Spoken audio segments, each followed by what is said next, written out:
Chapter 331. As for going to Yongzhou, concubine Lu refused, so Yun Chuan kept trying to persuade her for a whole day. In the end, concubine Lu was finally unable to resist Yun Chuan's words. I don't want to be a prince who only lives a life of luxury in the capital. I also want to grow up, and nodded helplessly. Afterwards, no one knew how concubine Lu did it. Anyway, Emperor Xuanwu, who had never thought of letting Yun Chuan, a naughty kid, go to Yongzhou with him, finally agreed. But before letting Yun Chuan leave, he specially called people to the imperial study and gave them detailed instructions.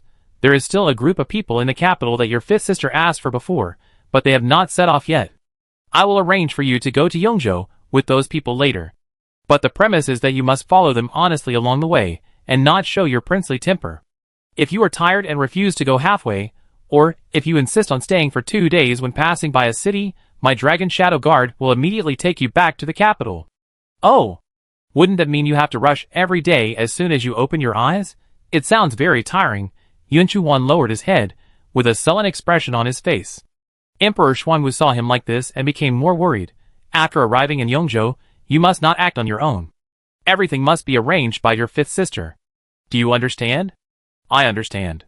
Yun Chuan nodded honestly. I promise I will not cause trouble for my fifth sister. You'd better.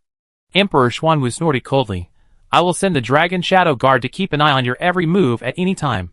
Do you want to stay with your fifth sister peacefully, or be taken back to the capital overnight as an urgent item? You decide for yourself. Go ahead. Yes, father, rest assured, I will take my leave. Finally, I can go to Yongzhou. He has never been to such a far place to play. When Yun Chuan thought that he could walk such a long way and see such a far scenery like those people in the travel notes, and most importantly, he would not have to go to class or do homework for a long time, he jumped for joy. What nonsense he said about wanting to grow up. It was obviously used to fool concubine Lu and Emperor Xuanwu. He was just innocent and wanted to go out and play. I didn't know that before leaving the palace. I thought the other party was just a naughty kid fooling around. But in the end, Yun Chuan actually did it. Yun Shu brought a group of guards, and General Wei Yuan traveled for several days, and finally led troops from Qianzhou to Yongzhou. As soon as they entered the city, they received news that the Yongzhou army was defeated last night. How could they be defeated? General Wei Yuan couldn't believe his ears when he heard the news. He rushed into the main camp, and even forgot the existence of Yun Shu the princess. The first thing he did when he saw the Yongzhou commander was to rush forward and grab the other's collar in anger, and asked angrily, even if they attacked at night, it wouldn't be 30,000 against 3,000. You can still lose nearly 10,000 people, right? What the hell are you hitting? We also fell into the trap of the other party. Last night, we killed 1,000 enemies, but lost 10,000 of our own. After such a big defeat, the will of the commander of Yongzhou seemed a little depressed. Now that he was grabbed by the collar and spit on his face, he did not show much emotion. He just said with a depressed face, "These days, Annan has been harassing us, shouting and cursing outside the city wall with all kinds of ugly words. Occasionally, arrows and slings were used, but the scale was not large, and they were the type that would just fight and run away." As time went on, everyone was very angry. Last night, Annan sent 3,000 people with siege wood to attack the city, but they were quickly beaten and fled by our people. I saw that the leader was actually a deputy general from Annan, so I couldn't help but lead people to chase him. But I didn't expect that after entering the forest, those Annan soldiers were like different people, appearing and disappearing like ghosts, and never fighting with our people head-on, relying entirely on underhanded tactics. How dare you say that they rely on underhanded tactics? Do you need someone to teach you the truth that all is fair in war, and never pursue a desperate enemy? General Wei Yuan was so angry that he almost exploded. I think you have been living in comfort for so many years that you have forgotten even the most basic common sense of leading troops in battle. Not only do you not have the ability, you don't even have self-knowledge. If you could just honestly guard the city wall, and wait for me to come, those 10,000 soldiers would not have been killed by those bastards in Annan. Although the commander of Yongzhou was listless, and didn't say a word in reply, the loss of 10,000 soldiers still made General Wei Yuan very angry. After pointing at his nose, and scolding him for a whole instant stick of time, he barely felt a little relieved. He turned his head, and growled at the guards outside the main tent. "I give you a cup of tea. Let all the deputy generals and military advisors in the army come over, and tell them that Her Royal Highness and I have arrived." Yes. The guards got the order, and ran out in a hurry. After a while, The military advisors and deputy generals who had been waiting long ago after learning that Her Royal Highness and the Commissioner General had arrived appeared in the main tent one by one. I, the General, and I, greet Her Royal Highness. May Her Royal Highness live 1,000 years, and 1,000,000 years. No need to be polite. Although Yunshu is a princess, this is a military camp after all. She knows her own weight very well. From the beginning, she did not sit in the main seat in front of the sand table, but sat down at a corner. I have never been to the battlefield before, and I don't know how to lead troops in battle. The Emperor sent me here this time to let me learn from you. Your Highness is too modest. It must be said that Yunshu showed from the beginning that she would not pretend to know and intervene in the chaos, which made everyone present, including General Wei Yuan, feel relieved. After all, other things may be easy to say, but in a place like the battlefield, a random mistake may cost the lives of tens of thousands of soldiers. Even worse, if they lose the battle, lose the city, and retreat step by step. Just thinking about it is scary. General Wei Yuan shook his head, through those horrible imaginations behind him, and began to analyze the current war situation with a serious expression. I think everyone has already known the current situation of Tiansheng. The 7 countries are fighting against our dynasty at the same time. It is obviously not possible to keep guarding the city wall and Annan for a long time. After all, our daily consumption is at least 7 times that of these small countries. If time drags on, it will be disadvantageous to Tiansheng. Chapter 332. Not to mention that there have been rumors that the king of Beixiang is about to collapse. The civil strife in Beixiang may end at any time, and once the civil strife ends, Beixiang is very likely to join the war, turning the encirclement of 7 countries into an encirclement of 8 countries, and Tiansheng will be hard to resist. Let's just say that within Tiansheng, it is easy to cause chaos if the war lasts too long. Seeing that Tiansheng has been developing better and better in the past 2 or 3 years, and the people have gradually lived a good life, no general who is truly loyal to Tiansheng would want to see all this broken. General Wei Yuan stretched out a finger and pointed out all the locations where the battle was currently going on. If we want to break the deadlock as soon as possible, we must scare Annan, and make them never dare to come to our Yongzhou again. Only in this way can we withdraw troops to support other battlefields. But those Annan people don't fight us seriously at all. A deputy general raised the most critical issue now. Those people are like slippery loaches, and they run away when they can't win. Annan has many mountains and forests, and their soldiers are also good at guerrilla warfare in the forest. Our army is not familiar with the terrain in their mountains and forests, and they are not good at guerrilla warfare. Not good at guerrilla warfare? What a niche word. Yunshu held his chin with one hand, and couldn't help but be distracted when he heard this. Fortunately, General Wei Yuan had a loud enough voice, and he quickly pulled her back from her wandering thoughts with his strength. If you are not familiar with the terrain, then find a way to get familiar with it. The Annan people can come to our side every now and then to harass us, and then run away. Can't our people send someone to sneak over to investigate the terrain and then run away? I'm afraid it's really not easy. The original commander of Yongzhou couldn't help shaking his head when he heard this. The forest is very large. Let alone whether our people can explore it in a short time, it's probably difficult to sneak in. After all, Annan also knows that their advantage lies in this forest, so they have deployed a lot of people outside the forest.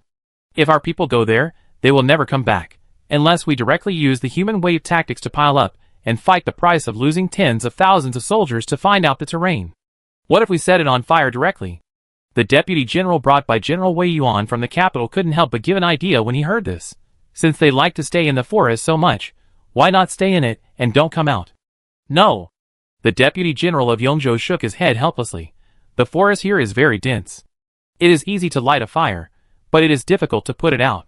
If it only burns to Annan, it doesn't matter to us. But the key is that this forest is connected to a cliff mountain in my Yongzhou. People can't climb over that mountain, but the sea of fire can spread up. The consequence of us setting the forest on fire is that the whole Yongzhou will be destroyed together.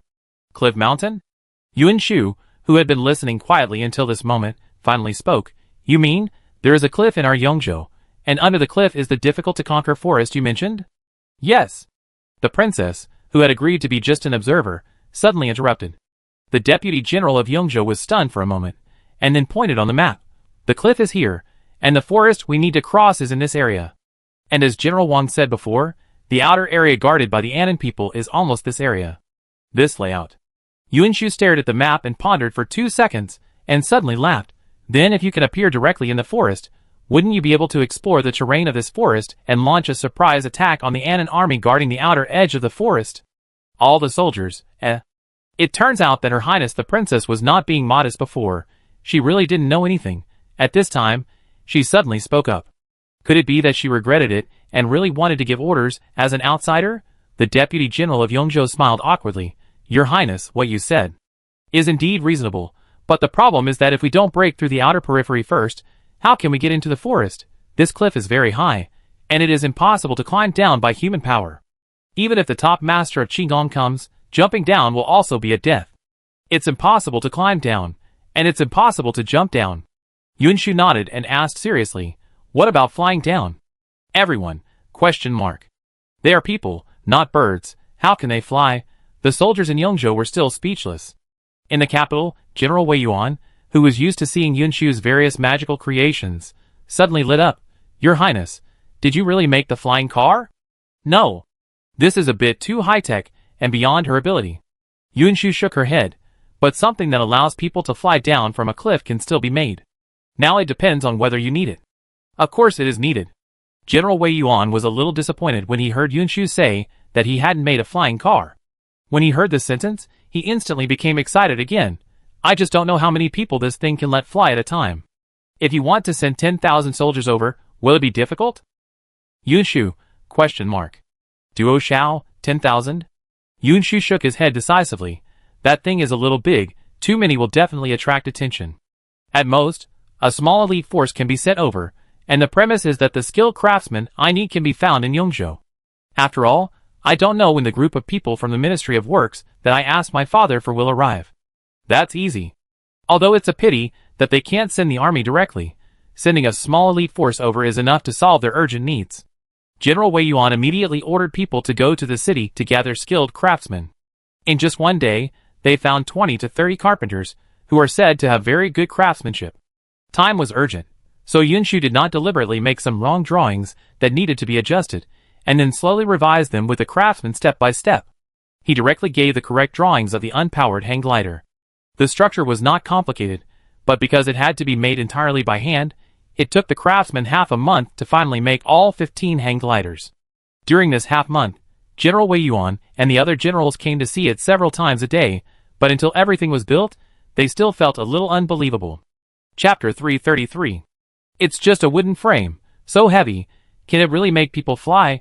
Why do I feel that it will only make people fall faster when jumping off the cliff? Whether it can fly, you will know after trying it. Yunshu patted the hang glider beside him, and raised his eyebrows. If you really don't believe it, you could also find a few death row prisoners to try it first. But it's better to find people who have strong psychological endurance, good physical fitness, and know a little kung fu. The most important thing is that they are smart, and have strong adaptability. After all, this thing also needs some human control. If it is not controlled well, the hang glider will be broken, and it will take time to rebuild it. General Wei Yuan, Yongzhou is a very poor place. People with a little ability will not stay here forever. The death row prisoners in the Sky Prison here are either old men who killed people with a hoe in a neighborhood conflict, or hooligans who robbed women and killed people. Where can you find someone who has strong psychological endurance, knows some kung fu, and most importantly, is smart and adaptable?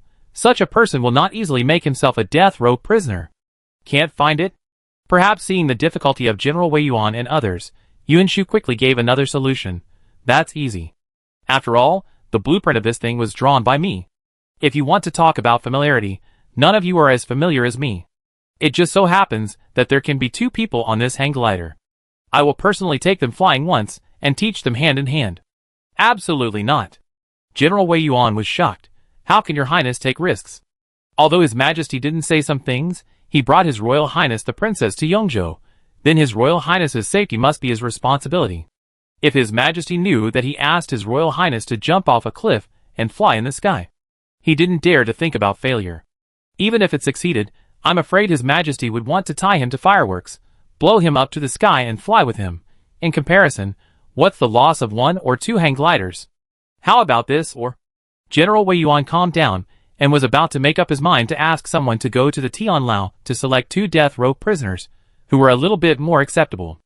As a result, as soon as he opened his mouth, a young general ran quickly from a distance to report, report to His Royal Highness the Princess, report to the General, a team of the sixth prince? General Wei Yuan was dumbfounded. He subconsciously looked at Yunshu, but saw that the latter was also confused. Yunshu is here. Is it true? What has stimulated the Emperor? Why did he really put Yunshu on the battlefield? Isn't this a joke? Yunshu didn't know that Emperor Xuanwu had already learned the final result of this battle through the life choice simulation system, so he was particularly relieved. Yunshu felt that Emperor Xuanwu's operation was really confusing. She even suspected that some hostile forces were seriously delayed in information, and didn't know that she and General Wei Yuan were also in the army, so they set a fake to pretend to be Yunshu to calculate something. However, it didn't happen. Yunshu heard someone's familiar and excited voice calling from a long distance away. Fifth sister, I'm here. Yunshu, I'm really here. He calmly turned sideways to avoid the humanoid cannonball that was coming straight at him, and raised his eyebrows slightly. You didn't sneak out of the palace by yourself? How is that possible? If he had that ability, he would still be watched by his father's dragon shadow guards along the way, and he wouldn't dare to show his temper at all. He would just rush on the road every day, eating dry bread along the way, and he would lose weight from exhaustion. When Yunshu thought of the crying days he had recently, he wanted to hug his fifth sister and cry, Fifth sister, you don't know that I am. How hard it was along the way. Every day I got up before the sun rose, and I didn't sleep until the sun went down. In the past, people always said that some people were more tired than dogs, but that day when I was sitting in a carriage, and was so exhausted that I accidentally saw a dog lying on the side of the road and wagging its tail, I realized that the dog was not tired at all, only I was tired. Puff. When the soldiers next to him heard this, they couldn't help but laugh out loud with their shoulders shaking. Yunshu couldn't help but raise the corner of his lips. Then I have someone take you to the tent to have a good rest? No need for the time being. Children are still energetic. Although they feel exhausted every night, they wake up and are full of energy the next day. It was not even noon yet, and they had only traveled for the entire morning. Yunshu was still energetic. After he finished complaining to Yunshu, his eyes quickly fell on the large wooden shelves not far away. This sister, what is this? Why does it look weird? This? Yunshu explained casually in the simplest way. Just think of it as a pair of wings. Wings? Yunshu was stunned for a moment, walked over and looked at the wooden frame in surprise, probably thinking about it seriously, and then scratched the back of his head in embarrassment. If you carry this thing on your back, let alone take off, it would be good if you don't get crushed, right? Who asked you to carry it? Of course it carries you. Seeing Yunshu's curious face, the skilled craftsmen in the Ministry of Industry behind him, although they didn't dare to touch it directly because of the soldiers who were watching the glider more closely than anyone else, they all stretched their necks and tried hard to see what this thing that can take off with people on its back looks like. Yunshu simply waved his hand. Today we are just trying to see if this thing can take people flying. If you are interested, you can go with us to see it. Then can I fly too? When Yunshu heard this, it was no exaggeration to say that his eyes were almost shining. I was not the first to experience the steam car before, but I can be the first to try these wings, right? Absolutely not. When General Wei Yuan heard this, he was overwhelmed. Flying off a cliff is too dangerous after all, and no one has ever tried to do this before. For the safety of your sixth prince, it is better to let others try it. Flying off a cliff? Yunshu had thought that he could take off from the spot and fly at a low altitude. Now that he knew that he had to jump off a cliff, he couldn't help but hesitate. Chapter 334. Although it is really cool to be able to fly into the sky, it is still a bit too scary to fly off a cliff. Yunshu hesitated for a moment, but he still couldn't overcome his inner fear. He nodded with some regret. Okay, then I watch from the side first, and then we talk about it after confirming that there is no danger. Huh? Fortunately, this ancestor didn't make a fuss and insisted on flying by himself. General Wei Yuan breathed a sigh of relief, fearing that the siblings would regret it later and really planned to fly this trip by themselves. So he quickly asked someone to pick out 4 death row prisoners from the Tian Lao, and the group went to another cliff not too far away in Yongzhou. On the way here, Yunshu had carefully explained all the precautions for using a non-powered hang glider to the 30 elite teams that General Wei Yuan had selected and might use later. After reaching the cliff, the team was supposed to teach the 4 prisoners, but they had just started talking when the 4 prisoners fell to their knees and began to cry and beg for mercy. Please, officers, please spare me. If I get beheaded, someone can collect my body, but if I jump down, there will be no body left. I was wrong. I really know I was wrong. I shouldn't have robbed the girl, and I shouldn't have killed her after forcing her. Please, officers, please let me go. If I jump down and fall to pieces, and then get eaten by wild wolves, I'm afraid I won't be able to reincarnate. Officers. Shut up, all of you. General Wei Yuan didn't have much patience for these death row prisoners. He stepped forward and kicked one of the most violent prisoners to the ground. He shouted, "Based on the crimes you committed before, you deserve to be cut into pieces. I will give you this opportunity today to make up for your crimes. Try the newly made hang glider made by the princess for me. If you can survive after flying down." General Wei Yuan paused and lied without any psychological burden. "I can make the decision and exempt you from the death penalty." Can the death penalty be exempted? The 4 death row prisoners couldn't help but be moved for a moment when they heard this. But soon, they realized that there was no way to survive if they jumped down. "Why, you have been in prison for a long time, but you haven't heard of the name of Her Royal Highness?" Seeing the obvious hesitation on the faces of the 4 prisoners, for the safety of the glider, General Wei Yuan had to suppress his impatience and said a few more words to them.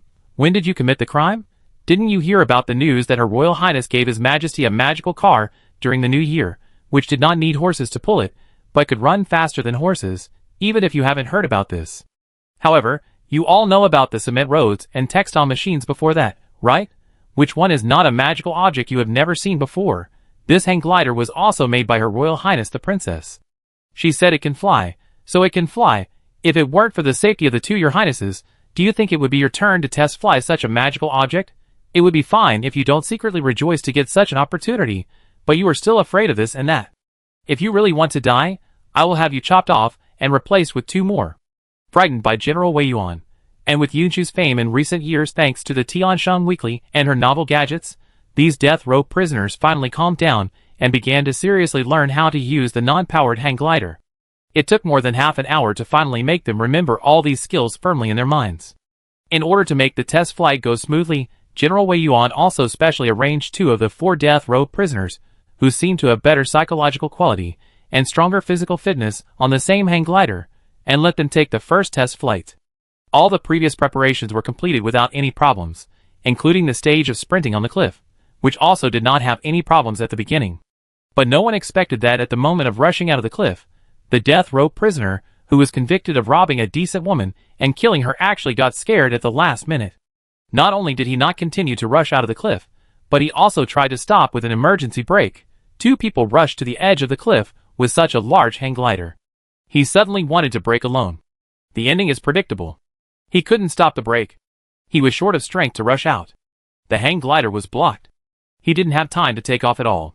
He was carried by this person and rolled down the cliff. The accident happened too suddenly. Even a skilled general like General Wei Yuan couldn't react for a while.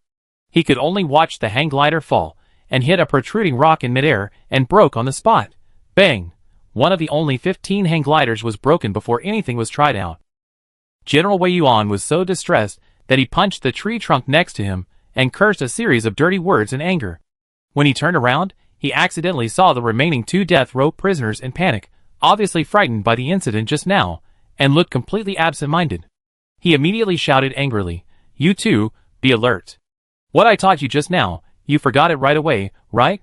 I have told you so many times that you must not hesitate after rushing to the edge of the cliff. You must jump out without looking back. Only in this way can you fly. You also saw how the 2 died just now. I don't care what you think, but I warn you, if you are like those 2 later, and the test flight fails because of this reason, I will think that you are deliberately damaging precious objects in the army. Don't blame me for sending your whole family to accompany you too." Although General Wei Yuan said only angry words at the moment, the last sentence was completely to prevent the 2 death row prisoners from any hesitation. But it must be said that threatening their families is indeed very effective. The 2 courageous prisoners behind them, whose physical strength was obviously weaker than the previous 2, really showed their courage to risk everything under the heavy pressure, and jumped off the cliff with the glider without looking back. General Wei Yuan and his men stood on the cliff, and saw that the seemingly heavy glider was like the wings of a giant bird. And it was really miraculous that it carried the 2 people in the air and flew towards the distant jungle. It worked. It's fucking amazing. It can actually fly. Chapter 335. Originally, after flying down, landing must have required certain skills. Even though he knew that the hang glider would be fine, Yunshu still breathed a sigh of relief when he saw it gliding smoothly out. But the jungle at your destination is different. After all, there is not much room for skill to be used when landing, and the hang glider will most likely plunge directly into the tree canopy. At that time, they only need to find a way to get down from the tree safely. Don't worry, Your Highness.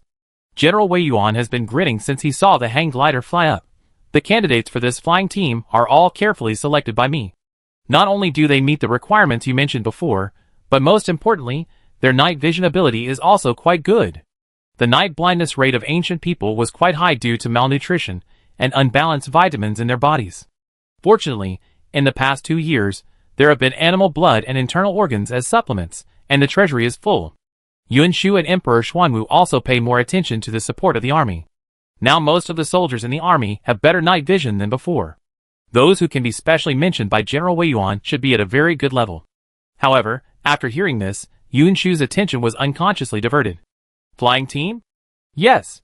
General Wei Yuan's face was full of excitement, and he couldn't hide it at all. This name was finalized after a long time of thinking. I guarantee that people will know the magic and strength of our elite team as soon as they hear it. Yuan Shu, It's good, but it's easy to remind her of the cartoons she watched when she was a child, and think of the 3 big-headed cartoon girls.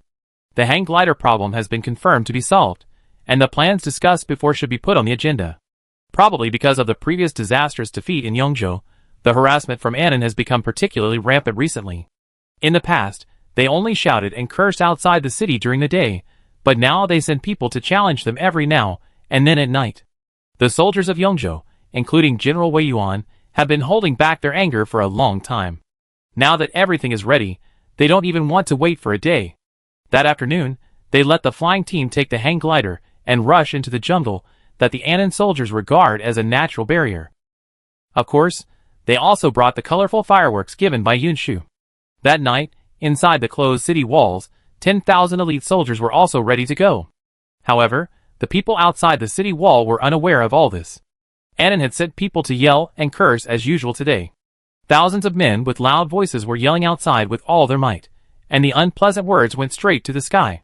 Yuan Chuan, who heard such a scene for the first time, was still sitting around the campfire, chewing on the leg of lamb with great joy. After hearing the noise outside, he was so angry that he picked up the leg bone in his hand and threw it at a deputy general not far away. How dare they insult Tianshan like this? Are you all deaf? Hurry up and cut those people into pieces for me. What are you arguing about? Yuan Shu only went into the tent to get 2 thin cloaks, and when she came out, she ran into Yuan Chuan's angry scene. She threw one of the thin cloaks at his head in a bad mood. Can't you see that it's a provocation? You are so easy to be fooled. If I let you become a general, I'm afraid that 300,000 troops will not be enough for you. Of course, I can see that it's a provocation. Yuan Chuan angrily pulled the cloak off his head. He didn't dare to continue yelling at Yuan Shu, but his face still clearly showed unhappy 3 words. Big words. But their insults are too harsh, fifth sister. Can you tolerate this? Not really. Yuan Shu snorted and laughed. So today we are going to fight back, right? She raised her hand to fasten the straps of her thin cloak, then raised her eyelids and glanced at the other person slowly. If you want to go to the city wall, put on your cloak. The wind is cold at night, and the wind on the city wall is particularly strong. Put it on now. Knowing that there would be a counterattack today, Yuan Chuan's angry expression was instantly replaced by excitement. He quickly put on his cloak and followed Yuan Shu's footsteps. Fifth sister, are we going to fight directly later? No. Yuan Shu calmly fooled him. It's late at night. It's not easy to fight, and I mainly rely on you to scold him back. Me? Scold? Yuan Chuan was dumbfounded. Fifth sister, when you say fight back, you don't mean for me to fight back verbally, right? What else? Yuan Shu said seriously. Although it's a bit inappropriate, there's no other way. The soldiers in the army were not good at talking, and they had tried to fight back before, but they were no match for the other party. In the end, they lost the upper hand and became the laughing stock of the other party. As for me, let alone, I am not good at such a verbal battle. Now, I can only rely on you. Yuan Chuan, What's with this feeling of being speechless, but feeling as if I had taken on a heavy responsibility, and feeling very powerful? Yuan Chuan, who was fooled, was still a little unable to recover for a while, and he was dragged up the city wall by Yuan Shu. Let me see, who is this? In ancient times, there was no light pollution, and it soon became dark everywhere after the sun went down. Although both sides lit torches, at such a long distance, the other party still squinted and looked carefully for a long time before he raised his voice again with ill intentions. Hey! Isn't this the Princess Tianxing? Why did you bring a child today? Could it be that she really listened to us and went back to raise her husband and children? What Deputy General Zheng said is not right. Another Anan soldier, who was riding a horse next to Deputy General Zheng, also laughed obscenely. Such a short time is not enough for the princess to give birth to such a big baby. I'm afraid she has already. How dare you? As the sixth prince, Yun Chuan had always been pampered in the palace. How could he have heard such explicit and presumptuous words? The little face immediately turned red with anger. Two lowly people dare to insult this prince and the princess? Believe it or not, this prince will cut you into pieces. Oh my, this general is really scared. Hearing Yun Chuan's non-lethal counterattack, Anan laughed even more happily. Chapter 336. This is the prince. Deputy General Zheng deliberately exaggerated a frightened gesture, and then sneered with disdain. You Tianxing are really out of people. It was fine to send a princess, who should have given birth at home, but now you even sent this prince, who has not been weaned. No wonder you stay in the city all day and dare not come out. I guess you are really scared by us. How about this? As long as you kneel down today, count out to me 3 times, and call me Grandpa Zheng 3 times, I will go back and persuade the king of Anan to see if the king can show mercy and let you turtles go. Ha ha, turtles. Kneel. Kneel. Kneel. Thousands of soldiers on the opposite side shouted the word kneel at the same time. Needless to say, the insult in it is self-evident. Yun Chuan had never suffered such grievances since he was born. He stared at the extremely arrogant Anan army outside the city, pinched Yun Shu's cloak, and listened to the voice that was obviously squeezed out from his teeth. He was already extremely angry. Fifth sister, why don't you fight even after all this? I really can't fight now. Yun Shu sighed helplessly. You didn't know before you came. When I came before, the Yongzhou army had just lost a battle. It was also on such a night. The Anan army couldn't beat them and pretended to retreat. The Yongzhou commander at that time was eager to win and chased them all the way into the jungle. As a result, not only did they fail to kill the enemy, but they also lost 10,000 soldiers in vain. Jungle. When Yun Chuan heard the word jungle, his IQ suddenly went online for a moment. Fifth sister, didn't your flying team today say that they were going to fly into the jungle? They just went to secretly investigate the terrain. Yun Shu explained. We have to wait until they come back and map out the jungle terrain before we can launch an effective counterattack. Otherwise, in that completely unfamiliar forest, the Anan army has too much advantage. In other words, he still has to endure the shouting and cursing of the Anan army outside. Yun Chuan clenched his fists in frustration, and suddenly clung to the wall, and spoke with all his strength. Why are you barking like a dog? You have been pretending to be a human for so long, and now you can't bark in your native language, right? A bunch of shallow-minded idiots. What else can you do besides barking? You can't win in a head-on fight, and you only know how to run when a war really starts. You are so useless. No wonder you don't even know that you are an old man. This kind of thing is used as a capital to show off. What's wrong with this prince being young? What's wrong with the fact that the princess is a woman? It's better than you useless scum. If your mother knew that she gave birth to you with so much difficulty just to make you look down on women, she would probably regret why she didn't pull you into the toilet. Have you ever made them proud even once? No. You are just a bunch of trash, who can only put on vicious faces, jump up and down and curse under other people's walls, and run away after cursing. Rice fields can still fertilize and nourish the land. But even if you are chopped up, this prince is afraid that the flesh and blood are poisonous. Yun Shu, Yongzhou army, shock. The fighting power of His Royal Highness the Sixth Prince is really extraordinary. It's amazing that the curse is not as dirty as the other side, and there is not even any dirty words. But the insult is 100 times stronger than the other side's unbearable words. The Yongzhou army, who had been scolded and frustrated for more than a month, cast admiring glances. Outside the city wall, the Anan army, who felt humiliated, scolded even more vigorously in anger. Yu Shu was forced to witness the biggest scolding scene he had ever seen in his life. The scene was very chaotic for a while, and someone even took advantage of the chaos to shoot a few arrows. Fortunately, there were people around Yu Shu and his men to protect them at any time, and both sides suffered almost no damage. Just when Yun Shu had begun to doubt her life, and couldn't help thinking about whether the so-called war had become like this, whether it was her or the world that was wrong, a cluster of light golden fireworks suddenly exploded in the sky. The fireworks were not big, and disappeared in a flash. Many of the Anan army who were shouting and scolding angrily didn't notice the movement at all. Even if they noticed it, they couldn't see anything when they looked back. However, Yun Shu, who saw the fireworks clearly, smiled with relief. Finally, her ears can finally stop suffering from this. Yuanshu turned around and walked to the corner of the city wall where the war drum was standing. He picked up the drumstick and hit it hard. Dong! The dull sound of the war drum made the soldiers of Tiansheng and Annan subconsciously silent. Yuanshu threw the drumstick back into the arms of the soldier beside him with a gloomy face, turned around and drew out his sword and raised it above his head. His angry voice became very clear at this moment. Why waste time talking to a bunch of trash? Generals, listen to my order, kill. Kill! The Yongzhou soldiers in the city, who had been waiting impatiently for a long time, finally didn't have to force themselves to endure it anymore. The heavy city gate opened with a bang, and the shouting and killing like a tsunami startled the neighing of war horses on the Annan side. The leading deputy General Zheng had a flash of ecstasy in his eyes, and decisively gave the signal to retreat. This princess can't stand the provocation. Brothers, we have to keep these 10,000 heads. Don't worry, Deputy General Zheng. The general on the side galloped towards the jungle, laughing loudly. I want to see how many soldiers and horses can be sent in Yongzhou. Maybe in a short time, we can really enter Yongzhou, and even fight all the way to Tiansheng capital. That's Tiansheng. Such a powerful and rich country, if we can conquer it. A group of people are still immersed in the dream of conquering the great country of Tiansheng, and they see that the person running in the front is about to enter the jungle. Bang! Bang bang bang! Colorful sparks burst out in front of them, and the fireworks that exploded continuously in their faces frightened the war horses on the Annan side, and lost control frequently in fear. The fireworks that should have bloomed in peace were mixed with the screams of the Annan army, and they were blooming with a bang. The scene was in chaos, and the frightened war horses kept throwing the people on their backs away.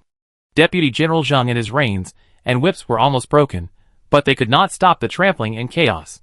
During the time they were delayed, the 10,000 Yongzhou troops, who followed closely behind, finally arrived. 5,000 weak Annan soldiers in chaos faced 10,000 well-organized Yongzhou soldiers in the open. Without the cover of the mountains and forests, the moment the two sides fought hand-to-hand, the outcome of this war was already determined. Chapter 337.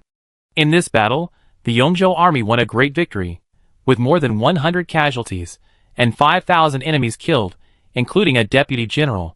The morale of the Yongzhou army returning victorious was greatly boosted. Yuanshu stood on the city wall, smelling the faint smell of blood in the air, and his heart finally settled down.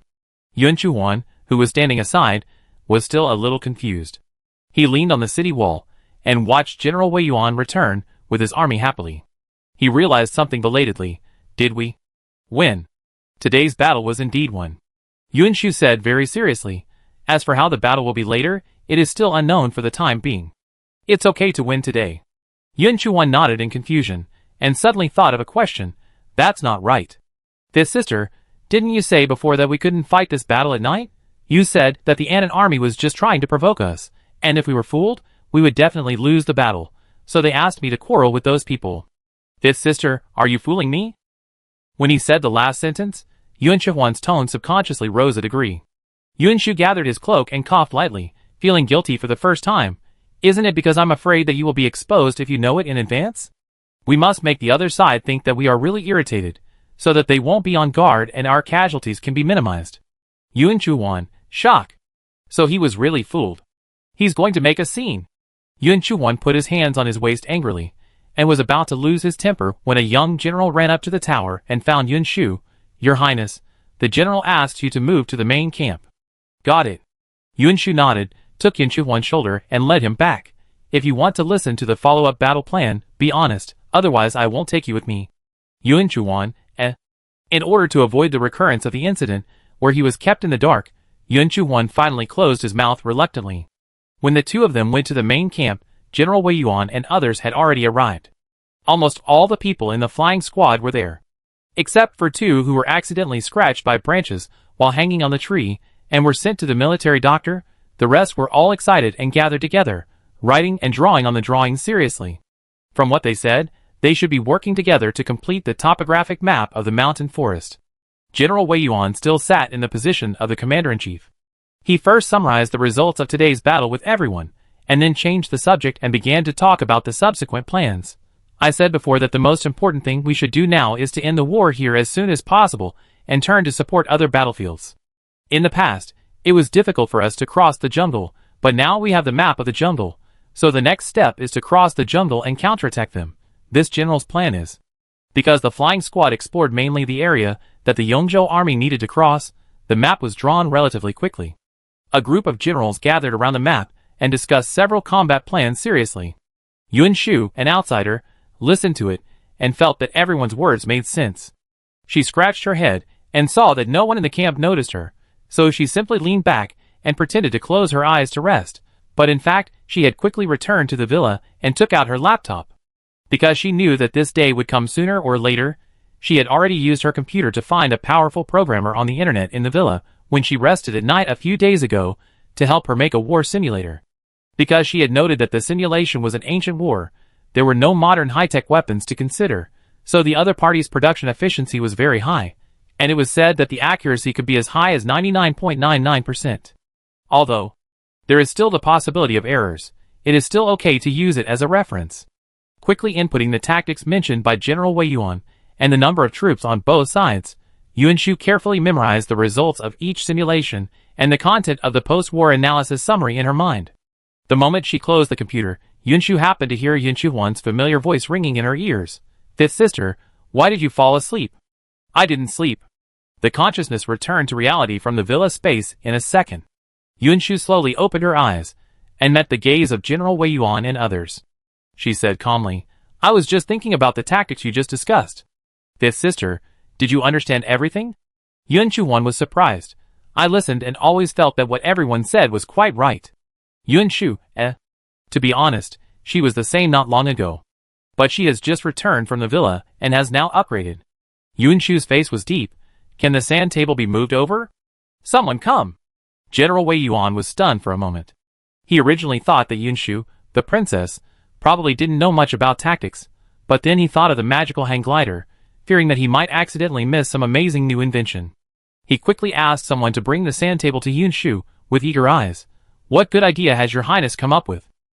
"It's not a good idea, but for the tactics you just mentioned, I have come up with some more unconventional ideas from the perspective of the Anan army." Yuan Shu raised his hand and made a gesture of invitation. "General, would you like to take a look?" "Your highness, please." The princess is not unreasonable, and insists on interfering. In front of so many people, playing a game on the sand table should not be bad for him, no matter what the result is.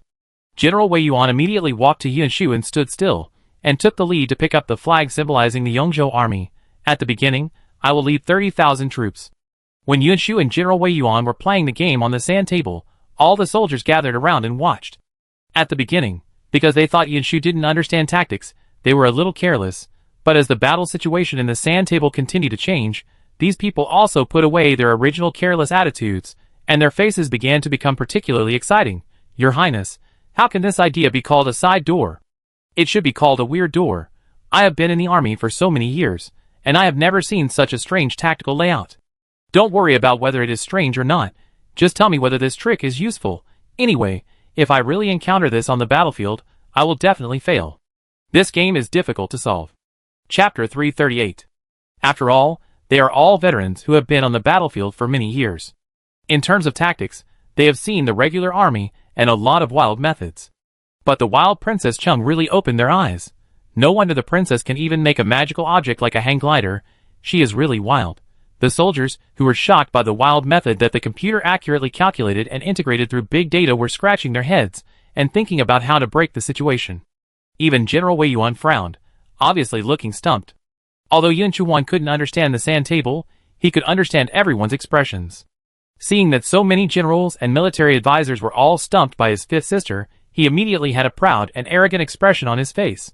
"Before I came, my father was always worried and kept telling me that the military camp was an important place and I couldn't do this or that. I had to listen to the command of my fifth sister and the general. But now I see that it's just like that. Before, when I listened to the Taifu teaching the art of war in the upper study, the performance of the fifth sister was not much different from that of this prince. If you can't beat the fifth sister, doesn't that mean you can't beat this prince? The generals, Is the sixth prince bragging here? With his level of staring at the sand table, can he be comparable to the princess? If so, it can only mean that the Taifu in the upper study, who is responsible for teaching the art of war, is just average.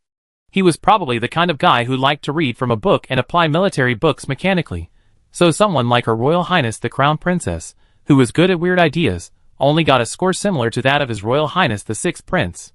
Otherwise, with Her Highness the Princess's unpredictable ability to deploy troops, this statement cannot be justified. Got it. Just when everyone was at a loss, General Wei Yuan's eyes suddenly lit up, and he decisively held up the flag and planted it in an unexpected place. I can let someone take a 1,000-man team from here to the hills during the chaos, use the terrain to hide themselves, and then... Annan's troops were much weaker than Tianqing's.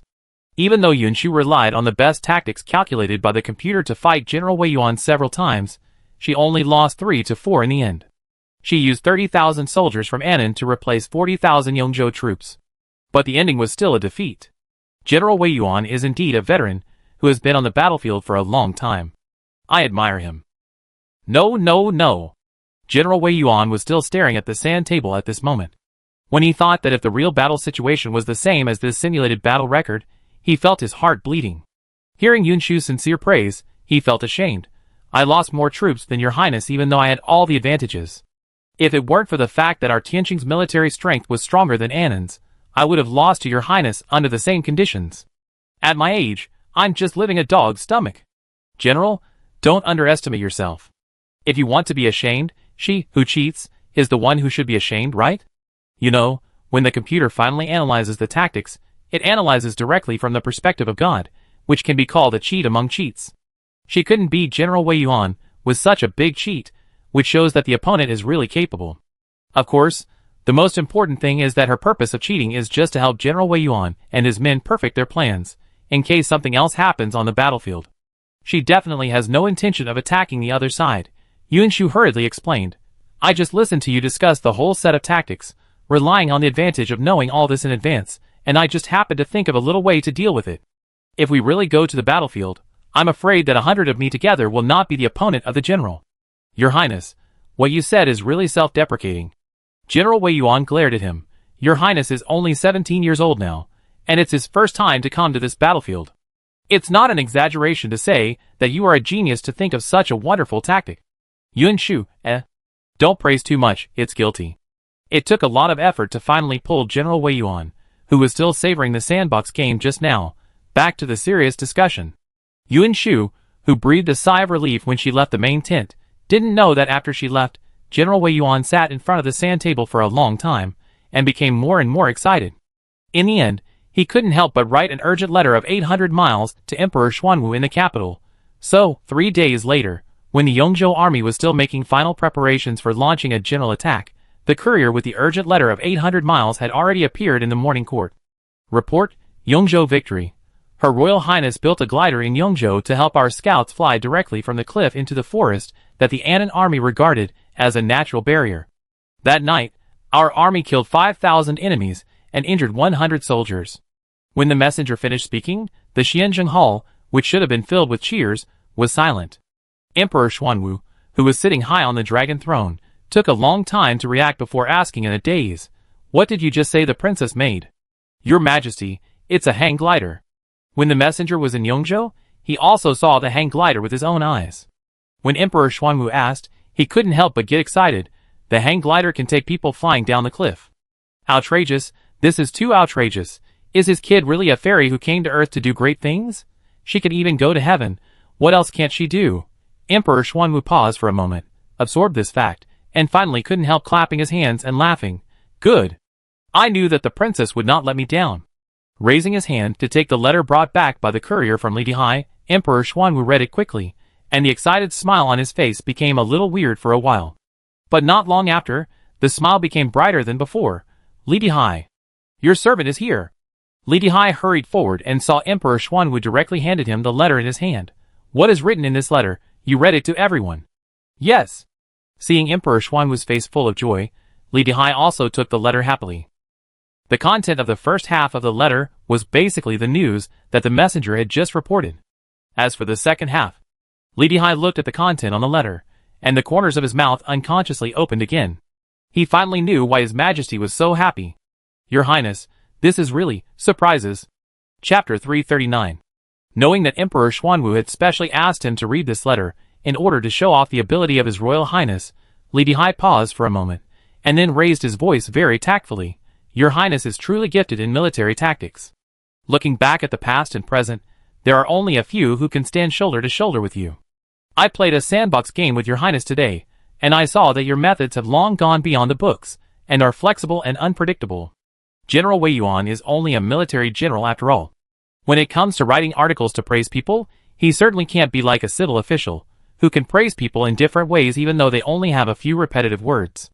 But it is precisely because of this that everyone can more truly feel from his not-so-gorgeous words that his inner amazement is almost about to overflow between the lines, and the excitement he felt when he wrote this letter. A group of ministers stood in Xianzheng Hall, all looking at each other in bewilderment. Is the person mentioned in the letter really the princess they know? Yes, the princess is indeed amazing. She always has all kinds of novel ideas. Even when they heard that the princess had invented a hang glider that allows people to fly into the sky, they were stunned for a moment, and then quickly accepted it. But no one told them that this unique idea can also be used in marching and fighting. Listen to how General Wei Yuan praised the princess. A rare tactical genius in 1,000 years. No, just based on this point, when the princess was in the study room, she would not be unanimously regarded as unlearned by the first batch of tutors who taught her, right? Could it be that the previous tutors were really incompetent? Thinking of the Tiansheng College that Her Royal Highness insisted on establishing in various places in Tiansheng, and the unique teaching content and teaching methods in the college, many people began to doubt that it might be the problem that the tutors could not teach students in accordance with their aptitude.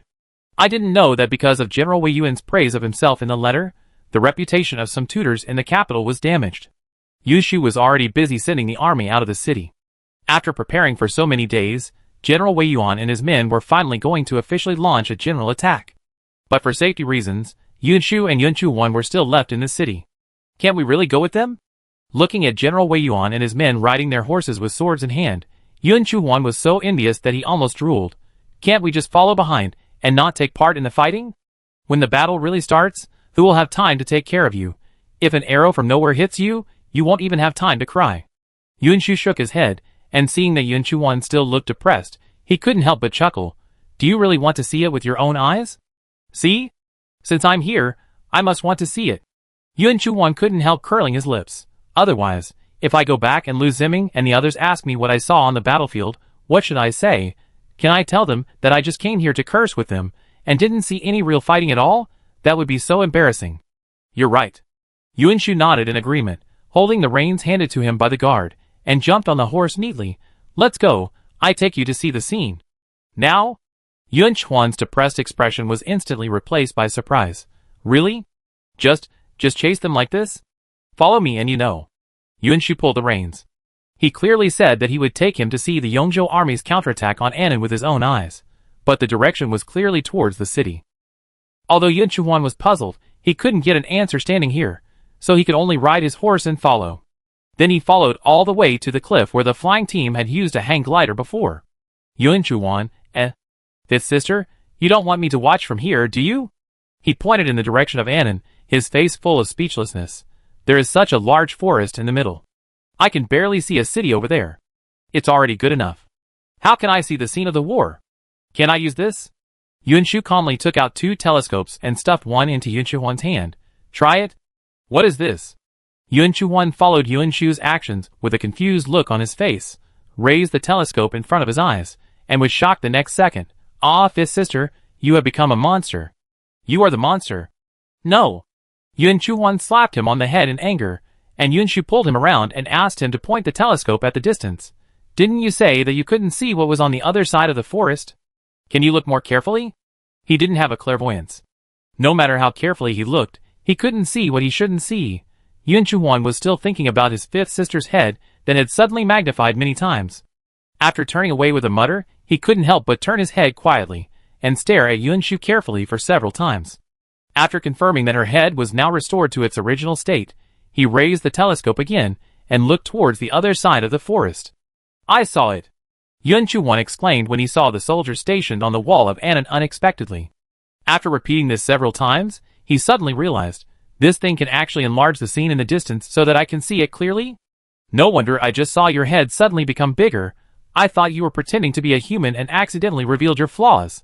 Yunshu, ? You have a rich imagination. Yunshu listened to his outrageous speech and was too lazy to roll his eyes. He just lazily asked someone to bring out a cushion and sat down cross-legged, After General Wei Yuan and his men came out of the forest, there is still a section of the road that we can't see from here. But if we don't go out, if something unexpected happens, we will definitely have to fight for a while on this road. Sit down and wait. I know, this road is where you discussed various tactics around the sand table before. Yuan Chuan responded casually, holding the telescope and looking around like a treasure. It seems that he no longer cares about the situation on the battlefield. He only cares about this new thing he just got. While playing with it, he still doesn't forget to show off happily. Fortunately, General Wei Yuan and his men are not here, otherwise they will definitely want to steal my treasure now. That won't happen. Yuan Shu said calmly. They got the telescope before you. Yuan Chuan, ? Why don't I know about this? Chapter 340. The new treasure in my hand suddenly didn't smell so good. Yuan Chuan seemed to have been hit hard. Did this thing exist a long time ago? Not very long ago. Yuan Shu took out the kettle and took a sip. I made it when I was making glass for the steam car. It was just made 2 days before the Seven Kingdoms War. Why didn't I know? Yuan Chuan glared at Yuan Shu angrily. Am I not your favorite brother? It's mainly because there are not many made. Yuan Shu shrugged. It just happened to coincide with the Seven Kingdoms War. I just got this telescope and distributed it to several generals. After that, I came to the battlefield myself. But I've been on the battlefield for so many days, and I haven't heard of this. Yuan Chuan didn't believe it. You are obviously hiding it from me on purpose. I really forgot. She was dragged by General Wei Yuan to discuss tactical issues every day these days. In order not to reveal the truth, Yuan Shu was forced to roll up. During the day, she followed several generals, deputy generals, and military advisors in the main camp to analyze various tactics. At night, she had to return to the villa space and study the tactical simulator with a computer. It was understandable that she didn't think about it day and night. Yuan Shu calmly passed the buck. As for General Wei Yuan and others, they may be worried that if they tell it, His Royal Highness the Sixth Prince will take advantage of his status and take their treasures. After all, this telescope is quite useful to them. So General Wei Yuan deliberately hid it from me. Yuan Chuan's firepower was indeed diverted in an instant. He sat down next to Yuan Shu with a snort and said angrily, Am I such an unreasonable person? Yuan Shu was very sincere. You are. Fifth sister. Yuan Chuan was furious. Which side are you from? While Yuan Shu was teasing Yuan Chuan, on the other side, the Anon commander who received the latest news from the spies pushed the concubine in his arms away in panic, put on clothes randomly, and strode out. What's going on? How could the Tiansheng army pass through that jungle? Where are the people? Aren't there any ambushes in the forest? Report to the general. According to the soldier who escaped back, Tiansheng has directly sent out 80,000 troops this time, and they seem to be very familiar with the situation in the jungle. The 5,000 troops we ambushed are no match at all. They were basically solved in one encounter. The soldier who came to report said quickly, The Tiansheng army is about to come out of the forest. If nothing unexpected happens, they will attack our city today. Bullshit! The Anon commander was so scared that his belt was accidentally tied into a knot. As the commander, how powerful is Anon? If they really go head-to-head with Tiansheng, it will definitely be a dead end. Originally, the 7 countries had agreed with each other that everyone just had to drag Tiansheng and continue to consume Tianjin's national strength. Just like the previous month, he didn't even have to show up in person. He could just send a few thousand men out every day, taking advantage of the forest in the middle, to constantly harass Tiansheng. When he was lucky, he could get a lot of military merits for free by lying on the bed of his beautiful wife and concubines. I thought that such a good life could last forever, but who would have thought that the forest that protected them suddenly became ineffective, and Tiansheng actually attacked? That's an army of 80,000. This should be all the troops that Yongzhou can mobilize now, right? Is Tiansheng really crazy? Aren't they afraid that if they lose the battle, Yongzhou will be lost directly? So you let Lieutenant General Li take 40,000. No, 30,000 troops to set up an ambush outside the forest, consume Tianjin's troops as much as possible, and then let Lieutenant General Song take 10,000 troops to enter the forest from the other side, and find a way to go around and cooperate with Lieutenant General Li to encircle Tianjin's army. If he can kill the opponent's main general, I will reward him with 100 taels of gold. After giving the military order, the commander of Anon got on his horse, and saw that the messenger was still standing there. He was so angry that he kicked him. What are you still standing there for? Didn't you hear what I said? But the messenger hesitated for a moment, but couldn't help but say, Commander, Tiansheng has 80,000 soldiers and horses, and we only send 40,000 soldiers and horses to ambush. Will it be? You are the commander, and I am the commander? Seeing that this soldier dared to question his order, Commander Annan raised his hand and whipped again. All the troops have been sent out, who will defend the city. If the city is broken, you will be responsible for it. Why don't you get out of here and do your work? If you delay the military, I will definitely take your head off. Yes. Asshole. After driving the messenger away with curses, Commander Annan urged his horse and ran 2 steps towards the military camp. Then, as if he suddenly thought of something, he turned his horse's head and returned to his general's mansion. He picked up a pen and quickly wrote something, and solemnly handed it to his personal soldier. Today, you must deliver this secret letter to the king. Yes. Although Annan is small, it is still difficult to deliver this secret letter to the royal city within 1 day. After receiving the secret letter, the personal soldiers did not dare to delay for a moment, and hurriedly left the general's mansion and headed towards the royal city. Seeing this, the Annan commander took a deep breath, got on his horse again, and went to the military camp. He thought that he had sent Lieutenant General Li and Lieutenant General Song to lead 40,000 troops to ambush. Not to mention the success of the ambush, it really caused heavy losses to Tiansheng, but at least it could delay for a while. However, "Fifth sister, I saw our flag, it's our troops." On the cliff, Yun Chuan, who was still sulking, accidentally raised the telescope to look in the direction of Annan, and then jumped up excitedly. "Didn't they say that we would fight for a while on the road we can't see? How come it's so fast? Could it be that Annan didn't send anyone over there?" "Impossible." Yun Shu retorted without thinking. "The terrain of that road is complicated.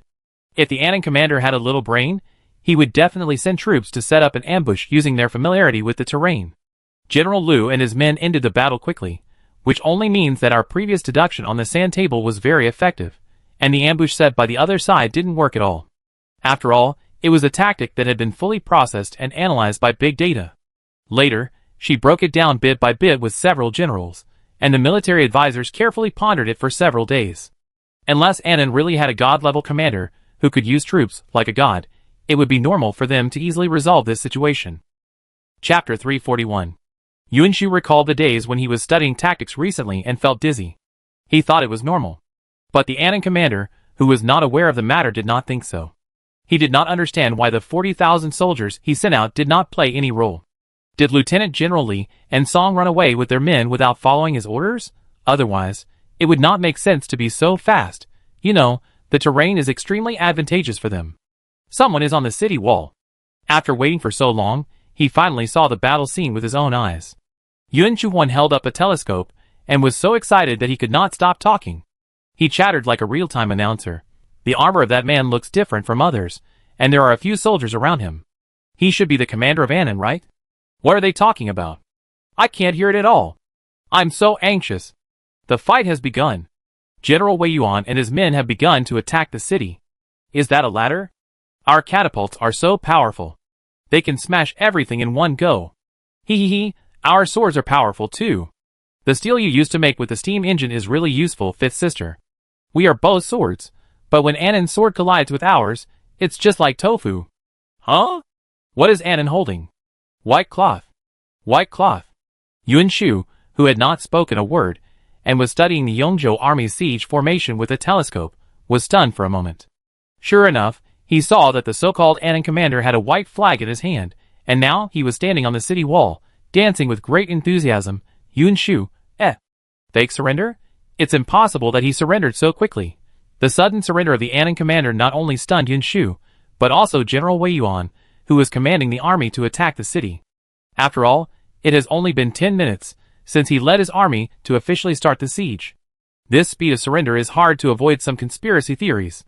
Surrender? We surrender? Perhaps seeing that General Wei Yuan has not ordered to stop the siege, the Annan commander was in a hurry and simply put down his face. He relied on his internal strength and shouted loudly, "Cease fire! No more fighting. We can open the city gates ourselves. Annan army, listen to the order, lay down your weapons." Surrender? Surrender now? On the city wall, the Annan soldiers who were shooting arrows and cutting ladders looked at each other. The Yongzhou army, which had already climbed halfway, took this opportunity to quickly climb up the city wall, and the long swords were across the necks of those Annan soldiers. The Annan commander did not stop him. He still supported the city wall and leaned over to talk loudly to General Wei Yuan under the city. "If you attack now, you will definitely be able to break through the city gate, but there will always be some casualties. I heard that you are a good general, who loves his soldiers, like his own sons. If you can let more soldiers survive, you will definitely be willing, right? Don't flatter me. General Wei Yuan narrowed his eyes, and was unmoved. How do I know this is not your conspiracy? What conspiracy can there be if you surrender? The Annan commander subconsciously retorted. Why should I fight when I know I can't win and will die in the end? Besides, Annan and Tian Sheng have always had a friendly relationship. If it weren't for the instigation of the 7th Prince of Beixiang, who made my king mistakenly believe that if he didn't go to war, he would just wait for death, we would never go to war with Tian Sheng. Now that we know this is a misunderstanding, what's the problem with me opening the city gate and welcoming friendly troops into the city? Now as long as you can agree to a truce, and will never harm our Annan people after entering the city, I promise to have the gate open now. Okay. General Wei Yuan sneered. My Tiansheng army has always had strict military discipline. As long as you don't play any tricks, I will naturally not hurt innocent people. Okay. I respect the general as a person, and I believe that the general will not go back on his word. General Annan waved his hand. Looking at his heroic look, it doesn't seem like he is going to surrender, but more like he wants someone to bring the prisoners up. Open the city gate. Marshal, really open it. The personal soldiers following General Annan were stunned. If the king knew. Did you get kicked in the head by a donkey? He gave such a cool order, but the personal soldiers turned around and let him down. General Annan felt that his face was damaged. He was so angry that he raised his foot and kicked the personal soldiers, but, I ask you, we would rather die than surrender.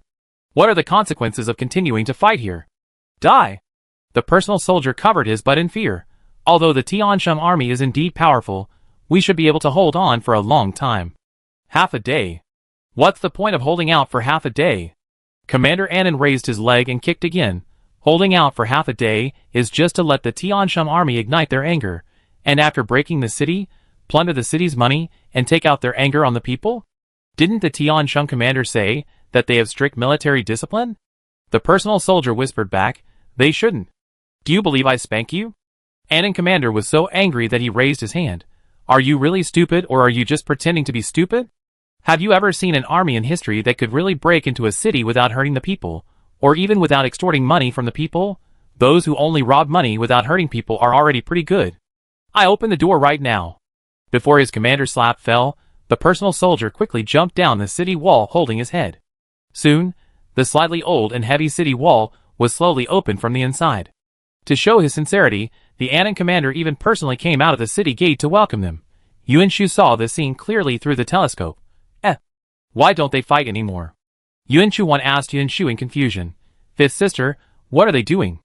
Annan surrendered, and they won't fight anymore. Yuan Shu's mouth twitched, and he put away the telescope in a wordless manner. He stood up and patted the dry grass on his hem when he was sitting on the cushion just now. Let's go, nothing.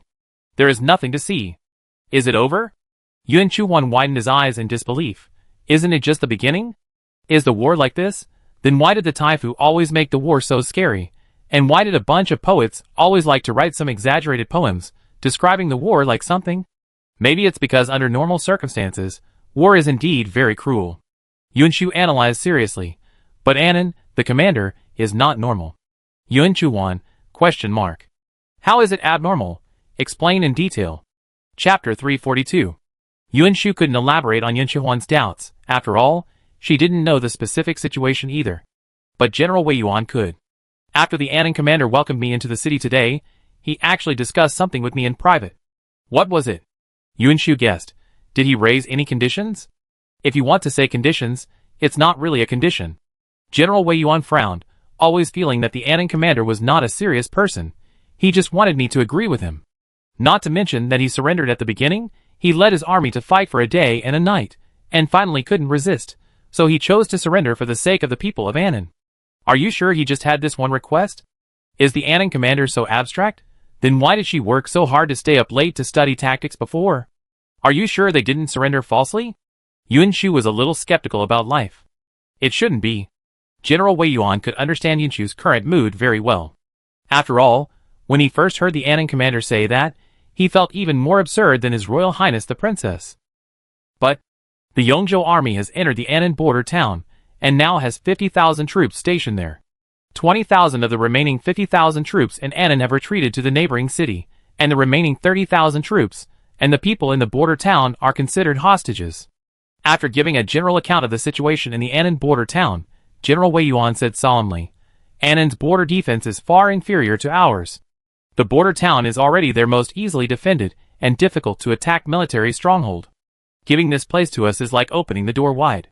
It is no exaggeration to say that if we decide to take over the entire Annan today, the army will be able to take the royal city directly tomorrow. If it was a false surrender, then we can only say that their brains are definitely broken." Is his brain not broken now?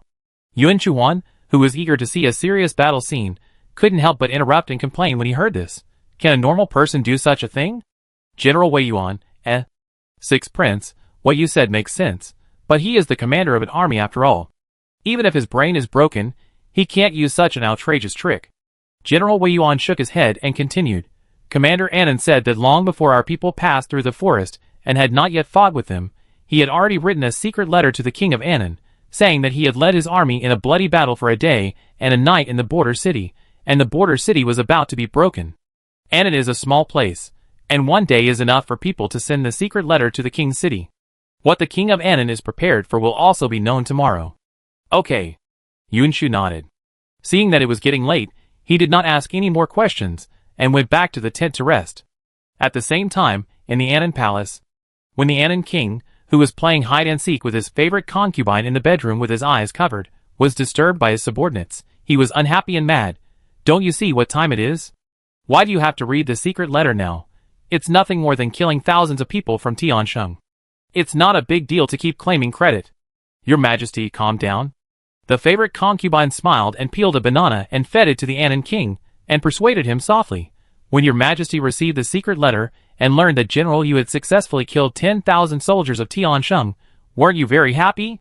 My beloved concubine is right. The anger of the king of Annan instantly melted into a softness.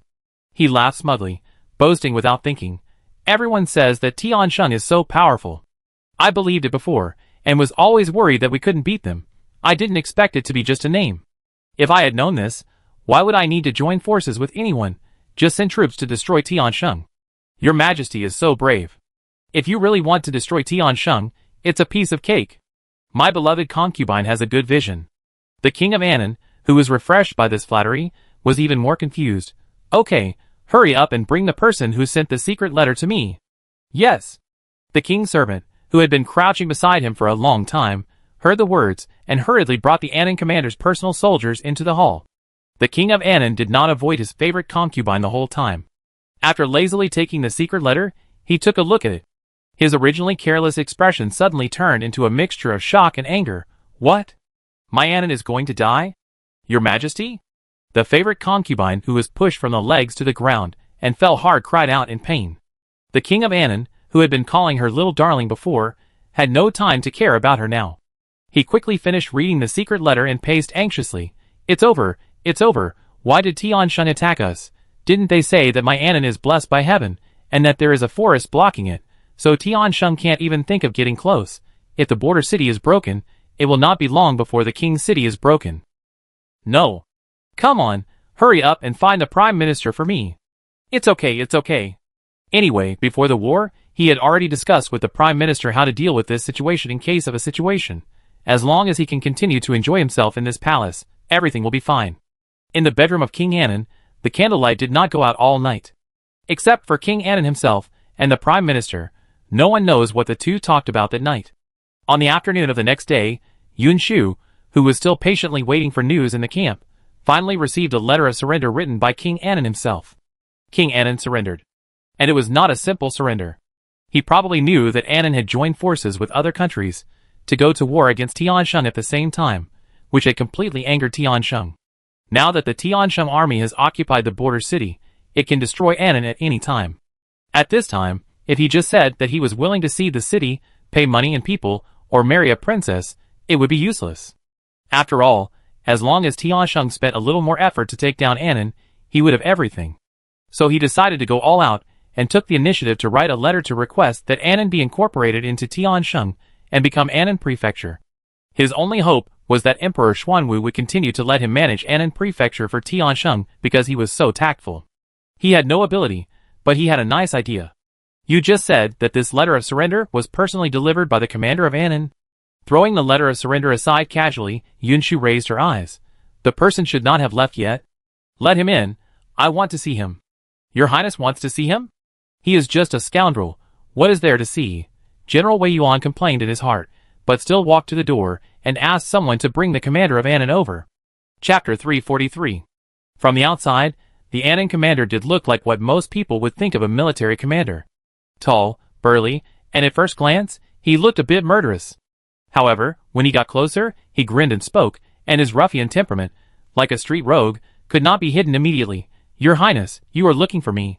General Yu? Yunshu raised her eyebrows. With what she had heard from General Wei Yuan before, she was not surprised by the Annan commander's current performance. She just smiled and raised her hand to signal him to sit down and chat. I am really curious about some questions, so I want to ask General Yu. The general should not mind, right? Your Highness, what you said. Yu waved his hand. His expression was actually open and unconcerned. Your Highness gave me face to call me general. To put it bluntly, I am actually a prisoner with a little more freedom of movement. Your Highness, please don't be too picky. You can ask whatever you want. I promise to tell you everything I know. General Yu is really straightforward, so I will ask directly. Yunshu nodded, and really didn't bother to be tactful. Generally, ordinary generals will lead troops to defend the city, knowing that they can't hold it, and they will fight to the last moment. But General Yu surrendered very quickly yesterday, and it seems that he didn't even hesitate at all. Why is that? Why else? Yu said carelessly. Of course it's because I think there is no point in dying like that. The king is not smart. After listening to the nonsense of the 7th Prince of Beixiang, he insisted on starting a war without knowing whether to live or die. I tried to persuade him for a long time before, but it didn't work at all, and I was splashed with tea. I didn't rebel and give him a slap in the face because I was timid and cherished my life. When I knew I couldn't win on the battlefield, I naturally wouldn't fight for him. No problem, very reasonable, completely in line with his personality. Yunshu was silent for a while, and then asked, You seem to look down on your king of Annan? He is dumber than anyone else, less capable than anyone else, and more ambitious than anyone else. Who would look down on him? Yu immediately said 3 words of disdain. If the previous prince had not had a weak heir, would he have been able to get the throne? Stupid, less capable, and more ambitious than anyone else. Yunshu repeated Yu's evaluation thoughtfully, and was a little curious. I remember that the current king of Annan has been in power for more than 10 years, right? If he only had the first 2 problems, he might still be able to get by. But he is still ambitious. Hasn't he brought any trouble to Annan over the years? Why not? Yu sneered. This time, he sent troops to Tiansheng, and Annan was wiped out? Apart from that? Yunshu stretched out a finger and tapped the table. I'm asking before, is this the only time he caused trouble? Of course it's more than that. Yu didn't even have to think about it. He could easily say a lot. Didn't we have conflicts with Shan and Funan before? It was all up to me to settle it. If it weren't for me. Ahem, isn't your look a little too obvious? The hero was halfway through his words recalling his past bravery, and met Yunshu's complex and obviously questioning eyes. Yu choked. Don't think that I surrendered happily yesterday. It was purely because the strength gap between Annan and Tiansheng was too great. But I am not afraid of fighting with Shan and Funan, which are small countries that are no different from Annan. Really? Yunshu smiled, but did not say whether he believed it or not. He casually changed the subject. By the way, I heard that before the siege officially started yesterday, you sent 40,000 troops to ambush the Tiansheng army on the road outside the forest. Since you had planned to surrender long ago, why did you let the 40,000 Annan soldiers die in vain? Originally, you planned to struggle for a while. Okay, I tell the truth. Facing Yunshu's eyes with a leisurely smile, as if he could see through everything, Yu had no choice but to change his words. Lieutenant General Li and Lieutenant General Song are both the king's men, and they are particularly loyal. Their soldiers only listen to them. If I don't get rid of them first, Your Highness, do you know what will happen if I choose to surrender? A cold smile appeared at the corner of his lips. They will immediately point their blades at me, the commander-in-chief. There will be only 2 outcomes at that time. Either they insist on not surrendering, and all 90,000 soldiers will die in battle, the border city will be destroyed, and the people's money and lives may not be saved. Or they insist on surrendering, and then the Annan army will fight 40,000 to 50,000, and all 90,000 soldiers will be lost. Instead of this, it is better to let them fight an ambush first. Regardless of the victory or defeat, it is a scene I want to see. You are decisive.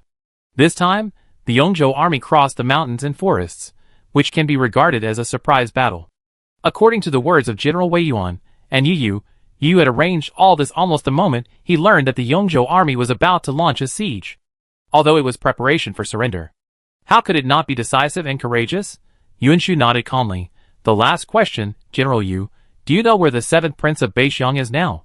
I really don't know. Yu shook his head and said sincerely, if I knew that he was still in Annan, I would be the first one to want to kill him without your highness asking. If it weren't for that bastard, Annan would be a little weak, but at least it wouldn't be destroyed so soon, right? Yu's resentment towards the 7th Prince of Beixiang is more than 100 times stronger than Yuanshu's. Yuanshu had no doubt about this. In this case, General Yu is sorry for making this trip today. What kind of hardship is this? Since your highness has asked everything he wants to ask, then I will take my leave first. Yu stood up and left, knowing the meaning of the words. Yuanshu did not try to persuade him to stay. He picked up a blank piece of letter paper and wrote a letter to Emperor Xuanwu. After finishing, he put the letter together with the letter of surrender submitted by the King of Annan and handed it to General Wei Yuan. Send these 2 copies back to your father together. Yes. General Wei Yuan took the envelope and did not dare to delay. He immediately asked the courier to send it back to the capital in an urgent manner. After hesitating for a moment, he returned to Yuanshu's tent again. Your Highness, the war in Annan has been resolved. I want to lead the troops to Ningzhou as soon as possible. After all, among the 7 countries, relatively speaking, pagan, which Ningzhou is currently resisting, has the strongest overall strength. Ningzhou should be under great pressure now, so... Chapter 344. Is pagan the strongest among the 7 countries? Yuanshu's eyes moved. Okay, then attack it. General Wei Yuan, question mark. Why did he feel that there was something wrong with the tone of the princess when she said this? It should be an illusion, right? Supporting Ningzhou, attacking pagan, what's the problem? General Wei Yuan hesitated for a moment, but still put this strange feeling behind his mind. Without thinking too much, he left Yuanshu's tent and began to make arrangements to go to Ningzhou. Beijing. Since the last time they received the urgent report of General Wei Yuan's 800 miles away, all the civil and military officials in the court, including Emperor Xuanwu, have been waiting for the news of the great victory in Yongzhou and the truce in Annan. They thought that the 2 urgent war reports of 800 miles should be within 2 or 3 days. After all, if Her Royal Highness could make people fly to heaven, how could Annan remain stable? But they didn't expect that 10 days had passed in a blink of an eye, and the new war report from Yongzhou had not yet arrived. Instead, Ningzhou had sent back a message of emergency at the border, and it was not just Ningzhou, Juzhou, Liangzhou and other places also sent back war reports one after another. Although it was not to the point of emergency, they were all deadlocked, and now they were maintaining a very dangerous balance. If a third party intervenes at this time, this balance will be immediately broken. For a while, the atmosphere in the court became extremely tense. When they first heard about the war between the 7 countries, they had jumped out to accuse Yuanshu. The ministers who were extremely pessimistic about the war could not help but want to bring up the old matter again. Your Majesty, the border of Ningzhou is in danger now. Other states can no longer withdraw extra troops to help. The most promising Yongzhou has not sent back any news. The situation can no longer be delayed. Yes, Your Majesty. If Ningzhou is lost, there will be no room for recovery. After all, there is not much hatred between Tiansheng and the 7 countries, and most of them are misunderstandings. Now a truce and peace talks are the most beneficial approach for Tiansheng. Your Majesty. Enough. Emperor Xuanwu sat high on the dragon throne, and every time he heard a minister below urging him to negotiate peace, his expression would become more ugly. Until now, he couldn't listen any more. Negotiate peace, negotiate peace, negotiate peace. All you do is negotiate peace all day long. Should a great country like mine bow its head and apologize to those small countries that used to disturb my borders, kill my people, and now are trying to invade my Tiansheng territory together? Negotiate peace? How to negotiate? Is it to cede land or pay compensation? Or is it to marry a princess? He slapped the armrest of the dragon chair heavily, and Emperor Xuanwu wanted to poke his finger directly into those people's faces. Who should be asked to make a marriage? You? Your Majesty, calm down. We don't mean that. The officials who were clamoring for peace still didn't give up. What I mean is that the war between the 7 countries was originally a misunderstanding. If you can send an envoy to explain it clearly. Envoy? Emperor Xuanwu pulled the corner of his mouth sarcastically. Then in your opinion, who is the most suitable envoy? This? Naturally, it is Her Royal Highness the Princess. After all, it was Her Royal Highness the Princess who first proposed to go to war with the Kingdom of Rhea, And it was also Her Royal Highness the Princess, who later spoke out at the New Year's Eve palace banquet and shocked the envoys of various countries. The most important thing is that Her Royal Highness the Princess is now in Yongzhou, and it is extremely appropriate for her to come forward from all aspects. The only inappropriate thing is, they dare not say it. After all, this will do more harm than good to Her Majesty. His Majesty values Her Majesty so much, if they say it, it will probably cause His Majesty's wrath. The noisy court finally had a moment of silence at this time. The officials who strongly advocated for peace were still thinking quickly, thinking about how to speak tactfully, when the messenger with the urgent war report of 800 miles ran into the Xianzhen Hall at this time. Report: great victory in Yongzhou. King Anan handed in a letter of surrender, and is willing to surrender to Tiansheng. What? Not a truce, not a peace talk, but a direct surrender. No wonder it took so many days in between. The whole court was shocked, and Prime Minister Lu reacted quickly and congratulated Emperor Xuanwu. Congratulations, Your Majesty. Congratulations, Your Majesty. Tianjing's territory has expanded a big step southward. Ha ha, I knew it. My princess would not take action, but once she did, it would be extraordinary. The anger that was just because of those ministers who clamored for peace was now swept away. Emperor Xuanwu looked down at the ministers with ugly faces and sneered. Why do you look so depressed, my dear ministers? What, are you disappointed that the peace talks cannot be held? We dare not. We are just too surprised. The ministers who were stared at by Emperor Xuanwu broke out in cold sweat. Fortunately, Emperor Xuanwu was in a very happy mood at the moment, and was too lazy to deal with them. After making that sarcastic remark, he quickly asked someone to present the battle report. The first thing he saw was, of course, the surrender letter written by the King of Anan himself. His words were quite sincere, and it was obvious that he was completely scared. The happy arc at the corner of Emperor Xuanwu's lips did not fall even when he saw the King of Anan requesting to change his identity and help Tiansheng continue to manage Anan Prefecture. At most, there was just a hint of sarcasm in it. But then, he saw the sincere report of General Wei Yuan. Tiansheng was able to win this battle, and Xiaowu and General Wei Yuan did make great contributions. But the Anan commander named Yu really didn't give people much sense of accomplishment. He surrendered decisively after defending the city for less than an instant's stick of time. What kind of thing is this? Where is blood? Where is backbone? All fed to the dogs by this person. Fortunately, this person is not his Tiansheng general, otherwise. Emperor Xuanwu snorted coldly, read the whole report, and finally read the letter written by Xiaowu to him. After that kid ran to Yongzhou, he seemed to have forgotten about his father. It took him so long to remember to write a letter back. He still has some conscience.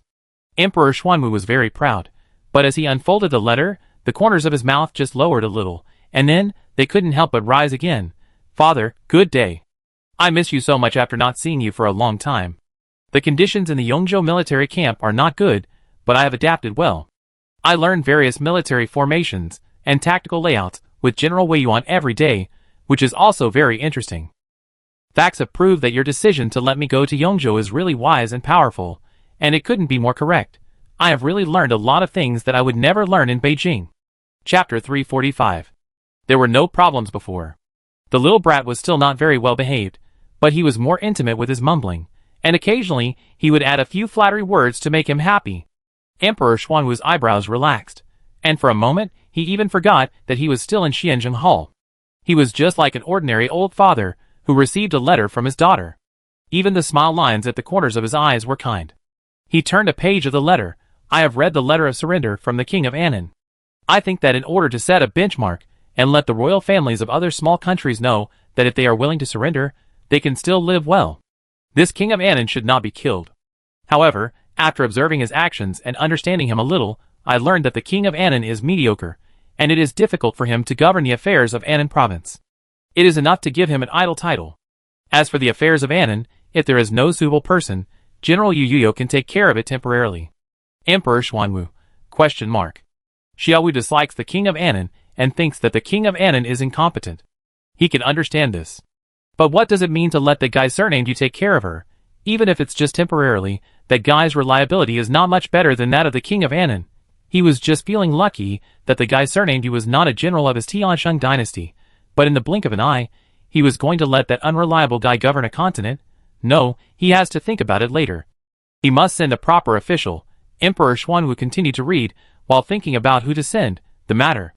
in Annan has been resolved almost, and I will probably go to the next battlefield with General Wei Yuan later.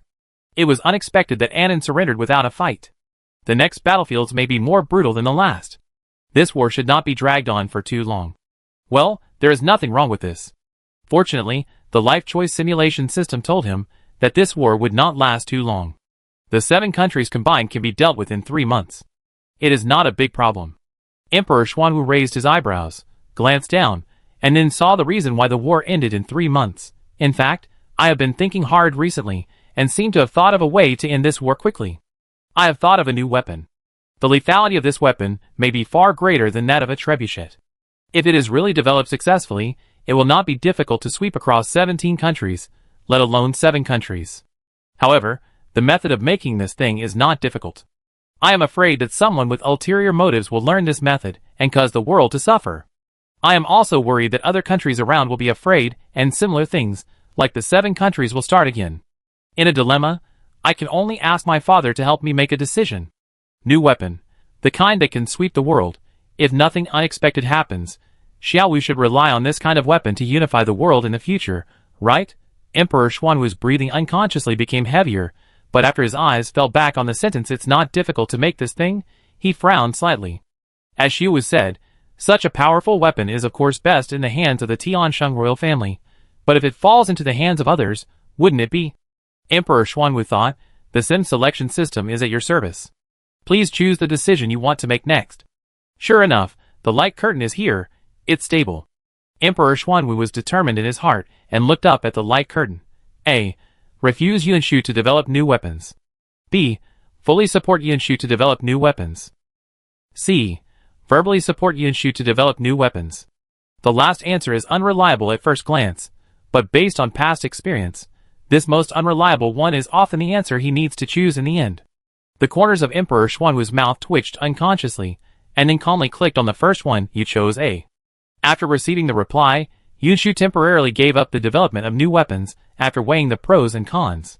The battle in Ningzhou was a bit difficult and lasted for a month. Tiansheng soldiers suffered 50,000 minor injuries, 10,000 serious injuries, and 70,000 deaths before they won. Although they still won, the number of casualties was really ugly. Emperor Xuanwu sighed silently in his heart and moved his eyes to the second line. You chose B. With your full support, Yunshu quickly led people to create a large number of new weapons. The new weapon was so powerful that it seemed to have the power of an immortal. With the power of the new weapon, General Wei Yuan successfully took down Pagan in just half an hour. Only one person in the Tiansheng army accidentally sprained his ankle due to excessive excitement. Half an hour, the last second, I saw a tragic victory that took a month, with 50,000 lightly injured, 10,000 seriously injured, and 70,000 killed. The next second, I saw that it was easily won in half an hour. The only conspicuous person on the Tiansheng side was accidentally spraining his ankle. How could Emperor Xuanwu not be excited? No wonder even the life choice simulation system said that the new weapon was so powerful that it seemed to have the power of an immortal. It's a pity. Seeing the content behind this option, Emperor Xuanwu's excitement calmed down a little, however, because the power of the new weapon was too amazing. Many surrounding countries were extremely shocked after hearing about it, and they sent death squads to Tiansheng to secretly inquire about the news. Although the core team and their families, who developed the new weapon, were protected by special personnel, there were still some soldiers in the army who could not withstand the coercion and inducement. The dead soldiers of other countries brought back the few words revealed by these soldiers to their country. It took only 5 months for Nia to be the first to develop a new weapon with slightly weaker power. After more than a month, 3 other countries successively developed it. A year later, Nia joined 13 countries to go to war against Tiansheng. The war lasted for 2.5 years. Both sides suffered heavy losses. In the end, Tiansheng won and unified 14 countries including Nia. As Xiaowu said, the manufacture of this new weapon is indeed not difficult. After a large number of such weapons were manufactured and used, even if the people who made these weapons were all protected, there would always be some accidents among hundreds of thousands of soldiers. They may not know much, but with the information revealed in those few words, people can roughly imitate it in 5 months. Emperor Xuanwu didn't dare to imagine how bad the huge losses that the life choice simulation system said would be, so he quickly clicked on the option that seemed the least reliable. You chose C. Since you only expressed your support verbally and did nothing, Yunshu and the dozens of craftsmen under her were in the military camp, with limited supplies, and only made a small number of new weapons. She ordered the reserve Dragon Shadow Guards, who followed her to take the new weapons to the battlefield with General Wei Yuan, and use the new weapons at the critical moment. In the end, it took half a day to successfully capture a city in Bagan. Chapter 346. The power of the new weapon attracted countless covetous eyes, and many surrounding countries sent death squads to Tianjin to secretly inquire about the news. However, because the development of the new weapon was not a big deal, its core team and family members were protected by special personnel, and the reserve Dragon Shadow Guards, who had used the new weapon, were loyal to Yunshu, and the production method of the new weapon was not leaked. Okay, that's the option. Emperor Xuanwu couldn't wait to write back to Yunshu immediately, so eager that he didn't even want to continue the morning court today. After hastily announcing the withdrawal of the court, and returning to the imperial study, Emperor Xuanwu immediately wrote a 3-page reply to Yunshu. At that time, Yunshu was still following the large army on the way to Ningzhou. Unlike Yongzhou, which was basically defending the city all the time, and Annan was only responsible for harassment, and there was almost no real war, the war between Ningzhou and Pagan was real. On the way to Ningzhou, Yunshu and his friends could see people fleeing from Ningzhou. Occasionally, when young children saw them passing by, they would pull their parents' clothes with bright eyes. "Mom, Mom, they seem to be going to Ningzhou. With them, we can definitely beat back the enemy. Let's go home. If we go home, Daddy won't quarrel with Mom because Nan ate an extra steamed bun in the inn." "Don't talk nonsense." The young woman hurriedly covered the child's mouth and coaxed in a low voice. "Daddy is not unhappy because Nan ate an extra steamed bun. Daddy is just in a bad mood recently because he is leaving home. Do you understand? Then let's not leave." The little girl said innocently, "These generals will drive away the enemy. But Mother doesn't know when they can drive away the enemy."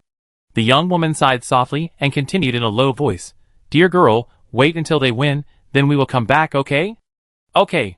The little girl nodded gloomily. "But Sanya and the others haven't left yet."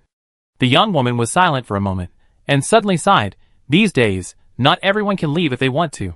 Sanya's father joined the army, and died in battle 2 days ago." The family suddenly lost its pillar. Sanya's grandmother fell ill on the spot, and her mother almost cried her eyes out. How could she have the energy to escape? The cruelty of war is probably here, right? Fifth sister. Perhaps because he had seen too many scenes like this along the way, Yunshu Huan, who had been complaining about having to hurry on his way, gradually began to worry. Is the war in Ningzhou much more serious than that in Yongzhou? You can see that too. Yunshu tilted his head with interest. Are you scared? I'm not afraid. Anyway, with my fifth sister here, you can definitely protect me, and we are reinforcements, right? The reinforcements are here, we can definitely win. Yunshu Huan first straightened his back, wanting to show his fearless manliness, but soon, he seemed to be deflated and collapsed. I just suddenly realized that war is not fun at all. The master never taught you that war is fun, right? Yunshu raised his eyebrows. Why do you think it's fun? It's not fun. Yunshu Huan scratched his head and explained seriously. It's just. No matter whether it's the story in the novel or the record in the history book, the ones I can see are basically all about how the general is so majestic, using what tactics to defeat the enemy handsomely. Or what wonderful tactics the enemy used to defeat this general. So no matter how the master explains the cruelty of war, in my impression, the battlefield is a place where blood boils. I had no idea about the fighting among the soldiers, and I had no idea what the civilians would look like during the war. I only knew that this was a wonderful moment for the general to show his skills, so I was always very curious and wanted to witness it with my own eyes. What about now? Recalling that when Yunshu Huan arrived in Yongzhou a few days ago, the people accompanying him later handed her a letter written by his father and concubine Lu. At that time, Yunshu thought that concubine Lu was naive and actually believed Yunshu Huan's excuse that he wanted to run out to play. Somehow, his father also believed it. Now she realized that Yunshu Huan actually had some understanding. In the original plot, he just grew crooked, so he became like that later. But now Yunshu Huan's mind is different. Even if his original intention is still just to run out to play, after seeing some situations with his own eyes, even if he didn't deliberately think about anything, he would still be touched. The older you are, the wiser you are. Yunshu sighed, and simply followed the two's wishes, and began to deliberately guide them. Do you still want to see it? I want to watch it. Yunshu Huan nodded first, then shook his head in confusion. But I don't want to watch it either. Why? I want to watch it. Of course, it's because of curiosity. Yunshu Huan explained awkwardly. But if the price of watching this is that the people are displaced, the soldiers die on the battlefield, and countless families are broken, then it seems that it's okay not to watch it. But now, the war has already existed. Yuanshu said meaningfully, besides going to watch the excitement, have you ever thought about helping to do something? Me? Yuanshu Huan was stunned at first, and then he was shocked. I can't do it, fifth sister. I really can't go to the battlefield. The armor is not as small as mine. But if there is no armor, I will definitely be killed by the enemy as soon as I show up. Yuanshu, Very good, there is only a little atmosphere in total, and it disappeared in an instant. She was silent for a moment, and glared at this annoying thing with an unpleasant look. Who told you to go to the battlefield and fight with others? Why not go to the wounded camp to help the military doctor? That place is always short of manpower. Oh! Knowing that he was not asked to fight on the battlefield, Yuanshu Huan breathed a sigh of relief, but was slightly dissatisfied. I am a prince, how can I do that kind of service work? Then what can you do? Yuanshu smiled. While the soldiers are fighting hard, you feel at ease standing on the city wall, eating snacks and watching the battlefield below, and you have to bring a circle of people around you, waiting to help you block arrows at any time, or lie in the military camp with your legs crossed, waiting for the soldiers who are injured and unable to go to the battlefield to limp to bring you food and water to serve you, or, while we are discussing tactics, secretly draw your big turtle with your fingers on the sand table? Chapter 347. What? Did the fifth sister find out that he was secretly drawing a big turtle on the sand table with his fingers? He thought he was hiding well. Yuanshu Huan shrank his head weakly, feeling a little guilty. Isn't it just the wounded camp? I go. Are you sure? Yuanshu deliberately provoked him. Don't go there, and then say you regret it, and quit after a while. No, I mean what I say. Yuanshu Huan took the bait without any surprise, with a look of don't underestimate me. As soon as I arrive at the Ningzhou military camp, I will go directly to the wounded camp. Okay, then it's settled. Yuanshu curled the corner of his lips imperceptibly, and the first thing he did after arriving in Ningzhou was to throw Yuanshu Huan to the wounded camp. Your Highness. Personally leading Yuanshu into the tent where she would be staying for the next few days, the Ningzhou commander took out a letter and handed it to Yuanshu with both hands. Your Highness, this is a letter sent from the capital the day before yesterday. Because it says it was written by you personally, I have been keeping it for you. The day before yesterday? Calculating the time, it should be that her father wrote a reply to her as soon as her 800-mile express letter was sent back. Yuanshu opened the envelope and saw the familiar and vigorous handwriting of Emperor Xuanwu. Do it with confidence. Yuanshu, ? Only 4 words were written on such a large piece of paper. Fortunately, there were 2 more pieces of paper at the bottom. Yuanshu calmly turned to the second page. This piece of paper was finally full of words, but there was no mention of the development of new weapons. He just picked out the important things that had happened in the court recently and told her about them. The content on the third piece of paper was even more outrageous. It was actually an assignment sent to her from afar, asking her what she thought about the political affairs he had mentioned before. Yuanshu seriously suspected that Emperor Xuanwu did not understand what she meant by huge power. Otherwise, why did he only reply with 4 words? If so, should she listen to his words, go ahead and do it? Yuanshu's entanglement completely disappeared after the Ningzhou army fought with Pagan the next day and lost more than 4,000 people. Looking at the soldiers carrying the wounded back and forth to the wounded camp, Yuanshu stood for a long time with a stern face, and then went to the place where the craftsmen in the Ministry of Works lived without looking back. Your Highness, why are you here? Before leaving Beijing, these craftsmen learned that they would follow the princess to the battlefield, and they were all very excited. After all, they knew very well that His Majesty specially asked them to come here, and it was impossible for them to take up weapons and fight the enemy on the battlefield. Then there is only one possibility left. His Highness may create something new and unprecedented, and this new object may be used on the battlefield. However, when they really arrived in Yongzhou, except for taking away a little fireworks, His Highness the Princess never contacted them again. Now that the large army has moved from Yongzhou to Ningzhou, the initial passion of these people has faded, and they have begun to assume that they have nothing to do next. But unexpectedly, His Highness came here in person again. The craftsman who came out to get water and happened to meet Yuanshu's eyes lit up. But is there anything we need to do? I have some ideas. Yuanshu nodded. Is everyone here? Yes, yes. The craftsman quickly opened the tent door. Everyone has been idle recently, so we were thinking about whether we can make something. It just so happens that we are all here to discuss it. Okay, then just help me make something. Because they considered in advance that if these craftsmen really want to develop something, they will probably need a quieter place. so the tent they live in is also in a quieter corner. Yuan Shu walked into the tent and went straight to the point without saying anything. Speaking of which, this is also the inspiration from the fireworks used by the military in Yongzhou when I saw them in Yongzhou last time. I want you to modify the formula of this firework to see if it can make it more lethal. Your Highness, do you want to change the fireworks into weapons? Some people who reacted quickly understood Yuan Shu's meaning, but they found it particularly incredible. Isn't this a bit whimsical? Aren't fireworks just a beautiful thing to put in the sky? Whether it is whimsical or not, you will know if you try it. Yuan Shu did not argue with him, and made a decision directly. In order to prevent the development of new weapons from making too much noise and causing unnecessary losses, I will send someone to send you to a deserted place for development recently. As she spoke, she wrote down a full 10 recipes, 9 fake and 1 real, and handed them to the craftsman at hand. These are some recipes that I have thought of recently. If you have no idea, you can try them one by one first. Yes. Her Highness even gave them the formula. No matter how much they thought it was impossible, they had to try it now. The craftsman responded, but Yuan Shu was still worried. When he stood up to leave, he couldn't help but give them 2 more reminders. Remember, the development of new weapons must be kept secret throughout the process regardless of whether it is successful or not.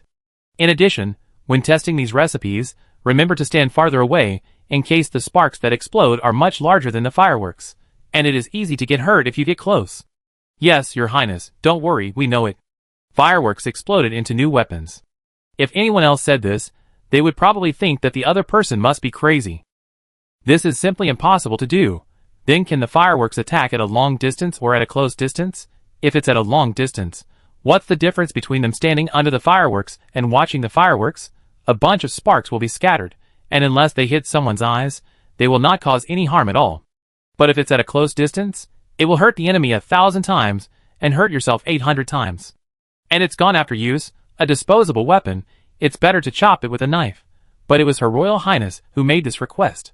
It was Her Royal Highness who led those ordinary craftsmen in Yongzhou to create such a magical thing as a hang glider before they came. If she said it's okay, then it should be okay, right? The craftsmen did it as soon as they said it. After being led to an uninhabited mountain valley, they immediately began to study and develop according to the recipes given by Yuan Shu. As for Yuan Shu, he was invited to the main camp again to discuss the next tactics with General Wei Yuan and others. I have also carefully watched this battle today. The biggest advantage of the pagan army is Chapter 348. A group of generals, deputy generals, and military advisors gathered together to analyze the situation seriously for a long time, but they could not come up with any method to quickly defeat Pagan. General Wei Yuan frowned and stared at the sand table for a long time, and suddenly slapped his forehead. Your Highness, have you thought of any good tactics? Your Highness? The generals in Ningzhou, who had not seen Yuan Shu's superb tactical talent, all looked at her with some surprise. Yuan Shu was not panicked. He directly picked up the flag representing the Ningzhou army and inserted it into a certain place on the sand table. Just defend this place. General Wei Yuan, ? Your Highness means defend the city? What kind of tactics is this? General Wei Yuan hesitated. Your Highness wants us to pretend to defend the city, deceive the other party, and then send troops to attack. No. Yuan Shu shook his head seriously. What I mean is delay. Delay? Who doesn't know that the one who can't afford to delay the most now is Tiansheng? Some people with impatient tempers couldn't hold back when they heard this word. He paused. The 7 countries went to war for consumption and to force Tiansheng. If we keep dragging it out, wouldn't it be exactly what Pagan wants? This may not be a big deal in the short term, and we can indeed reduce casualties, but once it drags on for too long, we will be completely at a disadvantage. Then wouldn't it be better not to drag it on for too long? Yuan Shu said slowly. I have heard your analysis just now. Pagan is not weak. If no other reinforcements arrive, Ningzhou can win with its current strength, but the price to pay will be extremely heavy. The most important thing is that this time will not be too short. Instead of doing this, it is better to delay for a few days and wait for new progress on my side. Maybe we can easily win this battle. New progress? What new progress can make them easily win Pagan? It is a matter of great importance, so keep it secret for the time being. Yuan Shu raised his eyebrows lightly. Whether it can be done or not, we will know in a few days. But won't it be more risky to delay for a few more days? What if the new progress she mentioned is not successful? What should we do then? The Ningzhou commander wanted to say more, but General Wei Yuan nodded without hesitation. In this case, let's delay for a few days. Ningzhou Commander, question mark. No, what kind of ecstasy did the princess feed this Lu guy, not revealing any information, just telling them to wait first. In this case, General Wei Yuan actually listened. Entered? We must trust Her Royal Highness. Seemingly seeing the dissatisfaction and misunderstanding of the Ningzhou commander, General Wei Yuan reached out and patted him on the shoulder, and said solemnly, "Why do you think the Battle of Yongzhou was so easy to win? It was all thanks to Her Royal Highness, who led people to build a hang glider, allowing our people to directly fly over the Anan army and fly into the forest." Ningzhou commander, question mark. What fly? Is this still human language? Why can he understand all of it separately, but can't understand it at all when it's put together? You guys continue to chat. Seeing that General Wei Yuan was going to brag for her again, Yuan Shu, who was thick-skinned, felt a little embarrassed to sit here and continue listening. She stood up as if nothing had happened. There are some things that I need to think about carefully when I go back. After she left that day, Yuan Shu didn't know how General Wei Yuan boasted about her. But in the following days, she always felt that the way the Ningzhou commanders looked at her made her feel uncomfortable. How to say it, that look was like a modern fanatic star-chasing fan seeing his idol. If you can get used to it, it would be fine, but Yuan Shu had never been a star, and she couldn't stand such gazes. In order to avoid such gazes, she stayed in the tent for several days, and never took a step out. Fortunately, such days did not last too long. On the 7th day, when Yuan Shu was hiding in the tent reading military books, Aku appeared in front of her. "Your Highness, there is news from the mountains that the things you want have been successfully made." Made? So fast? Yuan Shu's eyes suddenly showed surprise. She threw away the military book in her hand and stood up. "I will go and see it myself." Yuan Shu walked out of the tent excitedly. She ran into General Wei Yuan, who was looking for her, and without stopping, she walked directly to her horse and sat on it. "General Lu, you came at the right time. If there is nothing important, why don't you go out with me? Now?" General Wei Yuan was stunned for a moment, and then quickly reacted with a look of ecstasy on his face. "But has the new weapon been developed? We will know whether it is successful or not after we see it." Yuan Shu looked back and raised his eyebrows. "Are you going?" "Go. Must go. Isn't the reason why he came here now, because after fighting for 7 consecutive days to defend the city, the morale of the soldiers below who didn't know that the princess had secretly ordered people to make new weapons was a little low, and he was anxious, so he couldn't help but come to ask about the progress of the development of the new weapons, now that they know that the weapon has been successfully developed. Only a fool would not go and see it. General Wei Yuan was so active that he was too lazy to even go back to his tent to ride his own horse. He directly grabbed a horse from Yuan Shu and followed her out of the camp. After running for about half an hour, the few of them tied the horses at the foot of the mountain and climbed over a small hill.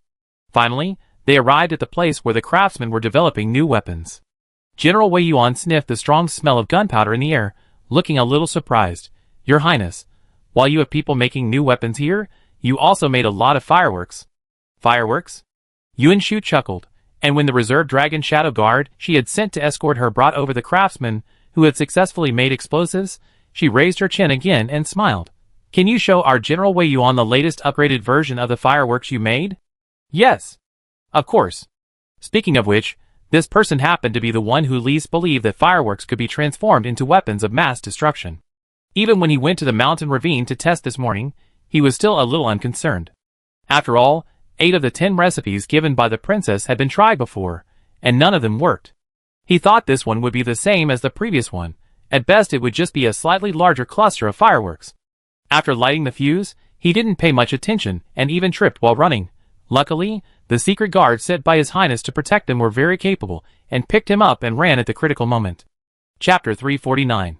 The moment he was lifted up and flew away, the earth-shaking explosion behind him, and the flying debris that almost smashed his head, he would probably never forget it in his life.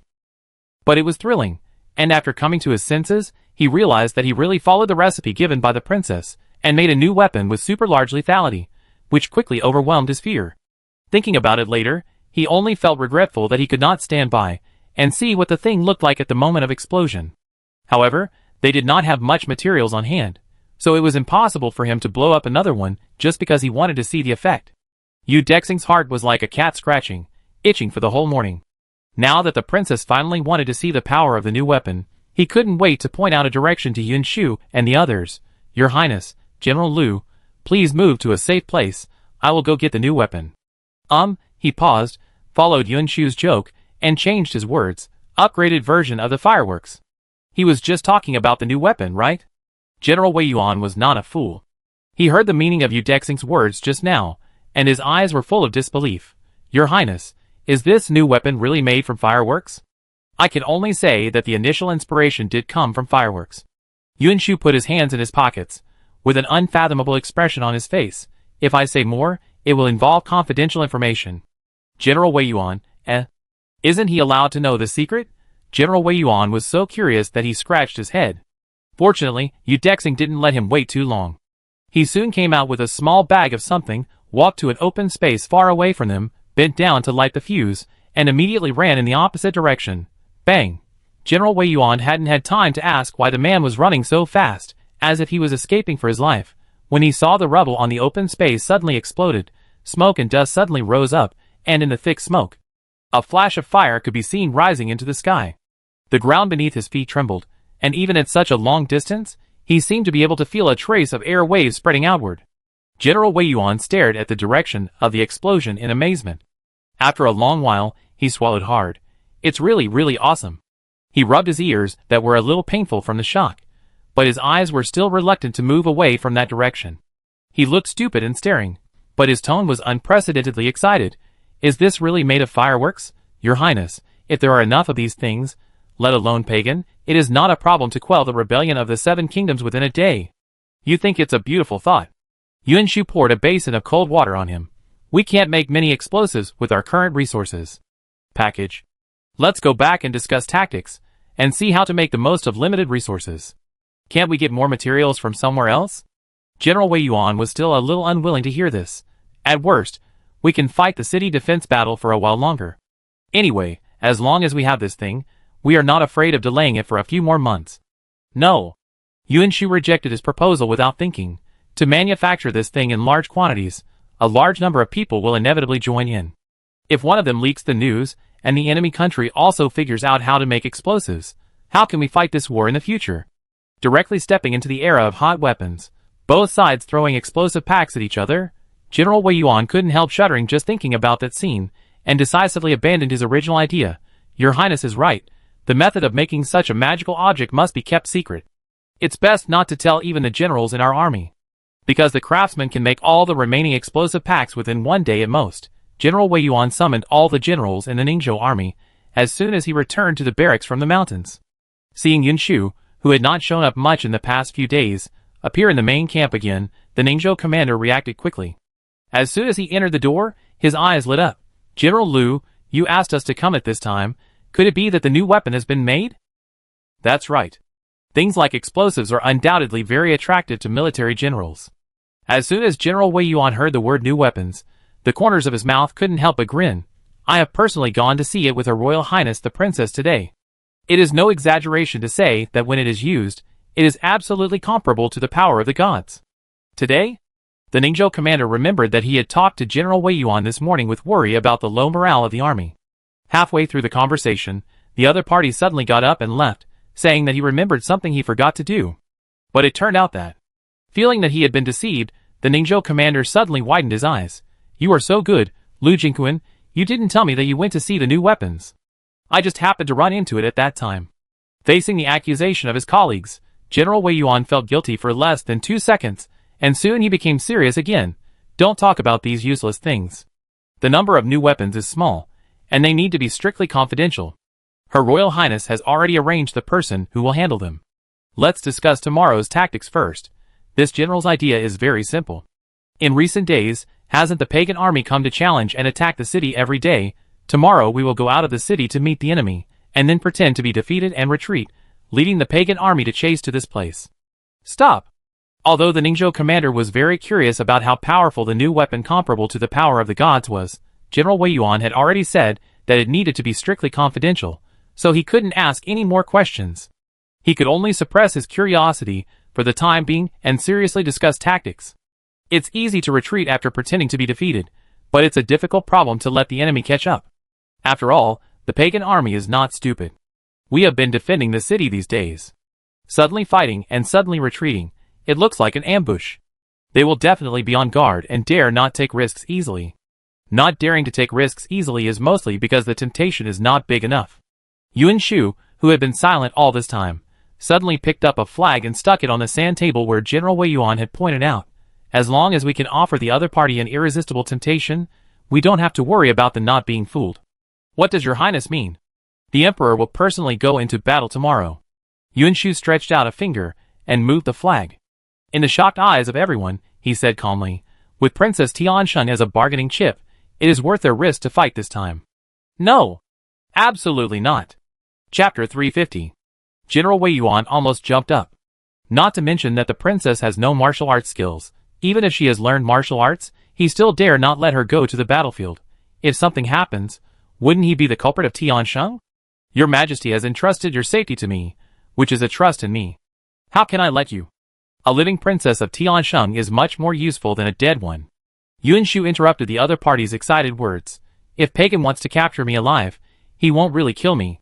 Besides, I am just going out of the city as bait, not really going to rush to them to fight. Even if they really want to kill me, with the Dragon Shadow Guard here, I can always escape. Yuan Shu has made up his mind. No matter how much General Wei Yuan and others object, it is useless. He has no choice but to make the battle plan as foolproof as possible to ensure that no accidents will happen. The matter that could have been discussed in an hour at most was analyzed repeatedly for 3 hours because of their worry. It was not until it was almost dark that Yuan Shu finally came out of the main tent and walked slowly to the wounded camp. Perhaps because he had said too much before, Yuan Shu stayed in the wounded camp these days to maintain his image as a man who kept his word. He did not yell to leave as soon as he found an opportunity. When Yuan Shu went over, Yuan Shu was still carrying a basin of freshly drawn water into the tent. When he saw Yuan Shu coming, he did not let go immediately. He sent the basin of water in and then ran out again. Fifth sister, why are you here? Come and see how you are doing here. Yuan Shu raised his eyebrows. I remember that you were unwilling to do the work of fetching water and pouring blood water because it was dirty and tiring, and you were only willing to help the military doctor get medicine and boil medicine. Why are you willing to do the work of fetching water now? I just want to do it. Yuan Shu's eyes flickered guiltily. He could say that it was because at the beginning, the military doctors asked him to get medicine, but he always got the wrong medicine and often boiled the medicine poorly. Later, those doctors simply bypassed him and didn't let him do anything. He was left aside, watching those painful wounded soldiers and the busy doctors. They always felt particularly uncomfortable and finally walked around and found that they could only do some water-carrying work. This made him look so useless. Yuan Shu changed the subject and said, Fifth sister, how long do we have to stay in Ningzhou? I heard that we have been fighting a battle to defend the city recently. When will we go out of the city to meet the enemy? Are we not defeated that Pagan? We will go out of the city to meet the enemy tomorrow. Yuan Shu also pretended that he didn't notice his awkwardness and chuckled. Do you want to go up to the city wall to see it yourself? No. When Yuan Shu heard this, his face immediately fell. It's not like he had never seen the scene of Ningzhou going out of the city to meet the enemy in the first 2 days after arriving in Ningzhou. The two sides fought hard for a long time, and in the end, the result was a draw. The wounded were carried back with their intestines spilled out. He was so scared that he vomited on the spot. It was the first time in his life that Yuan Shu saw the cruelty of war so closely, and he was almost depressed. What I want to see is that we can easily win over the other side.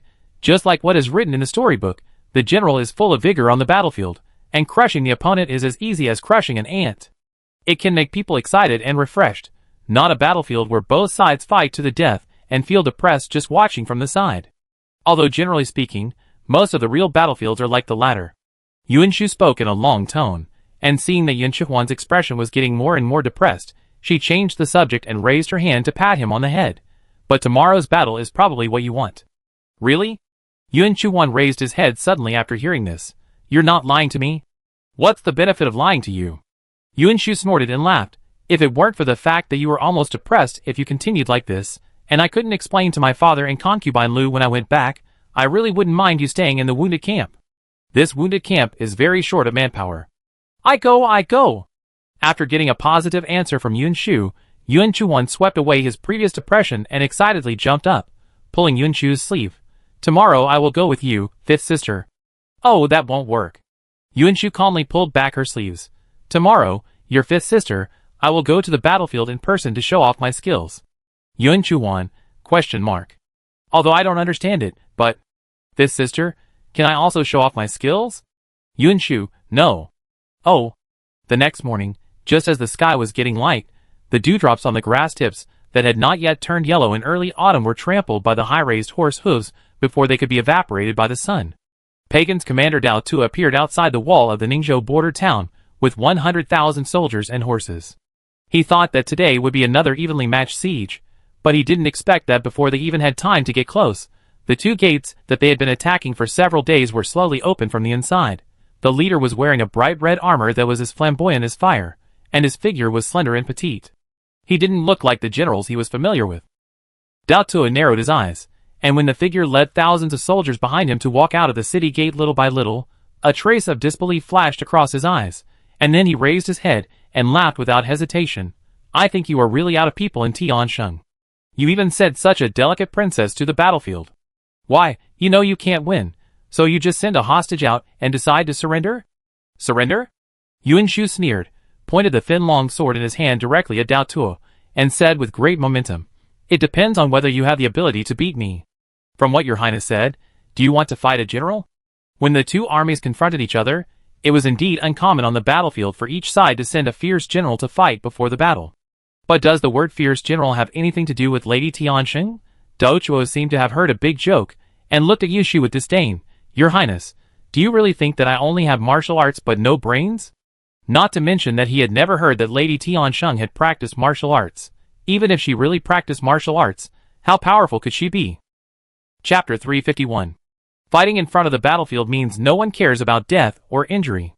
Tiansheng must be crazy to let the princess come out to fight with him. A real military general.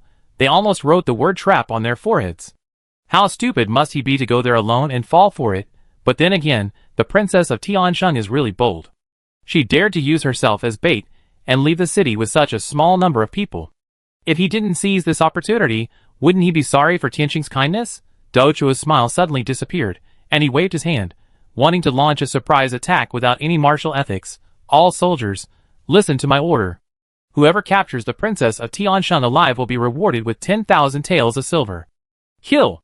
The 100,000 soldiers politely greeted Yunshu with the word kill, and rushed towards him with their swords raised. Yunshu lay on the city wall, looking at the dense army of 100,000, and then looking at the Ningzhou soldiers of his fifth sister, who were only a few thousand, and was so scared that his soul almost flew away. Fifth sister, run!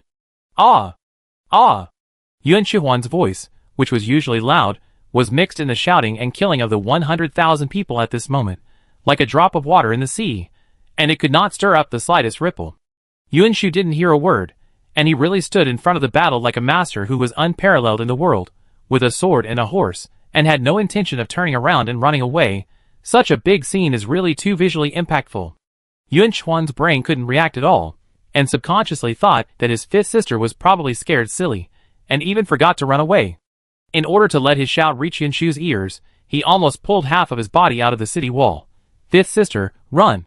Your highness, calm down. The deputy general who was assigned to look at Yunshu in advance looked helpless, and grabbed his collar with one hand to pull him back. Your highness, the princess, will have her own plans. Fifth sister. Yunshu didn't want to listen to what the people behind him said at all. After being pulled back, he stuck his head out again. It happened that at this time, the pagan army, which was in the front, was about to run to the area where Yunshu and his men had set up an ambush in advance. Yunshu curled her lips, and the long sword in her hand slashed neatly in the void. The dragon shadow guard who received her signal in the dark instantly pulled the longbow in his hand to the full, and the ignited arrow accurately hit the fuse. Boom!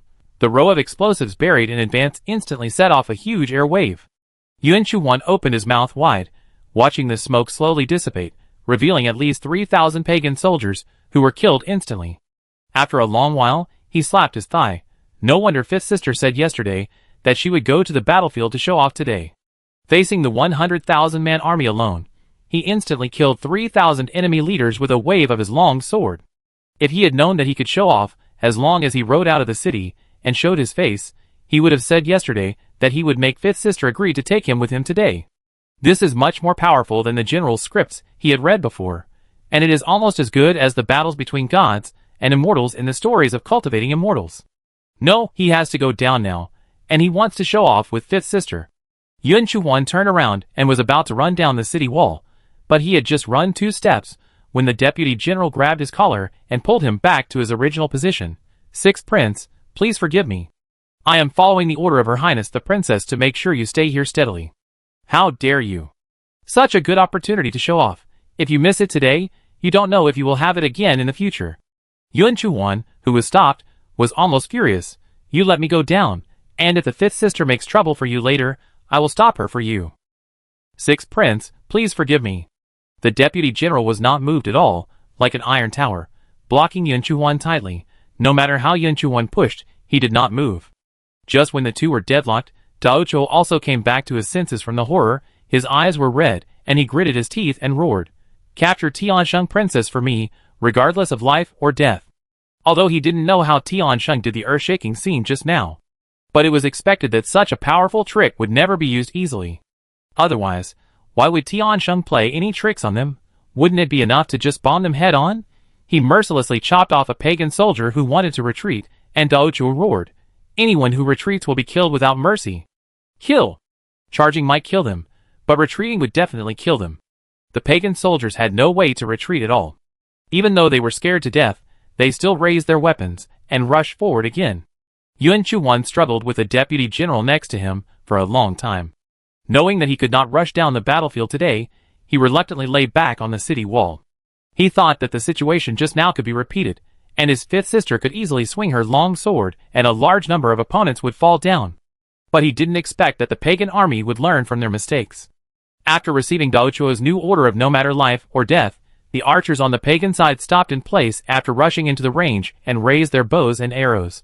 The thousands of soldiers on his 5th sister's side also quickly took out their shields and firmly protected his 5th sister behind the shields, buying time for his 5th sister to return to the city. Yuan Chuan, Well, fortunately, he didn't rush down just now. Otherwise, what greeted him was not the handsome hand raising to destroy the enemy, but dense arrows. When he thought that he would probably go there excitedly in such a scene, and then run away with his tail between his legs in horror, not being handsome at all, and looking particularly embarrassed, he suddenly didn't get angry with the deputy general beside him. After all, this person helped him save face. Yuan Chuan scratched his head, a little regretful. "Is it over?" "Your Highness, just keep watching." The deputy general raised his chin slightly. His eyes passed over the chaos of soldiers under the city, and accurately fell on Dao Tuo, who looked sinister in the distance. At that time, Dao Tuo seemed to realize that Yuan Shu had already started to retreat. He raised his sword and galloped towards the city gate. They no longer have the killing weapons like before. "Kill! Kill!" The soul-stirring shouts of killing rang out again, but this time, the shouts of killing were far more than just from the pagan army. The moment Yuan Shu rode back to the city, the 80,000 soldiers of Ningzhou ran towards her, and soon poured out of the city in an orderly manner. Seeing that the two armies were about to meet in one place. Boom! This time, the terrifying air wave came directly from behind the pagan army. The sudden and seemingly ubiquitous explosions caused the pagan army to be in chaos in an instant. Just at this time, the two armies also met. On one side was the pagan army, which had already lost its footing and morale, and on the other side was the Ningzhou army, which was in high spirits. With just one encounter, an overwhelming battle situation was formed. Chapter 352. Before the reinforcements arrived, they were suppressed and beaten. After the reinforcements arrived, they were forced to defend the city. The frustration of listening to the insults and ridicules from the other side every day was finally released at this moment. The Ningzhou army became more and more excited, and they all killed blood. At the beginning, Dao Chuo tried to turn the tide, but the army's morale was scattered, and the fear of the unknown always shrouded the hearts of the pagan soldiers. No matter how Dao Chuo commanded, the pagan army, which was originally strong, was still defeated. Realizing that the situation was over, Dao Chuo was unwilling to give up, but under such circumstances, he could only flee with the remaining troops.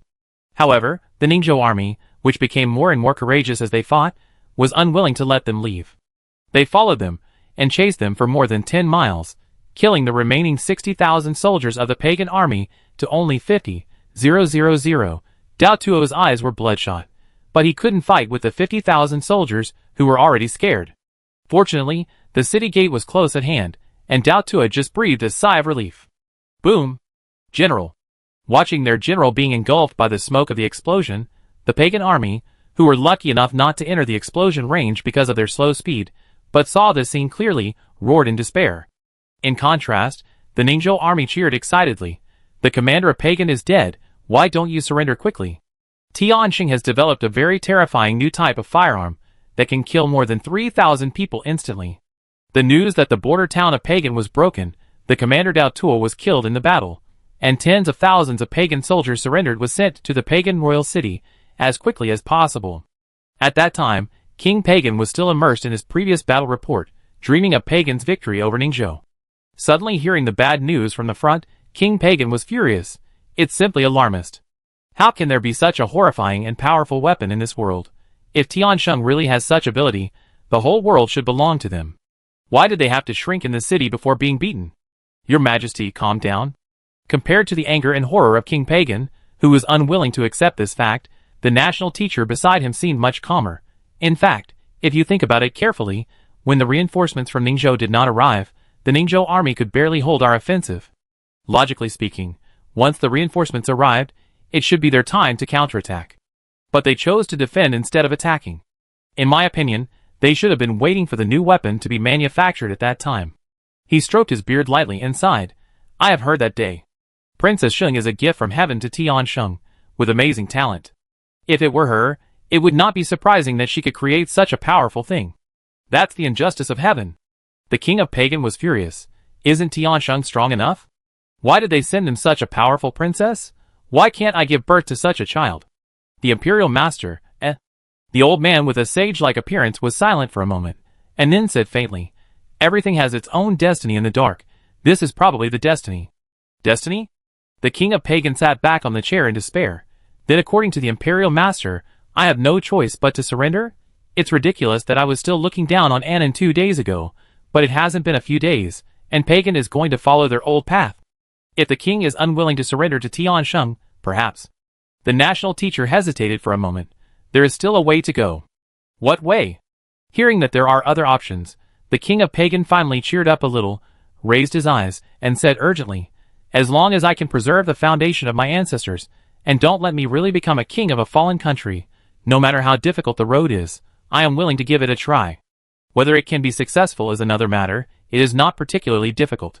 Perhaps because he felt that he was a national teacher, and the ideas he came up with at the critical moment were not in line with his status at all, the national teacher paused awkwardly, and then continued, I heard that Tiansheng princess is now 17 years old, but she has not yet married. If the prince can go and try maybe. The national teacher did not finish the rest of his words, but the meaning was already very clear. The hopeful look on the face of the king of Pagan froze on the spot after hearing this proposal. The other party was the princess of Tiansheng. It was obvious that Tiansheng would never marry the princess to Pagan. Then he had to marry the prince to Tiansheng. But among all his children, the most outstanding one who could inherit his throne was the prince. If he really gave the prince away, who would inherit his throne? And the prince, who had been trained as the future king of Pagan for so many years, and was used to being noble and arrogant, could he really accept the humiliation of marrying into Tiansheng? The king of Pagan was a little entangled. Besides the prince, the others of mine. Your Majesty? The imperial master asked a very straightforward question. Do you really think that those people are worthy of the princess of Tiansheng? King of Pagan. That would be boring. To be honest, he felt that the prince was not worthy of the legendary Tiansheng princess. But relatively speaking, it was more sincere to send the prince over. Just in terms of appearance, the prince's face was the best looking, like his mother. The battle on the front line could not wait for anyone. After pacing back and forth for more than 10 rounds, King Pagan finally sighed, and asked someone to find the prince for him. So, on the third day after the capture of the border town of Pagan, Yunshu, who was sitting in the tent studying the world map, heard a guard come to report that the prince of Pagan came to see him with a peace letter written by the king of Pagan himself. Peace? At this point, how could the king of Pagan have the confidence to negotiate peace with her? Yunshu rolled up the map and raised his eyes with interest. Bring him in. Yes. The guard bowed and retreated. Not long after, the tent door was opened again. Yunshu looked up, and was caught off guard by the golden thing. She turned away subconsciously, but heard the golden thing slowly speaking. Prince Yunai of Pagan, meet the princess. Prince of Pagan? Yunshu blinked and looked again. Sure enough, the thing in front of her, dressed like a human-shaped gold bar, was actually a boy who looked about 17 or 18 years old. All the accessories on his body were made of pure gold, and he looked very rich. It's good to be rich. She likes rich people. Yunshu nodded slightly and said seriously, I heard that you came with a letter of surrender written by your father. That's right. The human-shaped gold bar. No, Yunai took 2 steps forward and solemnly handed the letter of surrender in his hand to Yunshu. Chapter 353. Yunshu took the letter of surrender and read it quickly. He wanted to see if Pagan had the confidence to negotiate peace with Tiansheng even though it had come to this point. After reading it once, Yunshu suspected that she had read it wrong, so she couldn't help but read it again carefully and then laughed on the spot. Do you know what is written in this surrender letter? I know. Prince Pagan lowered his eyes, and his calm expression faintly revealed some ways of enduring humiliation. Don't worry, Your Highness, Yunai is willing. Who cares whether you are willing or not? Don't make it seem like she is robbing a decent woman or a man. You Pagan said troops first, and now you have lost the battle and lost the city. It's fine if you don't want to surrender, but you don't even want to mention things like ceding land and paying compensation when you come to negotiate peace. You want to use a prince to pay off your debts? You don't think that you are really a gold bar just because you dress like a gold bar? Yunshu simply couldn't understand the other party's train of thought. She threw the letter of surrender directly at the feet of the Prince of Pagan. Take your letter of surrender and go back to tell your father that he doesn't have to write a letter of surrender if he doesn't want to. I can fight him myself. You don't agree? Yunai was stunned for a moment and raised his head in disbelief. As the Prince of Pagan, he has everything he wants: power, status, and appearance. He has long been accustomed to the fact that almost all the women in Tiansheng, all Pagan, want to marry him. Yesterday, when his father asked him to sacrifice himself in exchange for the continuation of Pagan's national destiny, he finally made up his mind after an extremely intense psychological struggle, and was willing to endure humiliation for the country and marry into Tiansheng. But I didn't expect that Tiansheng Tainu is already 17 years old. In their country of Pagan, she is an old leftover woman who can't get married, but she still looks down on him.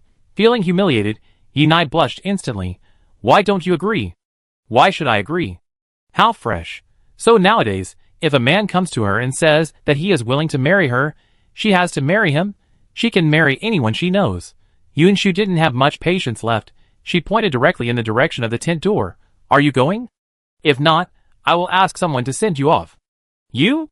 Yunai wanted to tell her to leave, but he couldn't. Pagan was defeated, and he came here this time to find a way out for Pagan. Yunai took a deep breath, suppressed the anger and dissatisfaction in his heart, and his tone became calm again. I was impulsive just now. Since your highness does not agree with the peace terms given by your father, your highness might as well tell me, what exactly do you want to agree to a ceasefire? How to ceasefire? Hasn't Annan already demonstrated to you? Yunshu sneered. Submit to Tiansheng, become one of our own, and naturally there is no need to fight this war. Is there no other way? Yunai's fists suddenly tightened, gritted his teeth, and said, You Tiansheng are not going to hide your ambitions now, and really want to annex the whole world. Aren't you afraid that your arrogant behavior will arouse public anger? Don't you think it's ridiculous to say this from your mouth? Yunshu raised her hand and knocked on the table. It's not us who started this war. After she finished speaking, she glanced at the dragon shadow guard summoned by knocking on the table, and said lightly, Send Prince Pagan away. Yes. The dragon shadow guard received the order, and without saying a word, he picked up Yunai and disappeared outside the tent. Your Highness. General Wei Yuan heard that Prince Pagan had brought a letter of surrender to ask for an audience with Yunshu, and ran over from the other side of the tent. Before he entered the door, he saw a black and a gold flashing in front of him. He was afraid that something had happened to Yunshu, so he quickly opened the door and entered the tent. Seeing that Yunshu was still sitting steadily behind the desk, it didn't look like anything had happened, so he breathed a sigh of relief. Your Highness, I heard that Prince Pagan came to deliver the letter of surrender? Where is he? I had someone throw it out. Throw it out? General Wei Yuan choked, thinking of the black and the gold he had just seen. After reacting, the corners of his mouth twitched twice. Could it be that Pagan is not sincere? They don't want to see the city, and they don't want to pay a tale of silver, but they sent a so-called prince to say that they want to compensate me. Is this considered sincere? Yunshu raised a sarcastic smile at the corner of his lips. Oh, that's not right. The prince should have at least 10 kilograms of gold hanging on his body. General Wei Yuan, ? Your Highness threw it well. After figuring out what dream Pagan had, General Wei Yuan instantly shared the same hatred with her. This Pagan is really shameless. I have never seen such a person who wants both. I will go back and discuss with General Gu and others about continuing to attack Pagan. We must continue to fight. Yunshu nodded. And if we want to fight, We should attack their Khitan city. Khitan? General Wei Yuan thought for a while, and quickly reacted. Pagan's Khitan city is adjacent to the Shan kingdom. If we can use gunpowder to take Khitan, we will be able to shock the Shan kingdom. In this way, maybe we can kill two birds with one stone, and make Shan dare not fight again. Not just Shan. Yuan Shu nodded slightly and said, although gunpowder may be made again after reaching other places. But the longer the time is delayed, the more people will sacrifice their lives for the country. What I want is to directly suppress everyone through the battle of attacking Khitan. Your Highness wants to completely put down the rebellion of the 7 kingdoms at one time? This idea is of course good, but among the 7 countries, only Annan and Shan are closer to Pagan. The other 4 countries are still a long way from Pagan. If you just deliberately let someone pass the news, it may not necessarily achieve the effect you want, right? Then let them see it for themselves. Yuan Shu curled his lips calmly. There should be many people in the army who are still quietly discussing the gunpowder, right? This. General Wei Yuan was embarrassed when he heard this. I have already issued a military order not to discuss this in private. It's just that the effect of the gunpowder that day was really too amazing, and there are always some people who can't help it. However, as long as I find out, I will order military punishment. If your Highness is still dissatisfied, I can also increase the punishment. No need. Yuan Shu curled his lips, and said word by word, on the contrary, I want everyone to know that the battle with Pagan a few days ago was just my first attempt at new weapons. Because the result of this attempt was good, I am now having people manufacture such weapons in large quantities in the army. Chapter 354. Your Highness, do you want to attract all the people to Ningzhou? General Wei Yuan hesitated, then. We do need to find a way to make another batch of gunpowder. Knowing what General Wei Yuan wanted to ask, Yuan Shu nodded and said affirmatively, the little gunpowder left now is not enough to put on a shocking show in Khitan. So we have to send people to buy a large number of raw materials back. But if that happens, won't the method of making gunpowder be leaked? General Wei Yuan asked subconsciously, didn't you say before, isn't it difficult to make this thing? Who said, we only need to purchase materials for making gunpowder? Yuan Shu was helpless. Let's not talk about the raw materials for making gunpowder. We don't lack all the materials. When we purchase materials, can't we purchase more materials other than the gunpowder recipe? Real and fake, dozens or hundreds of them. Who can tell them apart? I understand. General Wei Yuan suddenly realized, I will send someone to do it. Although General Wei Yuan's brain is sometimes not fast enough, he is really efficient in doing things. In just 2 days, the news that should be spread and the things that should and shouldn't be bought were all done. Yuan Shu took advantage of the fact that those who came to investigate the news had not found the right location, and asked the Dragon Shadow Guard to guard it strictly. After making another batch of gunpowder, he asked the Dragon Shadow Guard to let go quietly, allowing those spies from all over the place to enter the mountain to investigate the various tricks of the craftsmen. Just as the spies became more and more confused and had no idea what they had been exploring these days, the Ningzhou army, which had rested for several days, suddenly took action again. It is said that because the negotiations with Pagan failed, Princess Tiansheng was furious and decided to attack Pagan directly in one fell swoop. After the news came out, spies from all sides followed the pace of the Ningzhou army and moved towards Khitan. At that time, Yuan Chuan was still pulling Yuan Shu's sleeve and acting coquettishly with her. Fifth sister, when we fight Khitan this time, can you also arrange a particularly majestic scene for me, like you did last time? Let me go to the front alone to pretend to be a master, and then raise my hand to destroy them all. No. Yuan Shu refused without any euphemism. No fancy arrangements this time. Last time, she was just trying to lure the enemy into a trap. This time, she was going to go straight to the violent aesthetics. Why play those extra tricks? Ah, fifth sister. The sleeve that was just pulled back by Yuan Shu was pulled back by Yuan Shu. Yuan Chuan rode on a pony, and quickly stuck to her again. Go over, if you don't have it, just add a little bit in. It's nothing more than a few more words. It doesn't take much effort. But it's unnecessary, and it's not safe. Yuan Shu tried to reason with him. This time, they are the ones defending the city, and with a previous experience, they probably said they would never leave the city. It would be meaningless for you to shout over, and you might even look stupid. No! Yuan Chuan didn't listen at all. Fifth sister, you are so smart, you will definitely come up with a good idea. And didn't you say that when we attack Khitan this time, there will definitely be a lot of people watching in secret, and we just want to take this opportunity to deter all the villains? In such a time, it is more important to show off, right, fifth sister? Halfway through his words, Yuan Chuan started to act like a spoiled child again. Yuan Shu was really pestered by him, and finally nodded. Okay, let you go to the front first. Fifth sister is the best. The goal was achieved. Yuan Chuan cheered, and immediately smiled. Then fifth sister, what should I do then? You just... He made up a paragraph for him on the way, and Yuan Shu glared at him unhappily. Did you remember it all? I remember it. Yuan Chuan nodded repeatedly like a little trick. Fifth sister, don't worry, I promise to use all my momentum. Yuan Shu, Although she should believe that this kid will not let down when it comes to being cool. But, the naughty child really gives people a very unreliable feeling. Ah! From Ningzhou to Kedan City, the army marched from morning to night. In order to ensure that everyone was energetic enough when attacking the city, General Wei Yuan directly ordered that 80,000 troops be stationed less than 20 miles away from Kedan City. The night before the war, the pagan army in Kedan City, and the spies of various countries hidden in the dark outside the city, countless people tossed and turned, unable to sleep all night. Only the Ningzhou army relied on the strong confidence brought by gunpowder, and slept extremely well at night. The next morning, the whole army was even more energetic. Yuan Chuan wore a set of golden armor that he had specially tailored for him a few days ago, and he was particularly excited all the way. When he really arrived at the foot of Kedan City, he couldn't wait to ride his short-legged horse, and clattered forward, holding his head high, like a proud golden peacock. Where is Prince Pagan? Let him get out for this prince. Prince? Isn't it said that the one in the army now is the legendary Tiansheng princess? Where did this little brat come from? Commander Kedan narrowed his eyes, and looked at the little prince outside the city, who had left the main army behind him, and walked forward for a long time alone, but was still out of the range of arrows. He responded sternly, How dare you? I am the Prince of Pagan. How can you treat me so lightly? What Prince of Pagan? To put it nicely, he is the prince, but to put it bluntly, isn't he just a male favorite? Commander Kedan has a temper, and Yuan Chuan has an even worse temper. He shouted back fearlessly, Don't tell this prince that you don't know that your king of Pagan wanted to give that shit prince to me before. The prince's princess and sister are his male favorites in exchange for a ceasefire between the two countries.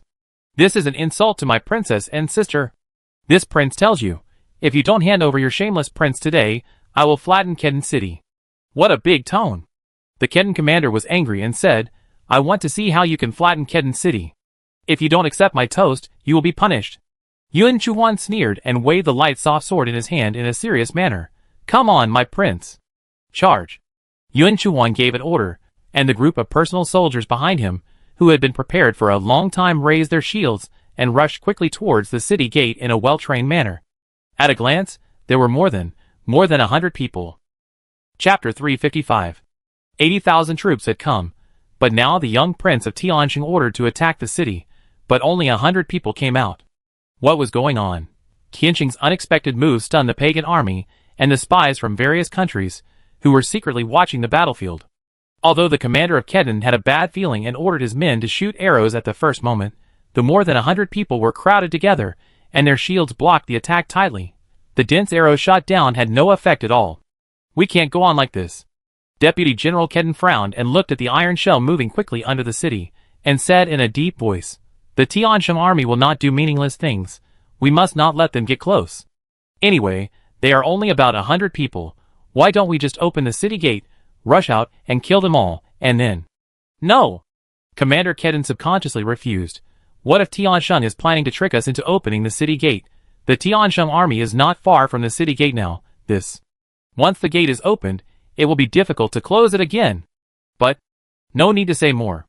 Watching the iron shell getting closer and closer to the gate, Commander Kedan shouted loudly, Change to boulders, throw them at me. Yes! The soldiers on the wall, who were holding longbows, all bent down and picked up the boulders. In the distance, General Wei Yuan, who had expected this scene to happen, also ordered the archers to come forward and try to use the overwhelming arrows to help the more than 100 people under the iron shell transfer the pressure. At the same time, after approaching the wall, the soldiers under the iron shell quickly dispersed and rushed towards the gate that the boulders could not hit. Yuan Chuan was standing proudly behind the archers, but as he watched, perhaps because he was worried about the 100 people, he was so nervous that he forgot his own situation. He didn't know when the short horse under him actually wandered into the middle of the archers, until a sharp arrow flew past his cheek. Yuan Chuan came to his senses, and finally realized where he had run to, and then suddenly burst into a scream. Fifth sister, help! Ding ding ding. A wave of arrows shot straight at him, was completely blocked by a long sword that appeared out of thin air. Before Yin Chuan could see what was happening, his collar was suddenly lifted up by someone, and his eyes blurred. When the wind stopped again, he had been thrown on Yun Shu's horse by the Dragon Shadow Guard. Yun Chuan, Yun Shu. Their eyes met. Yun Chuan, who had just sat up, quickly hugged his head and admitted his mistake. Fifth sister, I really didn't mean it just now. I don't know why I ran there. Heh. The most important thing was that her head was hugged by him. The armor was hard, and she was too lazy to be stupid to hit him with her own hands. Yun Shu sneered directly. I will tell my father and concubine Lu the truth about this matter. You can explain it yourself when you go back. Don't. Yun Chuan screamed, quickly let go of his hands, and desperately pushed his head in front of Yun Shu. Fifth sister, why don't you beat me to calm down? If my father and mother knew about this, it would be a small matter to get beaten up when I go back. If I'm not careful, my pocket money for the next 10 years might be deducted. Why should I beat you? Yun Shu continued to sneer in a sarcasm. It was I, the fifth sister, who was inconsiderate and believed your lies and really let you go to such a dangerous place. I am also responsible for this matter. If I hide it from my father and concubine Lu, wouldn't it be evading responsibility? No. Yun Chuan's heart was broken. He wanted to show off today and brag about it in front of everyone after he returned, especially after Tsinyi returned. But in the end, he didn't show off. So many people saw him shouting for help and being thrown to the ground by the Dragon Shadow Guard by the collar. Not to mention the scene, his pocket money for the next few years is likely to be lost. He was crying and wanted to fight for himself again, but he saw his fifth sister suddenly staring at the direction of the city gate, and the corners of her lips curled up slightly. It's done. It's done? Yun Chuan also turned his head quickly and stretched his neck to look at the city gate. Sure enough, the 100 or so soldiers, who had rushed over with explosive packs and shields before had escaped under the cover of the archers. Those who could escape had now escaped back, and those who could not escape were lying very close to the city gate with explosive packs. The 100 or so explosive packs were now piled near the city gate. The archers on the Tiansheng side put away their longbows neatly and began to retreat quickly without any hesitation. The spies hiding in the dark couldn't help but frown when they saw this. What's going on? Tiansheng is withdrawing its troops now. What did those 100 people just make a special trip to bring to the city gate? Could it be? Didn't you say you wanted to see how I would flatten your Kedon city? As if to confirm their guess, Yun Shu held down Yun Chuan, who was still trying to make trouble with one hand, and smiled coldly. Then you better open your eyes and watch carefully. Come on, shoot an arrow. Shoot an arrow? Didn't the archer just retreat? Who will shoot this arrow? Coach Kudan's heart tightened. Before he could figure out what arrow to shoot, he saw the black figure, who had appeared out of nowhere, and rescued the sixth prince of Tiansheng appeared again. And this time, he had a longbow in his hand, the bowstring was fully drawn, and the other end of the arrow was already ignited by fire. Oh no! Coach Kudan's pupil shrank suddenly, and he shouted loudly, Stop him! But everything was too late. The ignited arrow broke through the air, with an unstoppable sharp posture, and pierced into the pile of explosives fiercely. More than 100 explosive packs exploded at the same time. Smoke filled the air, and the ground shook. It seemed that something was flying high, and it seemed that something was collapsing. The spies hiding in the dark opened their eyes in horror, and were almost thrown away by this wave of earth shaking. They tightly grasped the boulders or trees around them, feeling the heat waves rising in the center of the battlefield, watching the flames raging like a mad dragon, and the smoke and dust dissipated. The originally majestic city walls collapsed directly into ruins, and the pagan army on the city walls could not even see a trace. Go back? They must go back quickly to tell their master about this. The new weapons developed by Tiansheng are too terrible, far beyond human power. This war can no longer be fought. If it continues, all 7 countries will be completely finished. Chapter 356. The moment the 80,000-strong Ningzhou army entered Kedon City, all the spies left in a panic. Perhaps it was because they heard that the reason Kedon City ended up like that was because Pagan refused to surrender, and his attitude towards peace talks was extremely insincere. 10 days later, except for Annan, which had already surrendered, and Pagan, which was directly defeated, the surrender letters of the remaining 5 countries were directly sent to Emperor Xuanwu's dragon case. Even the 7 princes of Beixiong, who first stirred up the war, were tied up and sent to the capital. The rebellion of the 7 countries was completely quelled, and Yun Shu and his men should naturally go back. Compared with General Wei Yuan, who was eager to go home, and Yun Shu, who was much more relaxed after solving a big problem. Yun Chu-won was particularly anxious. And this anxiety began to increase exponentially as the distance to the capital got closer and closer. Especially on the day of entering the capital, Yun Chu-won confirmed with Yun Shu for the third time. "Fifth sister, you told father about my incident on the battlefield in your letter before.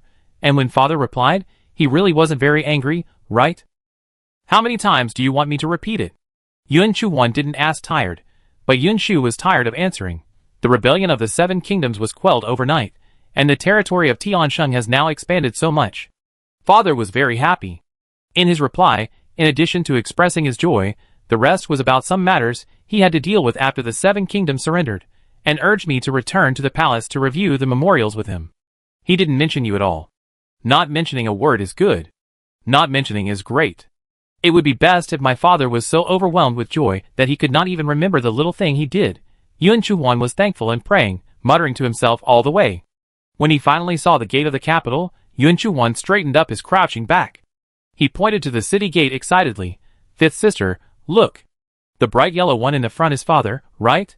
Father personally led the whole court to pick us up." "Yes, I saw it." Yun Shu bit her lips. Although her face was not emotional, her chest was also surging with a sense of heroic emotion. She quelled the rebellion of the Seven Kingdoms and returned in triumph. She was personally welcomed by the emperor and his ministers. When she first came here, she could never have thought that she would have this day. TSK, she is worthy of it. The arc of the corner of her lips reached its highest point when the horse's hooves stopped. Yun Shu smiled and turned over to get off the horse. She bowed to Emperor Xuanwu in a proper manner. "Father, I am honored to be here." "Disgrace? Good, good, good. You are worthy of being my daughter.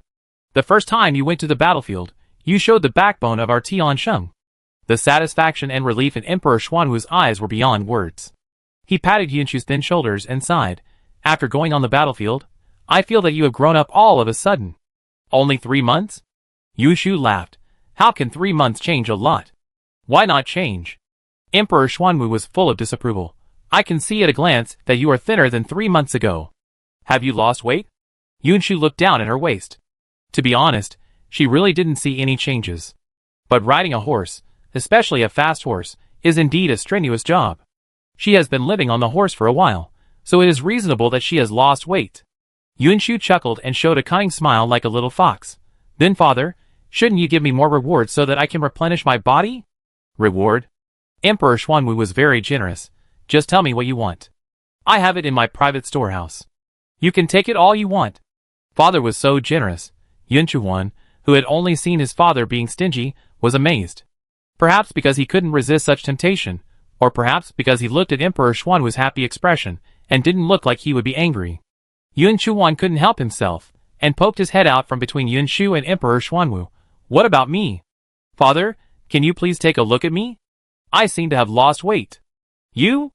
Emperor Xuanwu's smile remained unchanged, but the smile in his eyes seemed to fade away in an instant, and there was a hint of chilliness. "Unfortunately, Yun Chu-won couldn't see it. Your reward has been prepared by your mother.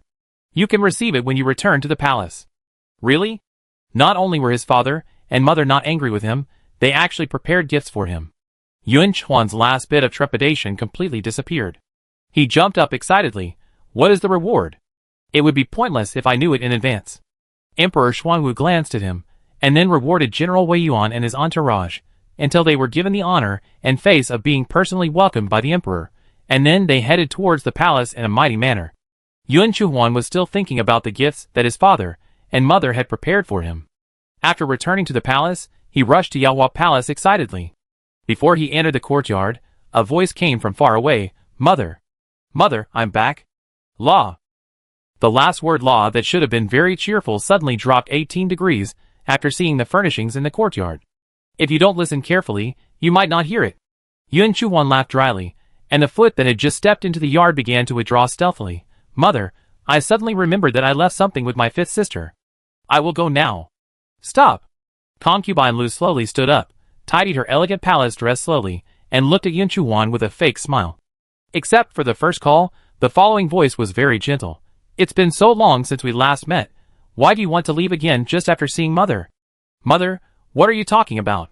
The smile on Yun Chu-won's face became more and more stiff. "Didn't I say it just now?" I'm going to get something from my fifth sister. Since it's something that can be left behind, it won't take too long. Concubine Lu smiled slightly and waved at Yun Chuan. Come in first. I won't. Seeing that pretending to be stupid was no longer effective, Yun Chuan turned around and wanted to run. However, before he could run 2 steps, he heard his mother, who was so gentle just now, shout loudly, and then a black shadow flashed by and dragged him back to the yard neatly. Yun Chuan. Shock. This sister, help me. You said you wouldn't get angry, and you didn't even mention him? In order to let my mother beat him up, my father even borrowed a dragon shadow guard temporarily. Chapter 357. In the Yahua Palace, there was a commotion. In the East Palace, Yunshu took a comfortable bath, then laid down on her spacious and comfortable bed, and sighed for the first time in a long time. But her leisure was only for 1 day. After the celebration banquet on the 2nd day, she was ruthlessly summoned to the imperial study by Emperor Xuanwu, and returned to her miserable working life. Or should we say, it was a more miserable working life than before. Tianqing's territory expanded so much this time, naturalizing the people, sending officials, governing the extra cities, and especially gradually passing on the things that Tianqing had developed rapidly in the past 2 or 3 years. With this huge workload, plus the work that needed to be handled, Yunshu couldn't even leave work early. She wakes up at 3 in the morning, and can return to the East Palace at 7 in the evening, which is already quite good. No, this cannot go on. After doing this for more than a month, Yunshu went crazy, who goes to bed at 8 in the evening, and gets up at 3 in the morning. 8. Ting Shui didn't understand what 8 or 3 was, but she understood sleeping and waking up. Hearing this, she pinched Yunshu's shoulders with some amusement. Who doesn't rest like this? It's dark at the time of Su, and you don't sleep at this time, running around everywhere. That's not a good person. You have to sleep when it's dark? Yunshu was full of resentment. Then why don't you let it not get dark? Yes. Why don't you let it not get dark? Yunshu's eyes lit up, and when he went to the imperial study the next day, the first thing he said when he entered the door was, Father, I want to take a day off. No. Emperor Xuanwu didn't even raise his head, but pointed directly at the piles of memorials on her desk that were so heavy that they almost burst the roof, and sneered, If you go to slack off, who will deal with these memorials? Can't you just think of it as when your son came back from the battlefield, 1 day late? Yunshu lay on the piles of memorials in front of Emperor Xuanwu, pointing at her own face and accusing, Father, look at your son's face. Don't you feel anything? What can you feel? Emperor Xuanwu took the time to glance at her. Resentment? This is called class flavor. Yunshu spoke quickly, looking angry. Do you know what class flavor is? Class flavor refers to a person's resentment because of work. Work pressure, time blur, consumption desire, and the 12-hour nature of economic activities lead to a state of physical and mental exhaustion. This state is not only reflected in external aspects such as unwillingness to dress up, particularly tired eyes, etc., it can also go deep into people's inner world, making people have a very negative psychological state. Usually this situation only occurs in some people who are in poor economic conditions and have been working. That is, working for many years. But now, it has appeared concretely on the face of my son. Emperor Xuanwu, Although he didn't quite understand many of the words in it, it still came down to that sentence. She just wanted to be lazy. Emperor Xuanwu said indifferently, So what? So I want to change all this. Yunshu finally showed her true colors. Father, take a look at these memorials and things we see every day. Aren't there many things that can actually be handed over to the officials below? There are also matters that need to be discussed by the court officials. They can be resolved in 1 day, but because the officials need to go home before the palace gates are locked, they are delayed for 2 or 3 days, which invisibly slows down our efficiency. The current situation is that the court officials can go back home early every day to rest, but only your son and father are busy from dusk to dusk every day. Don't you think this is a bit unreasonable? How can the employees be idle every day and drink tea and read newspapers, while only the boss is busy like a dog, all rolled up for her? What's unreasonable? The biggest boss, Emperor Xuanwu, expressed his incomprehension. As an emperor, you naturally have more things to deal with than ordinary officials. Besides, it's getting dark. Unless there's an emergency that needs to be dealt with immediately, isn't it right to let the ministers go back early? Yunshu, ? If Emperor Xuanwu were in modern times, he would definitely be called the best boss. It's a pity that she has to take the capitalist route. She doesn't have the heart of Emperor Xuanwu. She really can't stand seeing herself busy from 3 a.m. to 7 or 8 p.m., while the ministers only have to work from 3 a.m. to 7 or 8 a.m. Unless they are summoned to the imperial study by Emperor Xuanwu, they can go back to rest after the court session. Even if there are people who have to report to work at the corresponding government office after the court session, they can only work until 3 p.m. at best. Moreover, 8 a.m. to 9 a.m. and 11 p.m. to 2 p.m. are still rest and meal times. Why? Who wouldn't be jealous?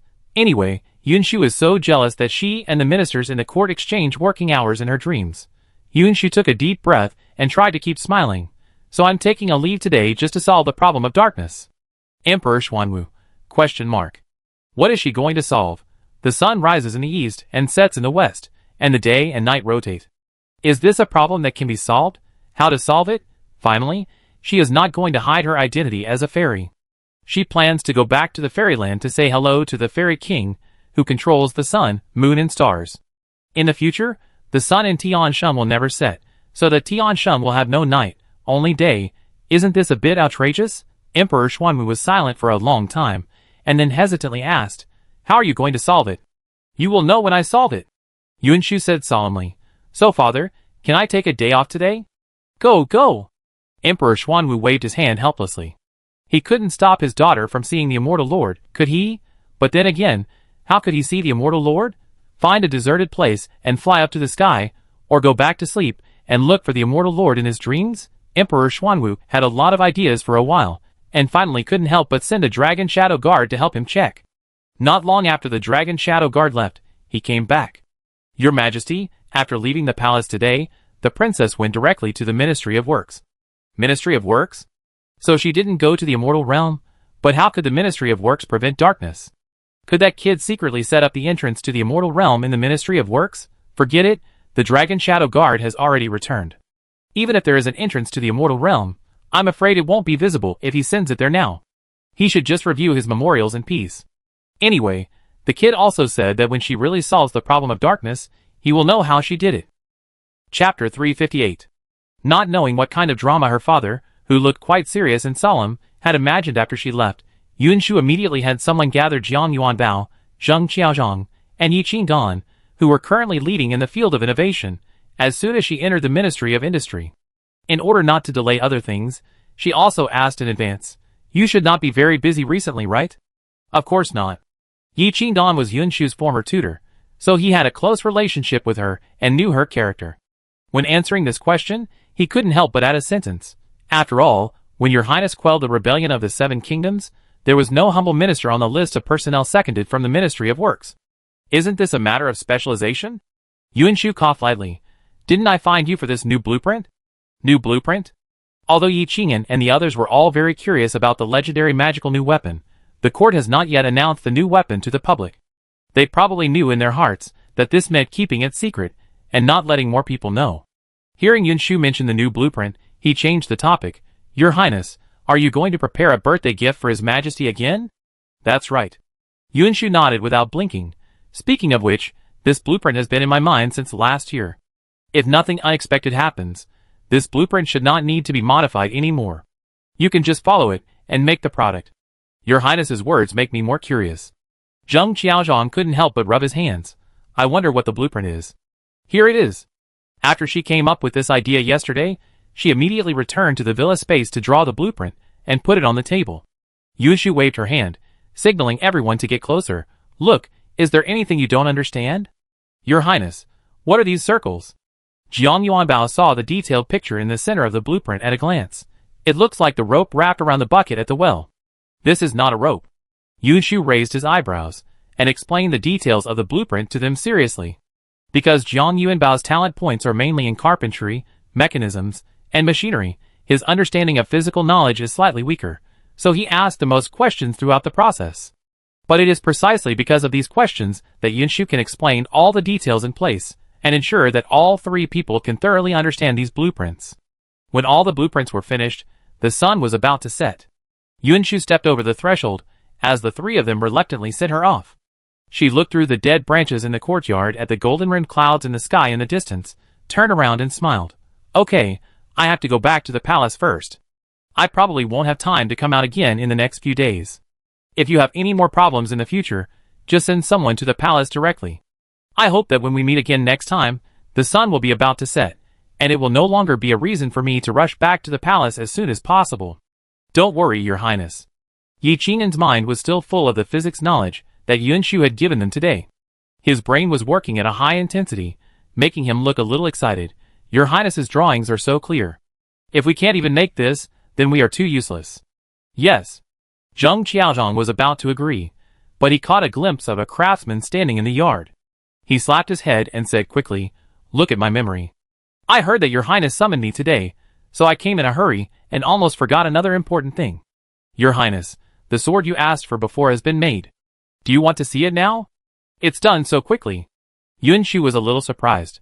After she made a steam engine to make steel, she also asked someone to start making the sword she had promised to give to Sini.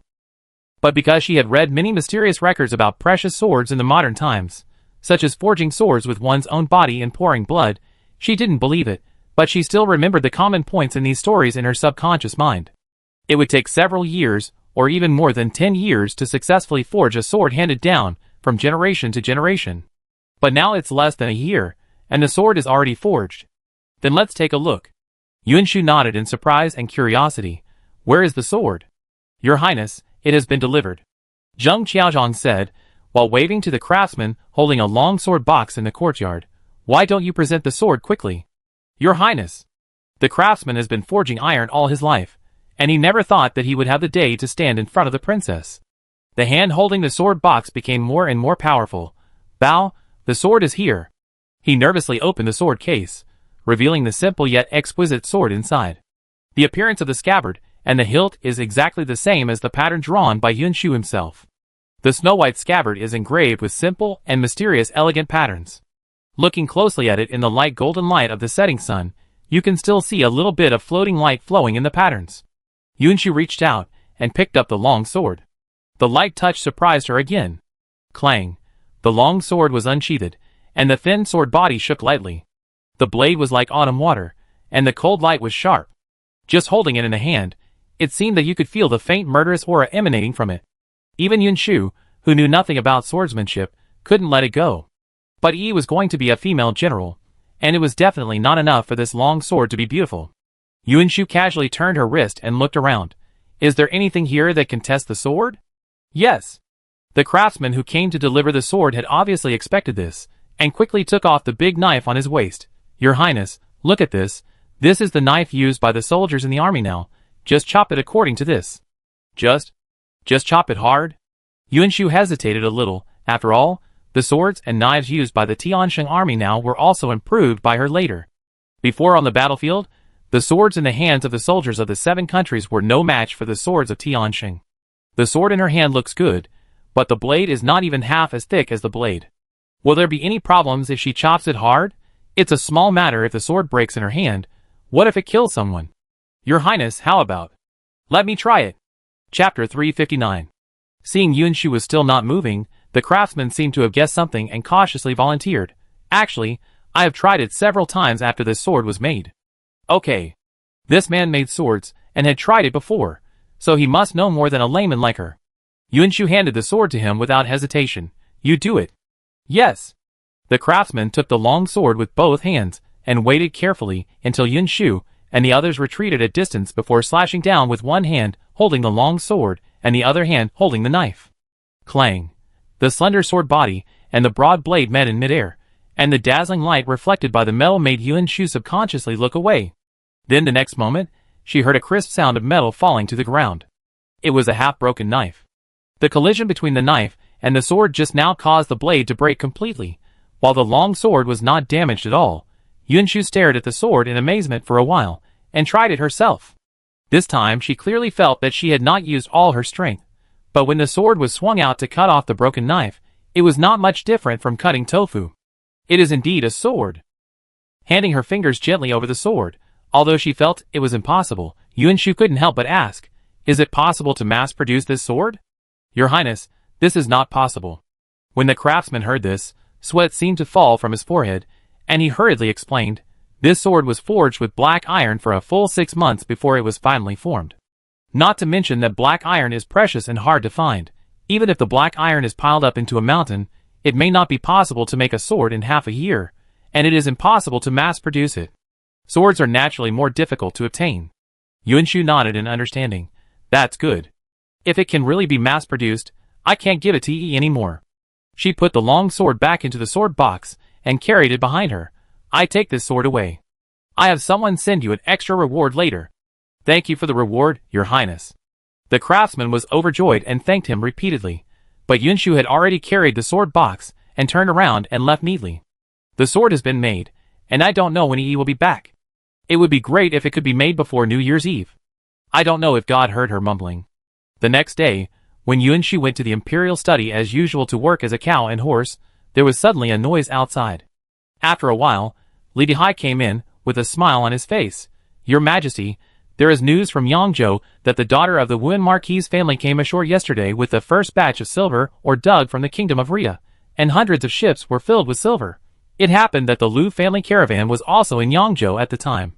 They drove the steam truck that they had just received last month and brought Mistson and some of the silver back to the capital. Now Mistson is waiting outside. Let her in.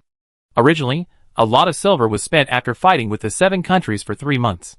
In addition, after the 7 countries surrendered, there were huge expenses everywhere to govern these places. Even though the national treasury has become much richer in the past 2 years, it is almost overwhelmed by this series of operations. Seeing that Minister Yin was about to submit memorials to the palace every now and then to cry poor, the silver that Sini brought back at this time was definitely timely rain. Emperor Xuanwu was so excited that he even forgot that Sini was not the female general shown in the life choice simulation system. She was now looking at the little girl who tied her ponytail high with a red cloth and walked with heroic spirit. But was not yet 12 years old. Emperor Xuanwu was silent. Fortunately, Sini has really grown up a lot in this year. She used to be a soft and sticky little bun in front of Yushu, but now she can be clear and coherent in front of Emperor Xuanwu. Your Majesty, I, your servant Sini, pay my respects to you. Long live your Majesty. No need to be polite. Emperor Xuanwu came back to his senses and replied calmly, Why are you alone? Where is the Prince of Wuan Marquis? Your Majesty, there are many mineral veins in the kingdom of Ria. My father is worried that some villains will have evil intentions and cause trouble again, so he insists on guarding the island in person. It's just that because too much gold and silver have been dug out, it is impossible to transport them back to Tianshan at once, so I specially sent you to bring back a batch first. Sini took out an account book from her arms and presented it to Emperor Xuanwu respectfully. This is the account book written by my father. Please take a look, Your Majesty. Account book? Emperor Xuanwu opened the book and felt that it was filled with dense words at first glance. But when he looked at it carefully, he found that it only stated the specific amount of gold and silver on each ship. The first batch had a total of 138 ships, and the total amount of gold and silver on them was 350 million taels of silver. Perhaps it was because Yunshu had made him greedy over the past 2 years, but Emperor Xuanwu looked at this number and thought it was nothing special. I heard that the gold and silver veins in the kingdom of Ria are extremely rich, but now it seems that there are not many. That's because she only brought back a very small part. Although Yunshu didn't see the account book, he could roughly guess. The steamship has not been completed yet, and the small boat that Yi and the others took out before can't hold much silver. Sini question mark. Who is talking? Why did she seem to hear the voice of Her Royal Highness? I'm here. Behind a small desk, Yunshu finally pushed open a gap in the pile of documents, and saw Sini looking around for her in a daze. Yunshu smiled and stretched out a hand from the gap and waved at her. Am I right? Following that hand, Sini finally saw Yunshu in the gap. Shock. God. She originally thought that it was not easy for her to follow the army to the kingdom of Ria and practice martial arts, and read military books diligently every day. When I saw her today, I realized that the one who had a hard time was Her Royal Highness the Princess. How could there be so many memorials that Her Royal Highness was completely buried in them? Sini stared at the pile of memorials in shock for a long time before nodding with difficulty. Your Highness, what I brought back this time is indeed only a very small part, even less than 1/10. Maybe 1 in 100? 1 in 100 can be as much as more than 300 million. If all of them are dug out, wouldn't there be at least more than 30 billion? Emperor Xuanwu calculated in his mind, and his brows relaxed immediately. I see, you and your daughter have worked hard this time. Chapter 360. In front of Emperor Xuanwu, and in such a serious place as the Imperial Study, Yunshu couldn't say too much to Sini about things that were not related to the business. After that sentence, She diligently buried her head in reviewing her memorials. She was very diligent and hard-working, and she didn't dare to slack off for a moment. Seeing that, Cindy couldn't help but shudder after leaving the imperial study. It's really hard to be a princess. It's hard to imagine how much effort Her Highness, who used to find it very difficult to sit and listen to classes in the study for a long time, has made to be a good princess. Cindy sighed repeatedly, unaware that in the imperial study, after Emperor Xuanwu sent her away, he suddenly snorted coldly. Have you pretended enough? Is your father talking to your son? Yuanshu was still pretending to be stupid with an innocent face. What are you pretending for? What do you think? Seeing that she was still pretending, Emperor Xuanwu glared at her unhappily. Why? I wonder when you lost the time to listen to people talking, and you have to keep reviewing the memorials, and the memorials on your desk. You can take them away after reviewing them, but you keep piling them on the desk. If you want to pile them, then pile them up, but you have to pile them up in the middle to cover yourself up. When you are talking to people, if you move a little to the side, you can show your face. Who are you trying to scare by deliberately making a gap? Are you trying to make everyone think that I treat you like a cow? How can you think that? It's the truth. Yuanshu muttered softly, but Emperor Xuanwu was sharp-eared and heard it. What did you say? Your son said that your wisdom is known to everyone in the court. How could anyone misunderstand you? Yuanshu changed her words quickly and sincerely. Besides, it's not your fault that there are so many memorials. It's mainly the fault of the officials below. She took this opportunity to bring up the old things that she didn't have time to talk about yesterday. There are many unimportant things that should be solved directly by the officials below, and then the results should be submitted. But they all sent them to your hands. This is unreasonable. Just like our Tiansheng Chamber of Commerce, as the president of the Chamber of Commerce, I only need to formulate the rules of the Chamber of Commerce, collect business taxes at the end of each year, and then send them according to the collected business taxes. Give out rewards, and throw out bait for the new year, so that all local chambers of commerce can be full of energy. As for the merchants doing their own business, most of the trivial matters that the presidents of the chambers of commerce need to manage do not need to go through my hands. At best, I will occasionally handle the things that the presidents of the regional chambers of commerce cannot handle. But father, don't you see that the chamber of commerce is running well? National affairs are not as simple as running a chamber of commerce. Emperor Xuanwu felt that Yuanshu's words made some sense. But in all dynasties, these matters were handled by the emperor, which was also a manifestation of the concentration of imperial power and the real power in his hands. How could an emperor want to take the initiative to share power and give it to the ministers below? What's the difference? Yuan Maverick doesn't mind sharing a small part of the power at all, she retorted. Although national affairs are indeed much more complicated than the affairs of the Chamber of Commerce, the ministers in the court are much more capable than the presidents of the chambers of commerce in various states. You spend so much money to support so many capable ministers, but you basically don't use them to work. You pull civil officials and military generals to attend the morning court every day, let them act as messengers and military advisors, and then let them go home to rest and do whatever they want. Isn't this a complete waste? Please don't say that it should be like this, and it has always been like this. Don't think that I am just mentioning this to be lazy. Seeing that Emperor Xuanwu was still unmoved, Yuanshu rushed to speak before he could say anything. Father, with my intelligence, if I can live to be 100 years old, would it be more beneficial to Tiansheng than living to be 60 or 70? Emperor Xuanwu? ? Although she was a little too narcissistic, considering the future he had seen in the life choice simulation system before, Emperor Xuanwu nodded reluctantly. So what? But to live to be 100 years old, you must have a healthy work and rest schedule. Yuanshu argued with Emperor Xuanwu seriously. Father, do you remember that I have read some medical books? The great doctors in those books have said that sitting for a long time is a behavior that is particularly unhealthy. Especially sitting for a long time and working at a desk. First of all, lowering your head for a long time will cause shoulder and neck discomfort. If the shoulder and neck discomfort is serious, it may cause dizziness and headaches, and even worse, it may cause blood circulation in certain parts of the brain. As for sitting for a long time, it is more harmful. The adverse effects on the lumbar muscles and bones are not a big deal. The key is that it may also cause damage to the heart. At the same time, it may also lead to a series of bad consequences such as fatigue, insomnia, memory loss, etc., and these consequences are likely to cause a person's work efficiency to decrease, the brain to become stupid, or even frequent mistakes to occur. Of course, once this happens, the workload he has to deal with will increase again, thus forming a vicious circle. After saying a lot, it felt that Emperor Xuanwu had been almost fooled by her. Yuanshu finally made a final summary.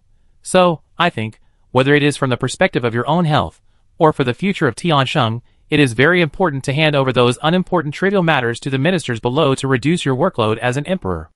Emperor Xuanwu, just sitting in the imperial study and reviewing a memorial, can there be so many harms? If so, why had he never heard the imperial doctors mention it before?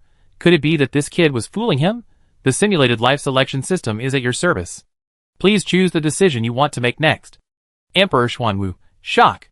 This matter actually alarmed the life selection simulation system? Emperor Xuanwu looked at the screen in disbelief. A. Reject Yunshu's proposal. Insist on keeping the power firmly in his own hands, and in order to prevent the future dispersion of imperial power, strictly prohibit Yunshu from doing so. B. Reject Yunshu's proposal. Insist on keeping the power firmly in his own hands, but don't care what choice Yunshu makes after ascending the throne. C. Agree with Yunshu's suggestion. Gradually give ministers more authority, and leave less important trivial matters to them. Chapter 361.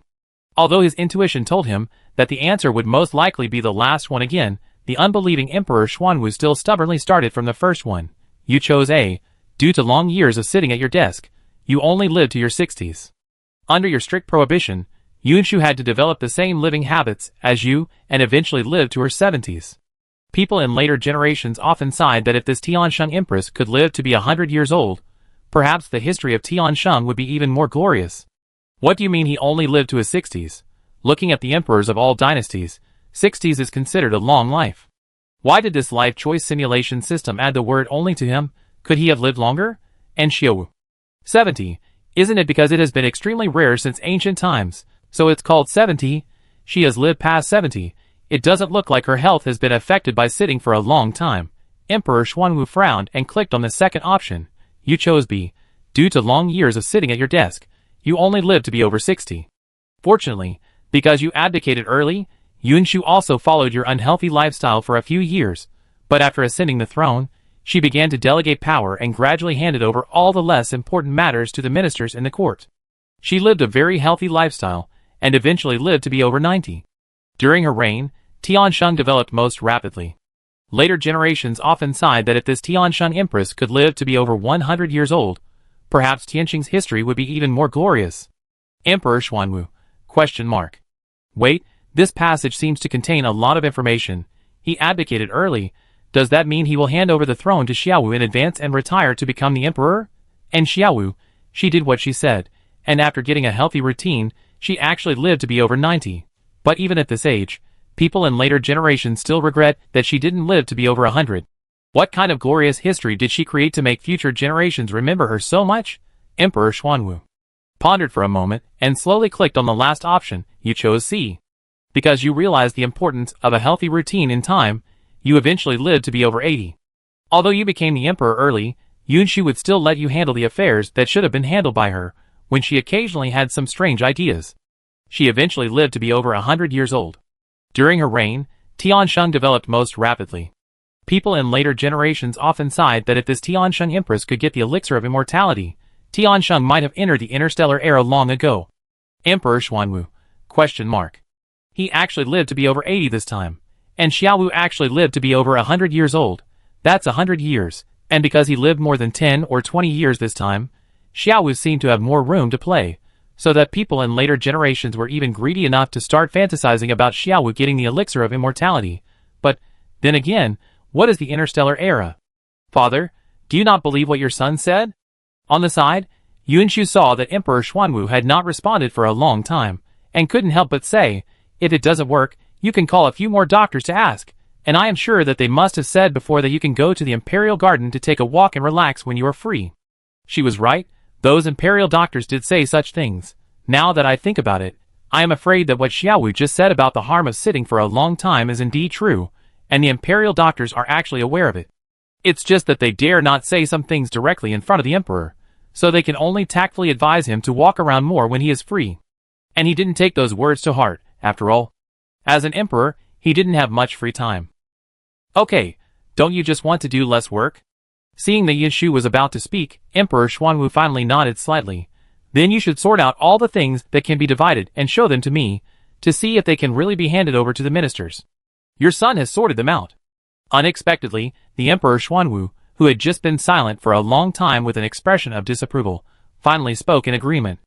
Yunshu's eyes lit up, and she quickly moved all the 3 piles of documents on her desk to the Emperor Xuanwu. These are the things that your son thinks can be handed over to the ministers. Emperor Xuanwu? ?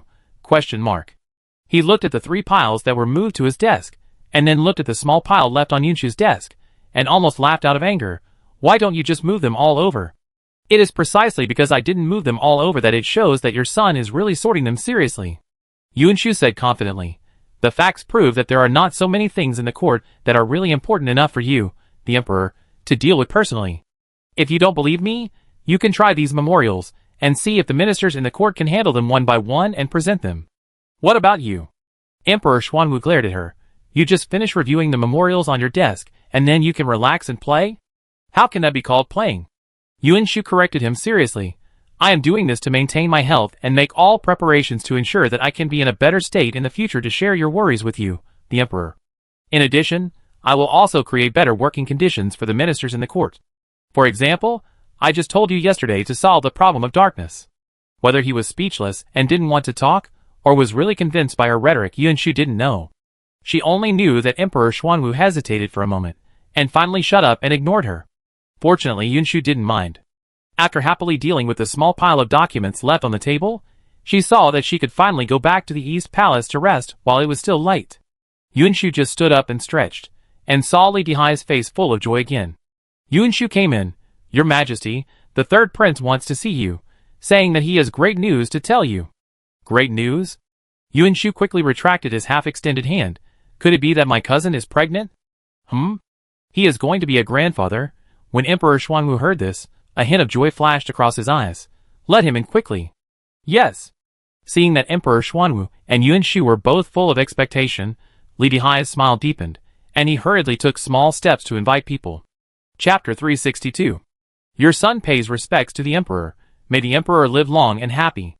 The 3rd prince entered the palace and finished his ceremony. When he looked up, he saw Emperor Xuanwu and Yunshu staring at him intently, as if they were waiting for good news from him. He grinned and laughed foolishly. It seems that the emperor and the princess have heard about it, right? The documents from Beixiang have been delivered.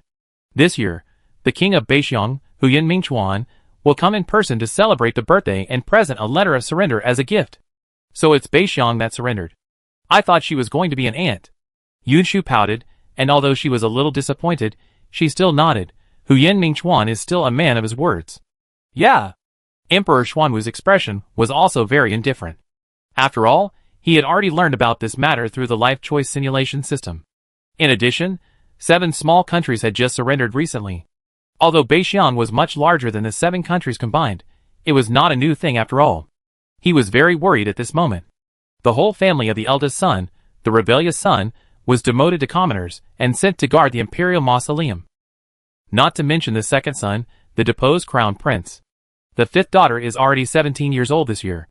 In the past 2 years since she became the princess, many young talents have found opportunities to flirt with her, but she is like a fool, completely unmoved, and even sometimes, she doesn't even realize that they are after her. If nothing unexpected happens, she will probably do as she said, not marrying, let alone having children. The 6th son is still too young, and can't be counted on for the time being. He is the dignified Emperor Tiansheng, and he is about to be 45 years old.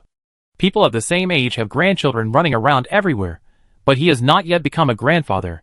He can only hope that the 3rd and 4th sons can be more useful, and let him see the big fat grandchild as soon as possible. I thought I could finally get what I wanted today, but I didn't expect. TSK, they've been married for more than half a year. Can the 3rd prince still do it? Emperor Xuanwu thought so, and he couldn't control his disgusted look for a moment, which happened to be seen by the 3rd prince. The 3rd prince? ? No, he did report a great event, didn't he?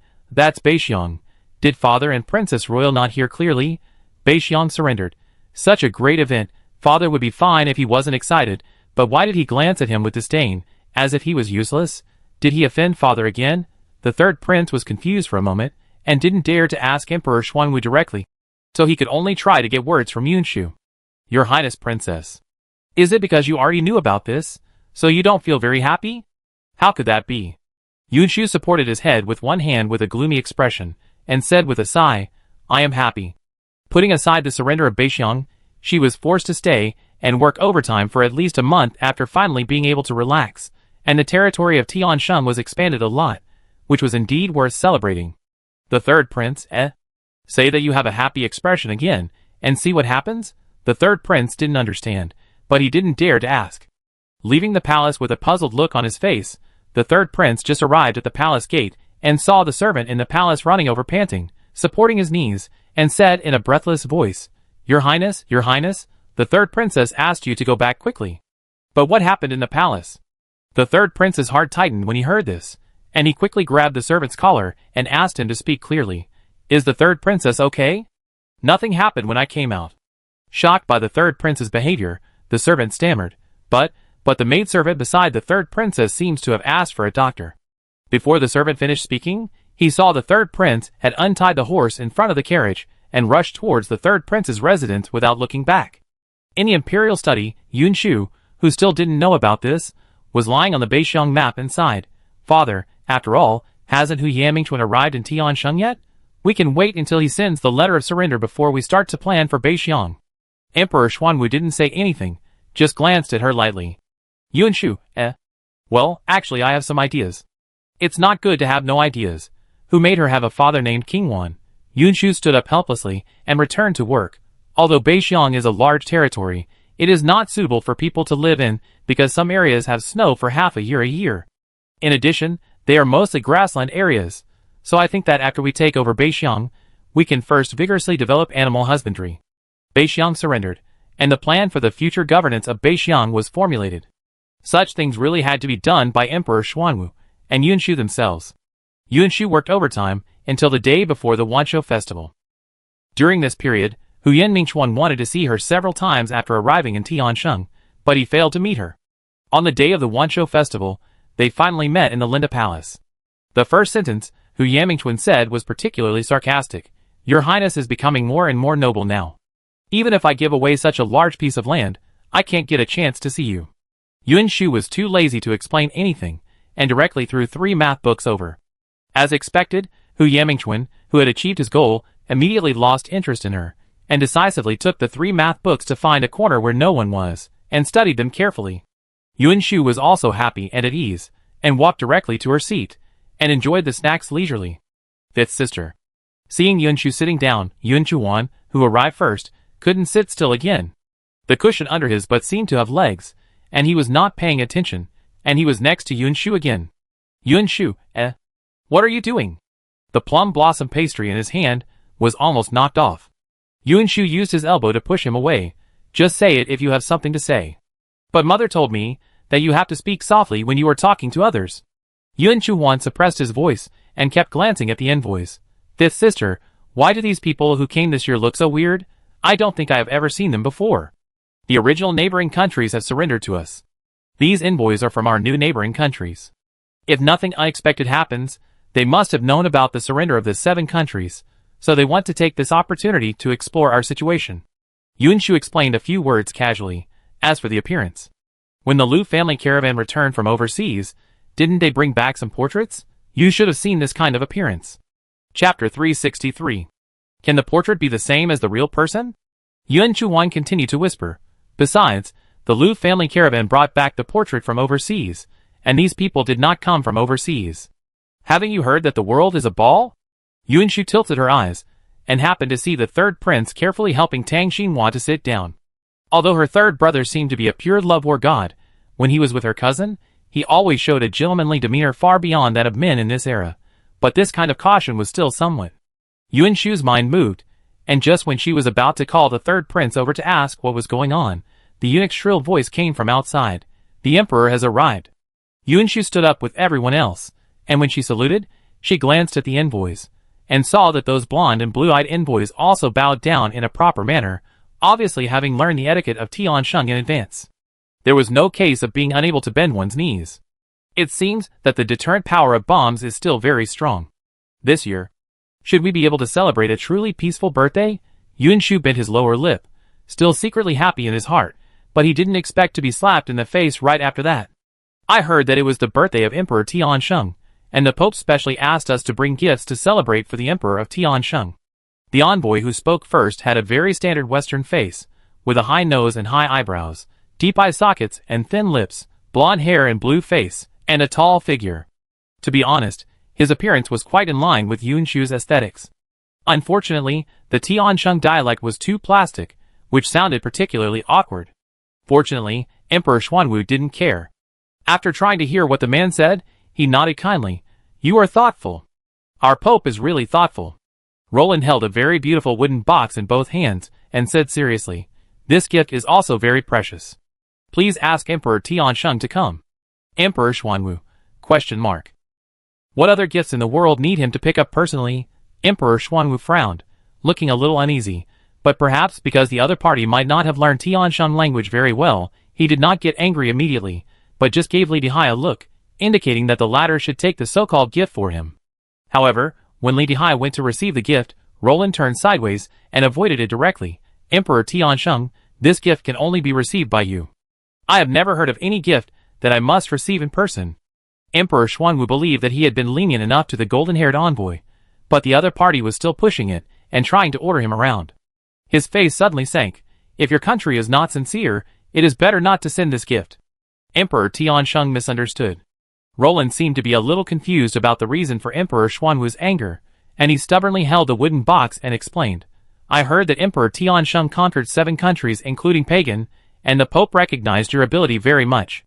It's just because the Pope is a little old and can't move such a long distance, so he specially appointed me to wear this crown to crown Emperor Tiansheng." As Roland's awkward words fell, a deathly silence quickly spread in the Linda Hall. Even Yun Shu closed her eyes and held her forehead, not wanting to speak anymore. Others may not know about the Pope, but she knows. The Western world in the Middle Ages believed that the Pope was God's representative on earth, and that the Emperor and King should be subordinate to the Pope, and be crowned by the Pope and granted secular rights. They had repeatedly intervened in the succession of the thrones of European countries, war and peace, law and order, and even openly declared themselves to be the king of all nations, and the source of all laws. Of course, there were also situations where the Pope and the King were in conflict, but looking at the current situation, the setting of this world is obviously the former. And the Pope may be used to being praised by believers, and still hasn't seen the situation clearly. He even put on a superior attitude and tried to crown Emperor Xuanwu. Isn't this just like an old man hanging himself to death? Sure enough, the next moment Yun Shu closed his eyes, Emperor Xuanwu's angry voice spread to every corner of the hall. "How dare you? Come, take this ignorant bastard down for me. Wait, you can't do this." Seeing that the guards really came up to tie him up without saying a word, Roland, who had been calm just now, finally panicked. "I am sent by the Pope. Without the Pope's approval, the Lord will not recognize you. Do you understand what I mean? God. No, God, I mean, God will not recognize you." "God?" Emperor Xuanwu sneered. "I don't know whether you have God in Nia country. I only know that Tiansheng is truly blessed by God. This is impossible. A devout believer can die, but he cannot accept his faith being trampled upon." Roland said loudly, "The Pope is the only one in the world who is chosen by the gods. If you refuse the Pope's coronation, you will be punished by the gods." How outrageous. Roland's words were too bold. Li Dihai interrupted him in a terrified voice. "What are you still standing there for? Hurry up and shut his mouth and drag him away." "Wait." Noticing the subtle expressions of the envoys sitting below, he realized that the so-called Pope seemed to really represent the gods in the eyes of these people. God's will is far more powerful than that of the Emperor Tiansheng. Emperor Xuanwu suddenly spoke up and stopped the guards from taking people away. "You keep saying that your Pope is the only one chosen by the gods. Do you have any evidence to prove it?" "Proof? How to prove it? The Pope is chosen by the gods. This is a well-known fact. It's like they are a group of mortals. Do they still need to prove that they are ordinary people?"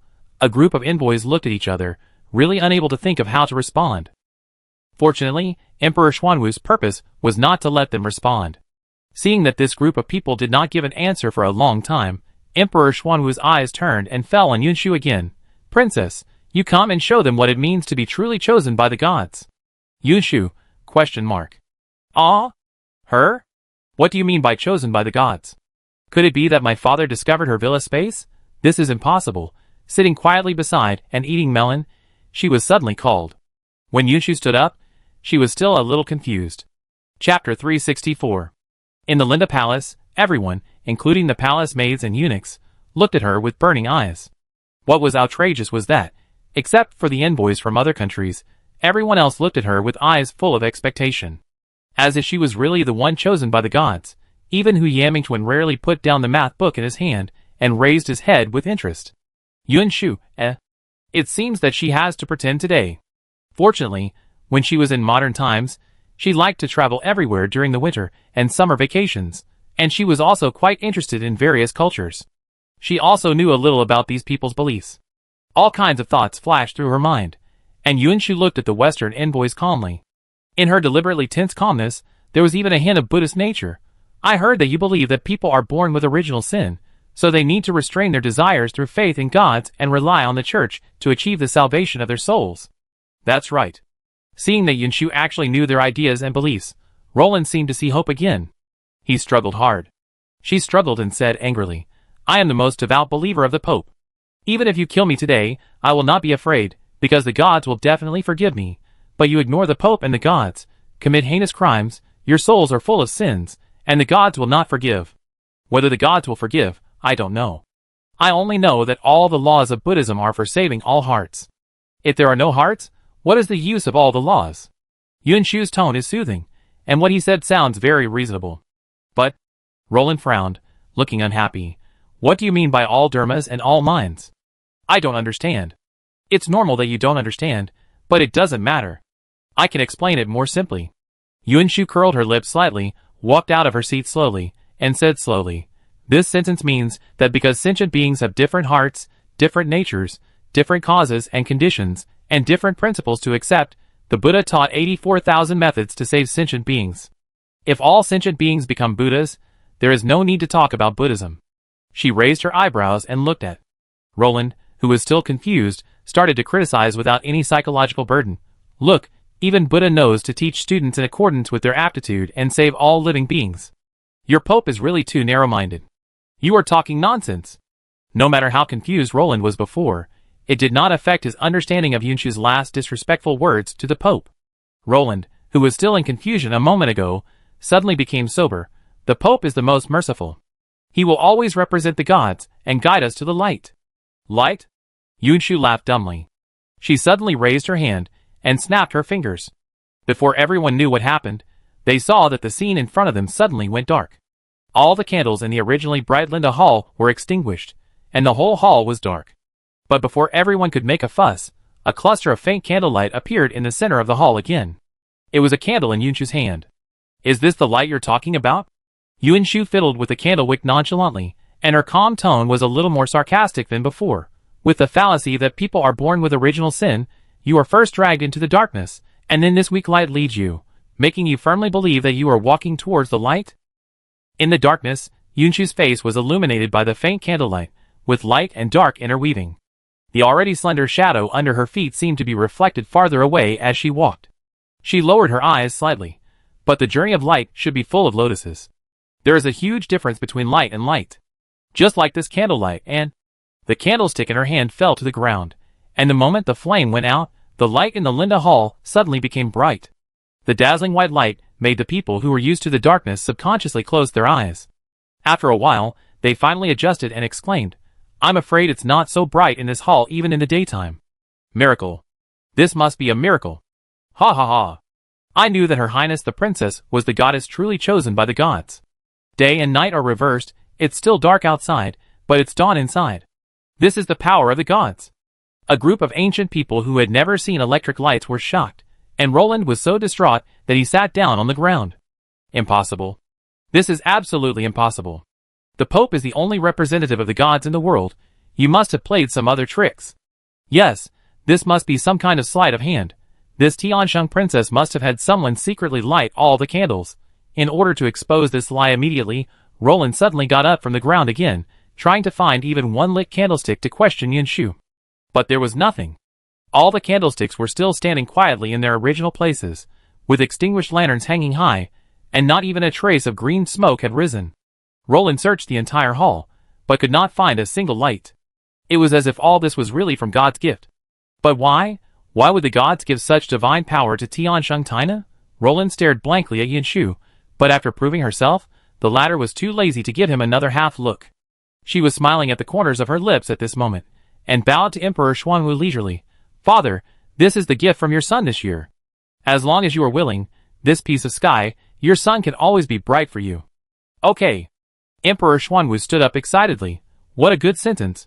This piece of sky can always be bright for him. He had chosen to let Yanshu come forward to deter the other party, when Roland provoked him, because he remembered that this kid said he would solve the problem of darkness. But even so, he didn't expect the effect to be so good. It was like the sun was shining in the room, but it was not as hot and dazzling as the sun. She was even more powerful than the immortal who controlled the sun, moon and stars. Emperor Xuanwu was very pleased, but he didn't forget Roland, who had been rude to him and Xiaowu several times. He put away his smile, and swept his majestic eyes across. In an instant, there was only a cold look on his face. "Go back, and tell your so-called Pope that it is not his turn to make decisions in my Tiansheng. If there is a next time, I don't mind expanding the territory of Tiansheng again. Come on, throw him out of the palace." "Wait." Roland, who suddenly came to his senses, struggled hard with his arms held down again. "I just want to ask a question." Chapter 365.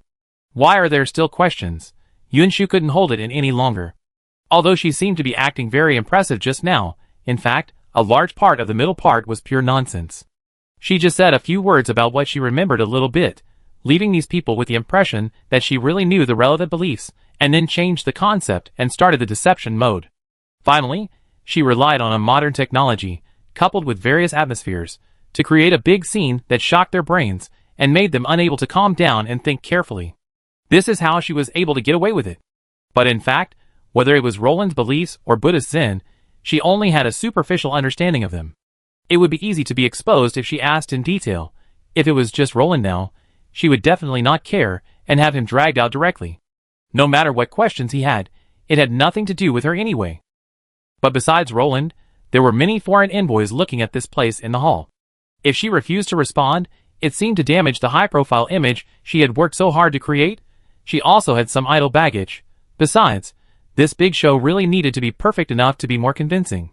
Yunshu turned slowly and looked down at Roland.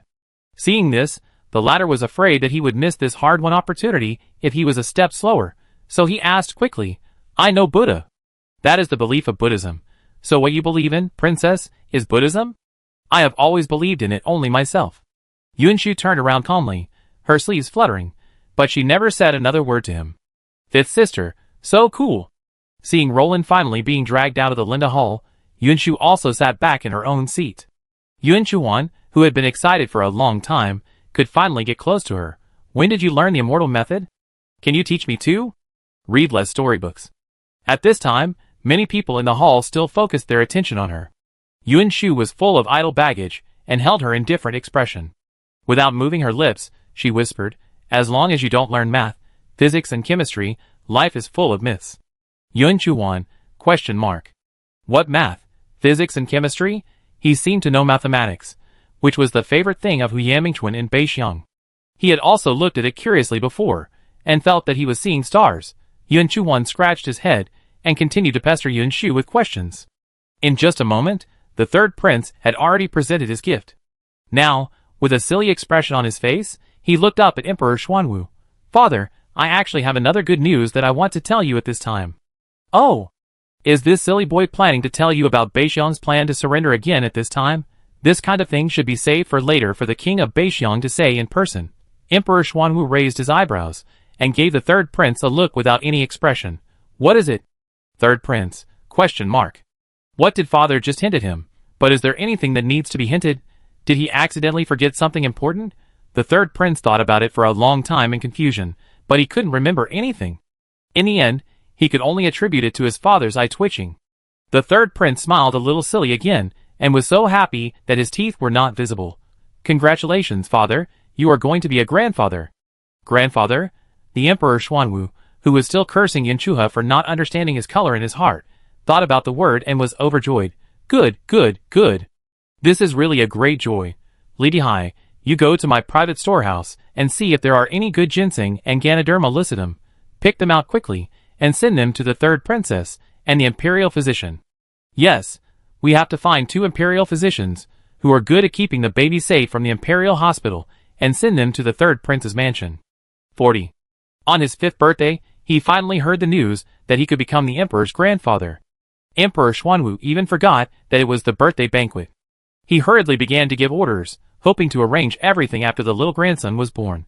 Even Yun Shu, who had just made up his mind to maintain a high-profile state throughout the night, broke down in a second. He looked at Tang Xinhua with bright eyes, and began to seriously think about how to help his cousin stay pregnant and wait for the birth in good health, make various possible plans in advance, and give gifts to his cousin and future nephew or niece. The ministers in the court, who originally did not take the third prince, a prince who was not worth using, saw this and had their own plans in mind. They began to congratulate the third prince and Tang Xinhua warmly. In the end, Huyan Mingchuan felt that these people were too noisy, and it was impossible for him to concentrate on studying his beloved mathematics, so he simply stood up with a letter of surrender, and the Linda Hall gradually became quiet again. Huyan Mingchuan had a stinky face, and handed the surrender letter in his hand forward, saying with dissatisfaction, "This king came here today to fulfill the promise of the princess of Tiansheng, and gave Beixiang as a gift to Tiansheng." After saying this, except for Yun Shu and others who already knew about it, the rest were dumbfounded. What did he say he gave as a gift to Tiansheng? He seemed to say, Beixiang? Remove the word seemed, he was talking about Beixiang. Hiss, I think my brain is not working well enough. What he meant was, Beixiang surrendered? I think that should be what he meant. But why did he say he came to fulfill the promise of the princess? M.O. What agreement did Princess Fei reach with the king of Beixiang before? Isn't this king of Beixiang the ninth prince, who stayed in our Tiansheng capital before? Could Princess Fei agree to marry him? This Beixiang. Is it his dowry? Then this dowry is quite powerful. Shoo! He seems to have heard us, and is staring at us. What are you afraid of? The minister who sighed earlier said disdainfully. At best, he is just a son-in-law. You are not afraid of him. So are you afraid of Princess Fei? Another official who reminded him to be honest sneered faintly. Didn't you realize that Princess Fei is also staring at you? The court officials who were gossiping in a low voice suddenly became quiet. Emperor Xuanwu, who was standing at the top, coughed and cleared his throat, and calmly clarified for Yun Shu. Yes, you are trustworthy. It is worth it that my princess went against all odds, and kept you in the capital to help you get what you want. Did you hear that clearly? His Xiaowu did not want to marry this mentally ill guy. Chapter 366. When he wanted to stay in Tiansheng capital, his image was just that of a powerless and bullied prince. The courtiers of Tiansheng didn't even give him a glance. Where did he overcome all opposition come from? Hu Yamingchuan knew clearly what Emperor Xuanwu meant by saying this, but he didn't care. After all, he was not interested in marrying Yun Shu. If he had to get married, he hoped that the person he married would be a math expert. Your Majesty, I actually have another favor to ask for. Oh! He had just made it clear that his Xiaowu had no intention of marrying this boy, and this boy suddenly said that he had something to ask for. Don't you really intend to rely on your merits in delivering Beixiang to ask Xiaowu to marry you? Emperor Xuanwu narrowed his eyes, and looked at the calm and dignified young man standing below. He didn't say anything to him directly, but just pointed at him calmly. You brought Beixiang back to Tiansheng, which is indeed a great achievement. You can ask for anything, as long as it's not too much. I can satisfy you. The key is, don't be too much. Huyan Mingchuan understood, and he raised his eyes expressionlessly. Your Majesty, I just hope that the princess can give me all the math books at once. Emperor Xuanwu. ? What do you mean? His daughter Xiaowu is not as attractive as those math books? Perhaps it is a common problem of all fathers who treat their daughters as treasures. When Emperor Xuanwu thought that Huyan Mingchuan had taken a fancy to his daughter Xiaowu, he disliked Huyan Mingchuan very much. Now that he found out that his own Xiaowu was so good, and this brat had no vision at all, Emperor Xuanwu disliked him even more. Fortunately, he still remembered that he was the emperor. Now that Hu Yamingchuan had made great contributions, there were still so many people watching in the palace. No matter how unhappy his old father was, he couldn't show it in front of everyone at this moment. Not only that, he had to smile and nod. This is indeed not an excessive request. It's just that the math book you mentioned is in the hands of the princess after all. Even I don't know if the math book behind can be taken out at once. In that case, Hu Yamingchuan nodded slightly, turned around and looked directly at Yun Shu. Your Highness may be able to give an answer to this question. Isn't it just the math book? She used the math book to lure this guy at the beginning, originally to be able to stabilize him, so that he wouldn't always cause trouble for herself. Now that the Beixiang incident has been resolved, Hu Yamingchuan has obviously plunged into the world of mathematics and is obsessed with it. What's wrong with giving him those mathematics books? Mathematics has been developed for so many years in the future, enough for him to study for a lifetime. Yuan Shu agreed very happily. I will have someone in the palace pack up these days, and try to send them all to you before New Year's Eve. Thank you, Your Highness. After the two climaxes of Yuan Shu's gift from the chosen girl, and Hu Yamingchuan's direct farewell to the country, the things that happened later in this longevity dinner seemed a bit boring. Emperor Xuanwu was also thinking about the lit sky in the Linda Hall specially for him. After a whole night of fun, he couldn't wait to ask about this matter, as soon as he entered the imperial study after the court the next day. Can you tell me now? How did you make the Linda Hall light up? Rely on physics, generators, light bulbs? Yuan Shu had obviously expected Emperor Xuanwu to ask this question. When she went to court this morning, she even put the blueprint in her sleeve pocket. Now she took it out and spread it in front of Emperor Xuanwu. She didn't mean to explain it in detail. She just smiled and lifted her chin. If your majesty is willing to listen, I don't mind telling you from the beginning, but it will take a lot of time. That's not necessary. Emperor Xuanwu was definitely a liberal arts student. He felt dizzy when he saw the dense lines on the blueprint. It was enough for him to know one thing. So, this thing is not achieved by divine power. It is like a steam car, which can be made by mortals. Of course. Yuan Shu looked like father. What are you thinking about? You don't really think your son is a god, do you? Emperor Xuanwu. It does look like that. Yuan Shu, ? Forget it, it doesn't matter. After pushing the generator blueprint aside, Yuan Shu took out another blueprint and said solemnly, Father, I plan to build a military factory in the suburbs of Beijing. Military factory? Emperor Xuanwu was stunned for a moment. You want? I want to make more gunpowder for reserve. Yuan Shu nodded and explained seriously. The Nia Kingdom has never sent an envoy to Tianjin to participate in the birthday festival and New Year's Eve banquet before, but they came this year, and they also brought the so-called approval of the Pope, obviously wanting to test our strength. One day, there will be another incident like the 7 countries going to war against us at the same time before. So I think we'd better be prepared for all this in advance. You make sense. Emperor Xuanwu took a deep breath and looked at the military factory drawings given by Yuan Shu, frowning slightly. But you also said before that the production of gunpowder is not that difficult. If you want to prevent the recipe from spreading, everyone in the military factory must be absolutely trustworthy and loyal. But the factory is about to be built, and the manpower needed in the factory will definitely not be too small. This is just one aspect. Emperor Xuanwu was still thinking about the manpower problem at the military factory, but Yuan Shu had already taken out the third drawing. Oh no, this time she took out a memorial. Father, you also know that I like to be prepared. Of course, the military factory must be kept strictly confidential, but it may be okay for a while. But after a long time, no one can guarantee that it will always be foolproof. If the formula of this gunpowder eventually falls into the hands of the enemy, our best response is to come up with a weapon that is more powerful than the current gunpowder. Can there be something more powerful? Emperor Xuanwu's pupil shrank suddenly. What is it? I am just saying this first. I haven't made it yet. Yuan Shu looked innocent. I mean, you can have someone do it. Have someone do it? Knowing that there was no sign of a more powerful weapon, Emperor Xuanwu relaxed again. Who will do it? Zhang Qiaozhang, Jiang Yuanbao, Yi Qigong and the others? Or the other people in the Ministry of Works? Chapter 367. They can do it, and so can others. Yuan Shu said seriously, it doesn't matter who this person is. What matters is that he can make things and use them for us. What do you mean by that? When Emperor Xuanwu heard her words, he knew that she must have some new ideas. Have you found a candidate? Not yet. Yuan Shu took back the generator drawing she had taken out at the beginning. But father, you see, once physics is used well, it can make steam locomotives, generators, and other magical things. If chemistry is used well, it can even make gunpowder, a weapon that makes our army invincible.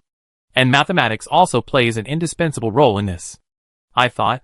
It is said that although we cannot change the imperial examination for a while, after all, the scholars who take the imperial examination now have not learned any mathematics, physics, and chemistry before. But can we set up a separate imperial examination system that specifically tests mathematics, physics, and chemistry, just like the military examination, and let another group of people who have learned these things take the exam, and then select talents from them, and let them think about how to apply mathematics, physics, and chemistry? Although she had already tried to get the presidents of the chambers of commerce in various places to pay for the folk masters, where can there be so many real folk masters in such an era? Most of the people don't even know what mathematics, physics, and chemistry are. Let them tinker with them by themselves, and they may not be able to figure out anything profound after their whole lives. Tianjin College does have courses in mathematics, physics and chemistry, but the people don't know what the use of learning these is. When they sign up, they are almost all aiming for medical skills, accounting, carpentry and ironwork, etc., which they clearly know can be used to make money after learning them. The few students majoring in mathematics, physics and chemistry all went there for the free food and accommodation provided by Tiansheng College. Every now and then, Yunshu would receive a list of students majoring in mathematics, physics and chemistry who failed the quarterly exams and were advised to leave the college. Even those students who are still in the college have not yet realized that they should apply the knowledge they have learned. I have thought about it carefully. Yunshu looked serious after careful consideration. I found that I still underestimated the people's yearning for the establishment. Establishment? Emperor Xuanwu raised his eyebrows. It's almost like being an official in the court. Yunshu explained, for ordinary people, even if it's just a very ordinary 9th rank official, once you get it, it's a great event to change your family and bring honor to your ancestors. So if you want them to pay attention to the study of mathematics, physics and chemistry, the simplest and most direct way is to make mathematics, physics and chemistry part of the imperial examination, so that they can get a job, become an examiner, and bring honor to their ancestors. Now there are only a few days left until New Year's Eve. Emperor Xuanwu stared at Yunshu thoughtfully for 2 seconds, and suddenly said, the affairs of the court are all related to the imperial examination. They usually finish everything before the New Year's Eve holiday, and don't bring this year's affairs to next year. You bring up such a thing at this critical moment. Are you targeting next year's spring examination? Father, you are very observant, and nothing can be hidden from you. After his little thoughts were exposed, Yunshu did not hide it, and admitted it openly. If we hold another exam specifically for mathematics, physics and chemistry, and stagger it with the current imperial examination time, it is not impossible, but it is a new addition, and it is not easy for the people to agree with it if it is tested separately. And it may even give people the illusion that it is not very formal. Only by keeping it consistent with the imperial examination can the effect be maximized. But the imperial examination is held only once every 3 years. If you miss it next spring, you have to wait another 3 years. I don't know how many things will be delayed in these 3 years. There are not many people studying mathematics, physics and chemistry nowadays, so it doesn't matter if there is one less autumn examination. Anyway, the number of people admitted in the first year will not be as many as the imperial examination. If we want to hold it together with the imperial examination, we have to build a new imperial examination hall for them. Emperor Xuanwu was obviously convinced by Yunshu, but he felt that the reason why he was so easily convinced was that the life choice simulation system about her future might have played a significant role. Remembering that the life choice simulation system also mentioned that he would abdicate early in the future and become the emperor, Emperor Xuanwu suddenly wanted to see how much power Xiaowu, this kid, could have in the court now. The ministers in the court could watch Xiaowu ascend the throne in the future. Was it really because they obeyed her, or was it just because he, the emperor, was watching from behind? Adding another imperial examination project is not a trivial matter after all. As you said, those who passed the mathematics, physics and chemistry imperial examinations should eventually go to the Ministry of Industry. Then correspondingly, the number of people who should have entered the Ministry of Industry through normal imperial examinations would be reduced. In other words, the mathematics, physics and chemistry imperial examinations still encroached on the interests of regular imperial examination candidates. If nothing unexpected happens, the ministers in the court and even the scholars in the world may oppose this matter. In addition, there are only a few months left before the spring examination, and it would be too hasty to build a new examination hall at this time. So, I will not agree to it openly. Openly? After studying with Emperor Xuanwu for so long in the imperial study, Yunshu rarely failed to understand the emperor's intentions at the first time. Then, what about behind the scenes? You said that mathematics, physics and chemistry are so useful, of course I support it. Emperor Xuanwu raised his eyebrows, and simply said directly, but in front of the court officials, I will never give in. If you really want to get this done, you have to rely on your own ability to convince those ministers to stand on your side. Only when more than 60%, no, more than 70% of the ministers in the court agree with this matter, I will nod and agree. Yunshu, ? What is her father up to? Yunshu looked at Emperor Xuanwu in confusion, and after thinking for a long time, he suddenly said something shocking and blunt. Father, are you suspicious of me? Why should I be suspicious of you? With the precedent of the abolition of the crown prince, and the fact that the life choice simulation system showed that this kid could run overseas to establish a country if he disagreed with someone, Emperor Xuanwu didn't want to have any misunderstandings. Do you think I'm bored? You are bored. Yuan Shu curled her lips and complained bluntly, "You know that what I want to do is a good thing, which is beneficial to the country and the people, and it's in a hurry. But you are so good, not only do you not help, but you also make it more difficult for me." Chapter 368. I have taught you for so long. What's the result? Emperor Xuanwu glared. As a princess, you can't always rely on me to support you in everything, right? So you hope that the ministers in the court will think that I disagree with you, and I, the princess, openly encourage the ministers to oppose you? Yuan Shu was not convinced at all, but felt that Emperor Xuanwu was messing around. It sounds even more idle. Emperor Xuanwu, stop talking about those useless things. He couldn't hold back his face, so he snorted coldly. There are not many days left until New Year's Eve.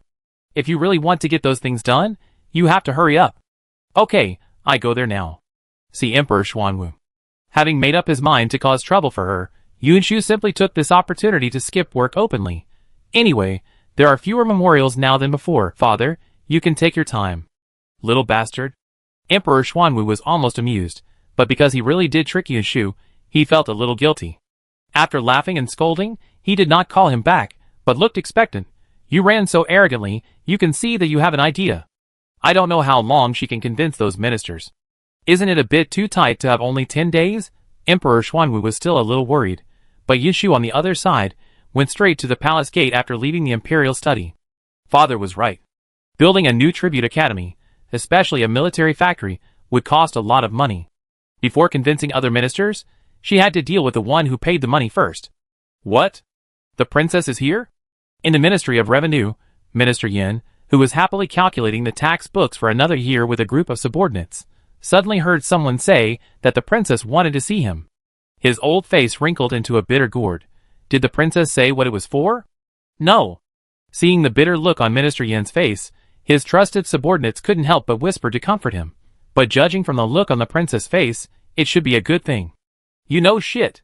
Minister Yin's face became even more bitter. If this is really a good thing that can make money, His Highness can pull him aside and talk to him when he leaves the court today, but the other party has to wait until this time, and then come out of the palace to find him privately. Isn't it obvious that he is asking him for money? The money that can make Her Highness the Princess happily come to him in person to ask for can't be a small amount of money? I'm afraid that the happier Her Highness is, the more money she will ask for. If it is possible, Minister Yin really wants to avoid Yuan Shu like he treats other people. It's a pity that he can't. The other party was the current princess, and he not only had to meet her, but also had to immediately put on a respectful and enthusiastic smile to meet her. He hurriedly put down the account books in his hands and went to greet Yuan Shu. He knew that he couldn't let the princess talk too much with him, otherwise he would be easily led astray. Then, after Minister Yin, who promised to pay all the money, sat down, he got straight to the point. I wonder why Your Highness came here today? The Ministry of Revenue manages money, and I'm here for money. Minister Yin was familiar with Yuan Shu's routine, and Yuan Shu also understood Minister Yin's personality. She calmly sipped her tea, and when she spoke, she was more direct than Minister Yin. I wonder how much commercial tax was recorded this year. The account book has not been checked yet. Minister Yin answered cautiously, but it should be no less than last year. That means at least 500 million. Yuan Shu nodded. What about the bank? The bank's income is not that high. Minister Yin was also worried when he talked about this. Back then, Her Royal Highness told him that if the bank was really going to be established, earning 300 million taels of silver a year would not be a dream. For this reason, he even agreed to establish the Tiansheng College, which only lost money. He just paid 30 million taels of silver, but what was the result? So far, the bank has only earned more than 20 million taels in total, and it has not even been able to break even with the original account of the college. As Minister Yin said this, he couldn't help but glance at Yuan Shu with an accusing look, as if silently conveying a signal. Your Highness, you have already cheated an old minister once. I will not suffer the same loss a second time.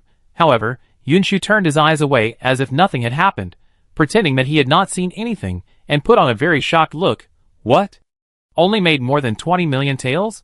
Why is it so little? Your Highness actually asked him why it was so little.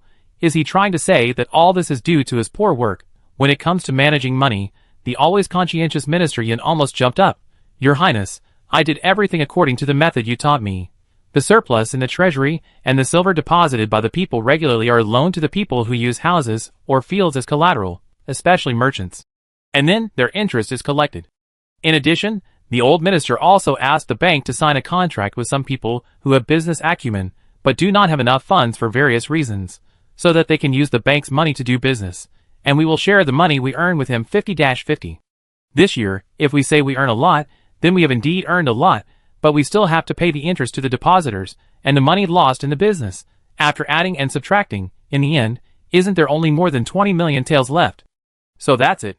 Yuan Shu suddenly realized, this is because we didn't find the right investment object. Investment object? Minister Yin was confused and said in disbelief, Your Highness means that those who lose money in business are all because the bank has a bad vision and chooses the wrong person. But how can you make a profit without loss in business? Ordinary business naturally cannot make a profit without loss. Yuan Shu nodded in agreement at first, and then changed the subject. However, if Lord Yin can find a business that can really make a lot of money and is sure to make a profit, this investment may be more useful than the entire Tiansheng Bank working for several years. Where can such a great business be found? Minister Yin subconsciously thought it was impossible. I have lived for so long and have never seen such a thing. Why haven't you seen it? Yuan Shu raised his eyebrows. Let's not talk about the distant ones. Just say that steam car and the train that is under construction, are they considered a business that is sure to make a profit and can make a lot of money? Chapter 369. Of course it counts. Minister Yin choked. But you have already awarded the manufacturing method of the steam car to the Chamber of Commerce that paid the most commercial taxes the year before last. They are not short of money, so why would they let the bank get a share? As for the train, it is not necessary to mention that it was built by the court. All the profits should belong to the treasury. There is no need for the bank to make any investment share. If these two don't work, then find something similar to these two. Yuan Shu said as a matter of course. If the steam car and steam train can be built, can't other things be built? If this thing is so easy to build, why didn't anyone build it for thousands of years before? Minister Yin almost retorted conditionally. But thinking that the prince in front of him was really the one who created steam cars and trains, his eyes lit up. Your Highness, do you mean to create something good comparable to steam cars? That's not the case. In front of Minister Yin, Yuan Shu took another sip of tea slowly, and then slowly said the second half of the sentence. But it's not difficult. After all, the principle of making a steam engine is not difficult at all. Just learn more physics, and you will naturally learn it. Physics? Minister Yin was a little uncertain. Is it the subject you opened in Tiansheng College before, but few people are willing to study it seriously? That subject. Yuan Shu nodded. To be precise, it is the three subjects of mathematics, physics, and chemistry. With them, it should not be difficult to create new things like steam cars. Your Highness, do you mean to let the bank invest in students who study these three subjects in Tiansheng College? Minister Yin hesitated even more. But I heard that there don't seem to be many students who are good at these subjects. Your Highness is right. Yuan Shu sighed lightly. There is nothing we can do about it. After all, these three subjects have only been new in the past 2 years. The people don't know their importance, let alone the use of learning them. In their opinion, learning math, physics, and chemistry is not even as useful as learning to feed pigs. Yes. Minister Yin was a little embarrassed. After all, he didn't know what the use of learning math, physics, and chemistry was before. Your Highness, why don't you publish the importance of mathematics, physics, and chemistry in the Beijing Daily and Tiansheng Weekly? What's the point of just publishing that? Yuan Shu didn't care. Just tell them that if they learn mathematics, physics, and chemistry well, they can also make steam cars and make a lot of money like Your Highness the Princess? How many people will believe this? You know, even today, the people still call steam cars magic cars. They subconsciously think that this is not a magical thing that ordinary people can make. It is said that a person's cognition will limit his vision and thinking. If the pie is too big, it will only make people feel that it is out of reach. After all, these days, ordinary people don't have so many opportunities for trial and error. Even if the pie is tempting enough, as long as they think it is impossible, there are still very few people willing to take the risk. This truth, Yuan Shu only needs to gently point it out, and Minister Yin will immediately understand it. So, he also started to worry. Then according to what Your Highness said, isn't there no solution? We know the importance of mathematics, physics, and chemistry, but no one is willing to learn them.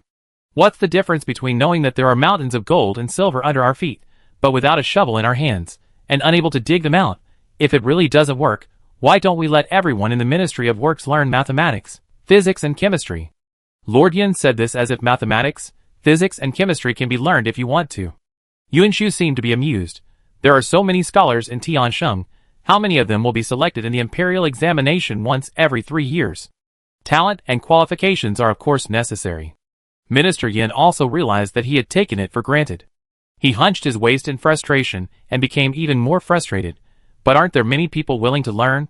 Then why don't we let them change their minds and learn voluntarily? Seeing that the foreshadowing has been almost done, Minister Yin was really worried about the lack of students in the majors of mathematics, physics, and chemistry. Yunshu finally said what she really wanted to achieve on this trip today. As long as mathematics, physics, and chemistry are also part of the imperial examination, no one needs to say anything more, and the people will spontaneously let their children learn. Your Highness is saying, No, how can this work? Minister Yin followed Yunshu's thoughts and almost couldn't react. After all, apart from the Ministry of Works, there are no other departments in the court that need to use these 3 subjects, right? Adding these 3 subjects to the imperial examination, isn't it? I'm not talking about adding mathematics, physics, and chemistry to the regular imperial examination. Why is Lord Yin so anxious? Yunshu interrupted him helplessly. I mean, we can build another new Gongyuan to conduct the imperial examinations in mathematics, physics, and chemistry. This? Minister Yin was still hesitating. Yunshu reminded him quietly, Master Yin, think about the profits of steam cars, if there are many inventions similar to steam cars. Master Yin, think about it again. When Tianqing's treasury is so rich that too many people are jealous, what can we use to protect this wealth? Oh right. Seeing that Minister Yin seemed to be about to speak, Yunshu continued slowly. I almost forgot to say that the new weapons that shined on the battlefield of the 7 kingdoms will sooner or later be learned by others. Unless new and stronger weapons appear, we will be in trouble. Minister Yin, No matter how well prepared he was, he still couldn't resist Yunshu's mouth. Although Minister Yin was reluctant, he finally let go and smiled helplessly. Your Highness, it is useless to convince this old minister alone. Even if the Ministry of Revenue is willing to pay the money, the imperial examination involves many things and will damage the interests of many people. If they are unwilling to give in, the imperial examination will not be done.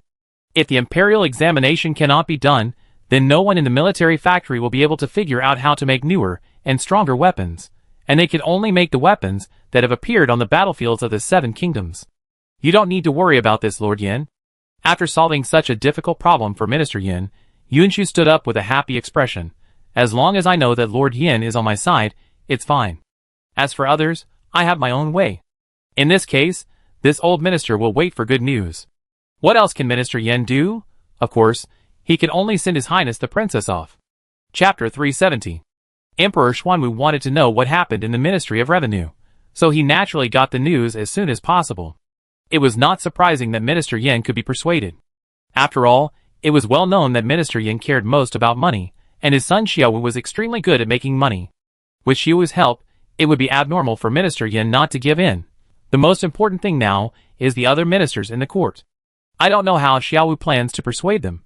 Emperor Xuanwu was full of curiosity and sent people to continue to inquire about the news, wanting to see who the next person to be persuaded was after Yunshu left the Ministry of Revenue. As a result, he learned that Yunshu didn't go anywhere afterwards. She went back to the palace to rest. Emperor Xuanwu? ? It's not a big problem. Xiaowu should just need to think about the countermeasures quietly. After all, those old guys are really hard to deal with.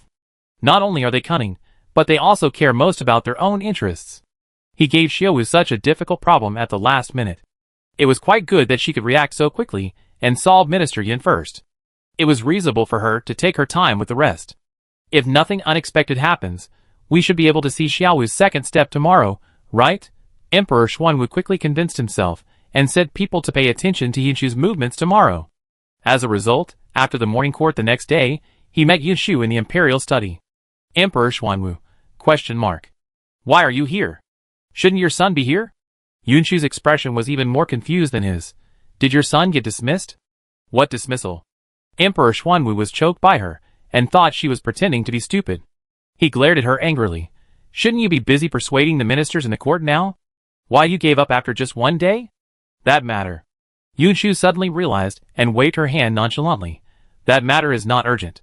It's still not too late to talk about it in a few days. It will be New Year's Eve in a few days. Emperor Xuanwu was first anxious about her nonchalant attitude, then suddenly reacted and looked at Yunshu suspiciously. Are you digging a hole again, waiting for people to jump in? It depends on what you say. Yunshu complained for herself. My son. Am I that kind of person? Emperor Xuanwu said firmly. You are? Okay, I am. Yunshu did not struggle anymore, and spread his hands, admitting very happily and confidently. I thought about it carefully yesterday. You said that I did not want to do anything bad. I was obviously thinking about the future of Tiansheng. If Tiansheng is good, everyone will be good. Why should everyone oppose me? I have to persuade these stubborn ministers to put down my status as a princess and coax them in a good tone? Do you think I am someone who can bear such grievances? She really couldn't bear any grievances. He has seen how spoiled this kid is. He is still the great Emperor Xuanwu. If you piss off this brat, won't you have to rack your brains to appease him? Those who made her angry before are now either dead or their countries are destroyed. Thinking of this, she is just setting a trap for the ministers in the court. That's because the court still needs them. Not making these ministers feel grateful was already a favor from her. So, after confirming that this brat was only trying to trick the ministers, not the emperor, Emperor Xuanwu felt relieved, but he couldn't help but become curious. What trap did you dig for them? Guess? Yunshu turned his head and glanced at the expression on Emperor Xuanwu's face, and couldn't help but hissed. Why do I feel that you are a little gloating? Your loyal minister is going to be tricked. Are you very happy? Not happy. Even Emperor Xuanwu was embarrassed for a moment after his little thoughts were exposed, and he immediately turned serious. I just think that those old guys have been causing me a lot of trouble, and it's time for someone to deal with them. Then you may be disappointed. Yunshu picked up a memorial and read it slowly. The trap I dug is quite gentle, and it's not necessary to deal with it. Their situation. So what kind of trap did you dig? The topic came back again, and Emperor Xuanwu was as curious as a cat. Are you afraid that I will tell them secretly? That's not the case. Yunshu raised his eyes and said sincerely, I just want to annoy you. Who asked you to cause trouble for me? Emperor Xuanwu. ? Having such a filial daughter, he is really convinced. In the imperial study, Emperor Xuanwu was still holding back his anger, thinking that he would definitely ask the Dragon Shadow Guard to find out what this kid did. Outside the palace, after the court, whether the ministers returned to the palace or went to some government office to do business, they now had the latest Beijing Daily in their hands. There is no way who let their maverick princess always like to publish some explosive news in the newspaper without saying a word.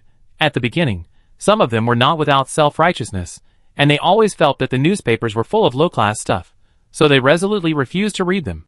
But after being raided by Yunshu several times and experiencing several important pieces of information, the people knew that they, the important officials in the court, did not know about such a ridiculous situation, and they all became honest and directly regarded reading the Beijing Daily every morning as part of their work. Today is no exception. The first time they got the newspaper, they saw two big words printed in big red font on the cover. Great Power. After a closer look, they realized that a new book called Great Power had begun to be serialized in the Beijing Daily. It is expected to be short and can be updated in 7 days. Many old ministers, who read newspapers only for important information and would turn the pages directly when they saw this kind of serialized novel on weekdays, did not intend to make an exception today, but when turning the pages, their eyes accidentally swept over a few sentences, and their hands that were turning the pages suddenly stopped. Today, this is also strange. This novel called Great Power is not like the ones published in the past in the Beijing Daily, which is directly told in plain language that the people can understand the most. Instead, it is written in the form of a political commentary, which makes people feel that this is not a novel, but a history book of the years that a great country has really experienced. When it comes to the first emperor, he exerted the remaining power of the 6 generations, shook the long strategy and ruled the world, swallowed the 2 Zhous and destroyed the princes, stepped on the supreme throne and controlled the world, held a whip and whipped the world, and shocked the 4 seas. Chapter 371. Unconsciously, they finished reading the first chapter of Great Power. The old ministers, who were originally somewhat dismissive of it, turned to the back, and saw the 4 big words, to be continued. They were so anxious that they scratched their heads. Then what? What happened after the first emperor unified the world? Why didn't they write about it later? Isn't this a whet to keep people's appetite? For the first time in my life, I experienced what it means to chase updates. These ministers were thinking about it all night. As soon as they got up the next day, they couldn't wait to ask the servant beside them, "Have you bought today's Beijing Daily?" Servant? ? Why don't you take a look at the sky outside now? It's not even light yet. Where can he buy it? I was thinking about the follow-up all day, but I couldn't see it immediately. When I arrived at the Xianzheng Hall, I saw Yunshu walking in from outside, who was particularly eye-catching. Many of them were quick-witted and immediately greeted him cheerfully. It's getting colder and colder. Why are you wearing so thin? What if you get cold? What should I do? Isn't there a floor heating in the Xianzhen Hall? Yunshu knew clearly why these ministers came to get close to her so deliberately today. But she just pretended to know nothing and glanced at him in confusion. Master Du, you are sweating. Why are you still cold?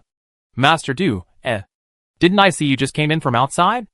Master Du laughed dryly. He almost choked to death in the awkward conversation at the beginning. He really didn't know how to continue, so he simply led to the main topic. By the way, I wonder if your Highness has read yesterday's Beijing Daily. I haven't seen it. Then your Highness must have seen it too. Huh? Haven't seen it? Yunshu once again killed the conversation with his words, and Lord Du's already stiff smile froze completely this time.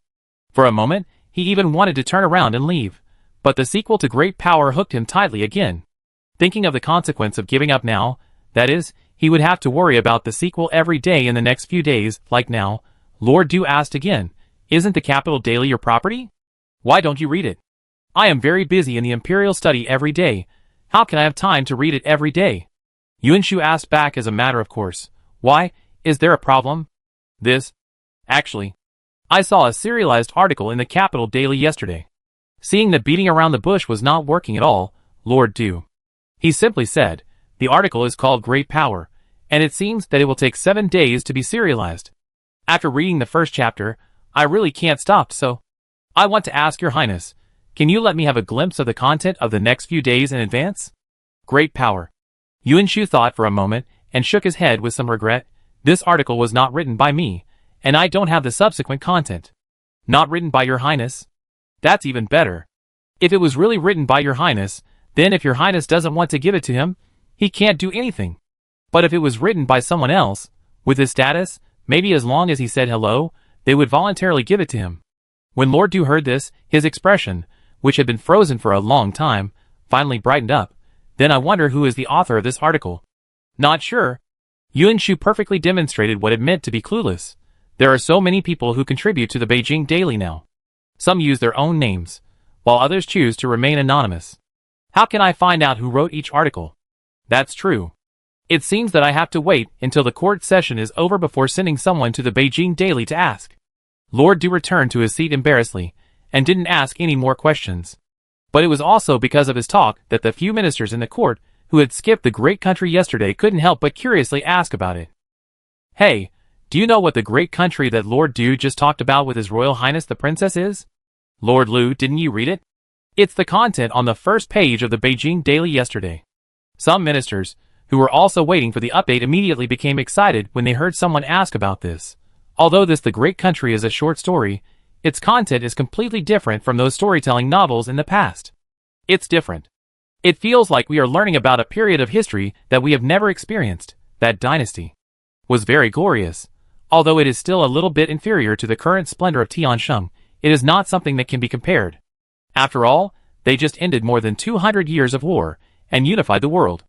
If you have seen it, Lord Lu, you will understand the feeling of seeing a great dynasty being born through the torrent of history. The heavy sense of history is overwhelming. It is really intoxicating. Lord Lu, who still couldn't understand it, said, ? What is that? Go back and take a look. After a morning court session, all the civil and military officials in the court were interested in the serialized novel called Great Power. When they went back and picked up the Beijing Daily, they found that the second chapter had just been updated. After unifying the world, the dynasty became increasingly powerful under the leadership of the wise and powerful emperor.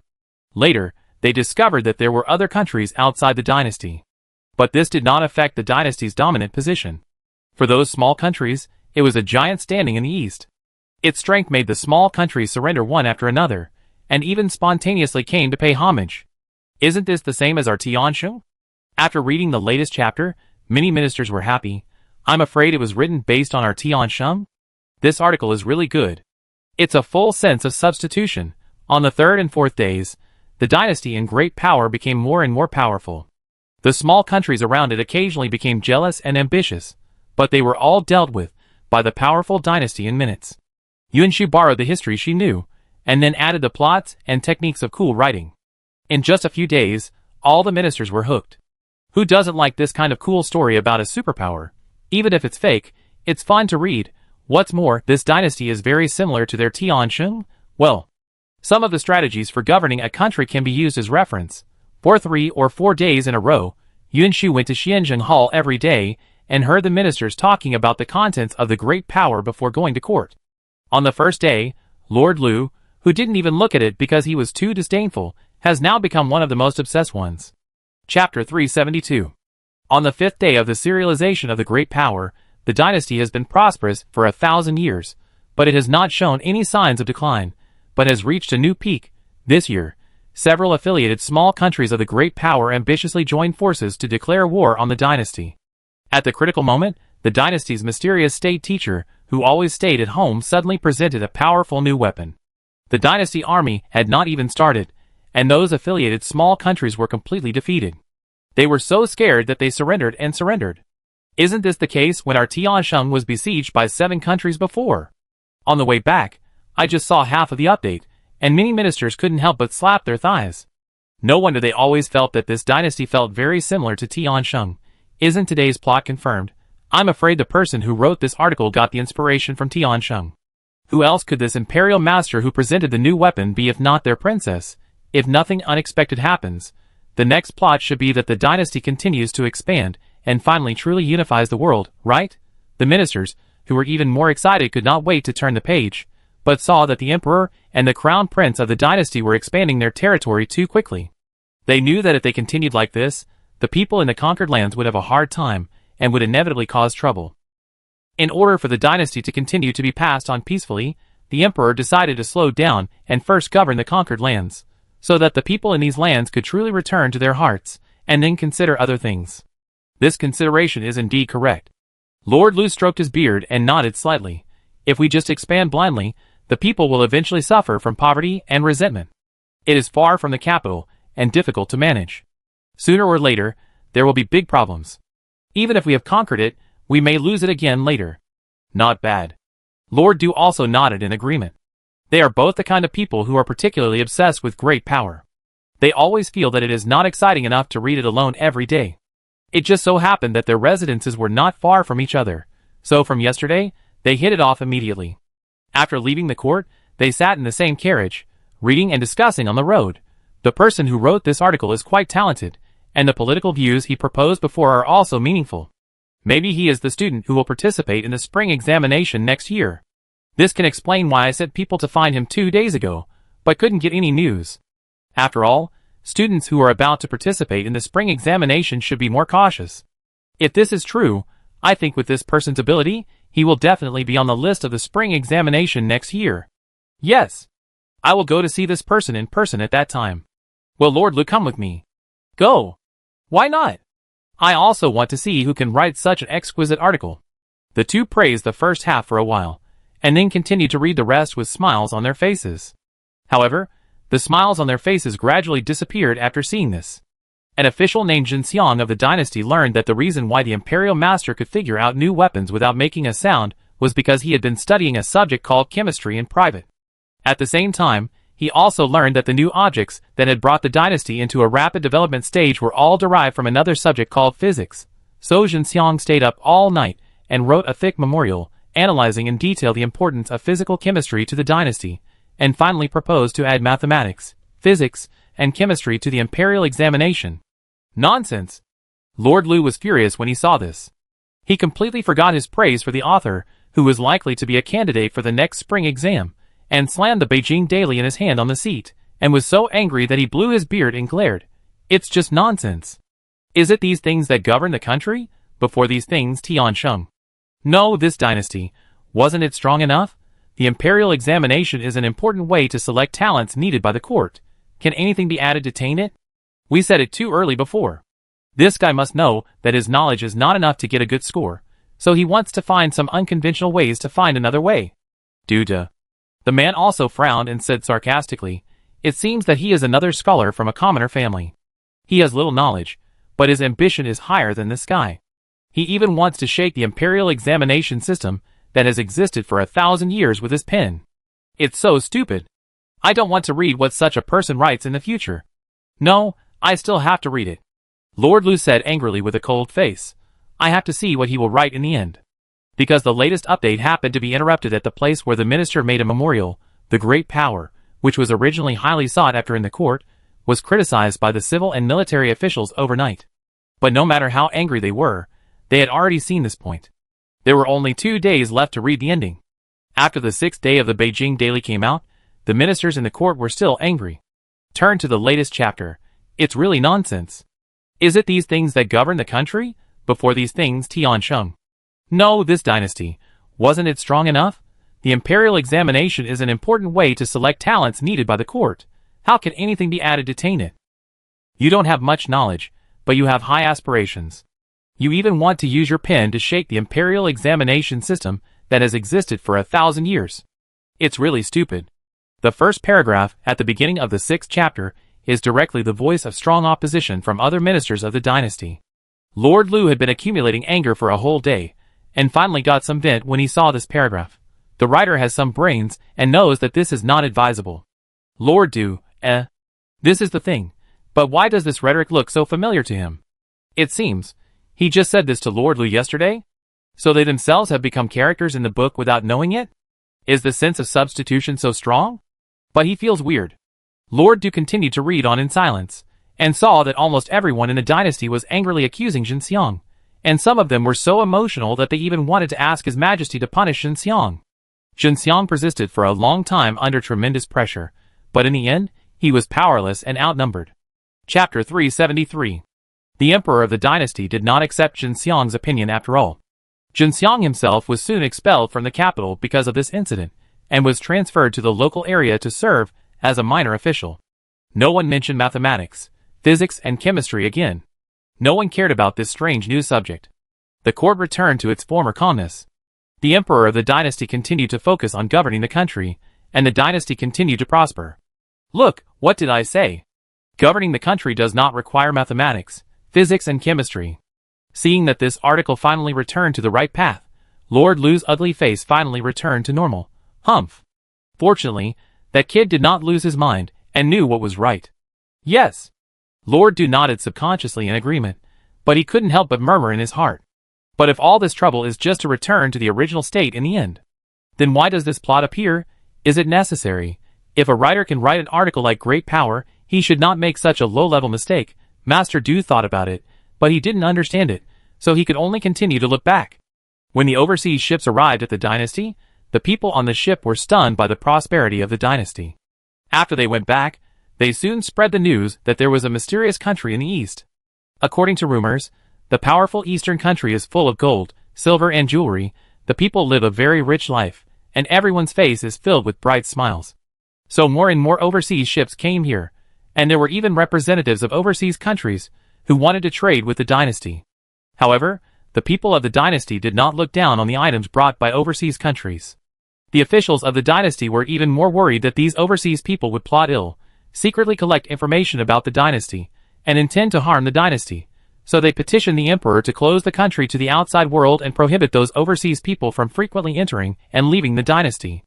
After all, the dynasty was strong enough and could be completely self-sufficient, and there was no need to trade with those overseas countries that were short of supplies. The officials petitioned, and the emperor agreed. After reading the last sentence of this chapter, Lord Lu put away the Beijing Daily and stroked his beard thoughtfully. Closing the country to the outside world is a good idea. Now, looking at the world, only Tiansheng is the only one. The existence of those small countries does not need to be cared about, but if they do something similar to the Seven Kingdoms Rebellion again, although it will not cause much harm to Tiansheng, it will still be unpleasant. It is better to close the country and live our own lives.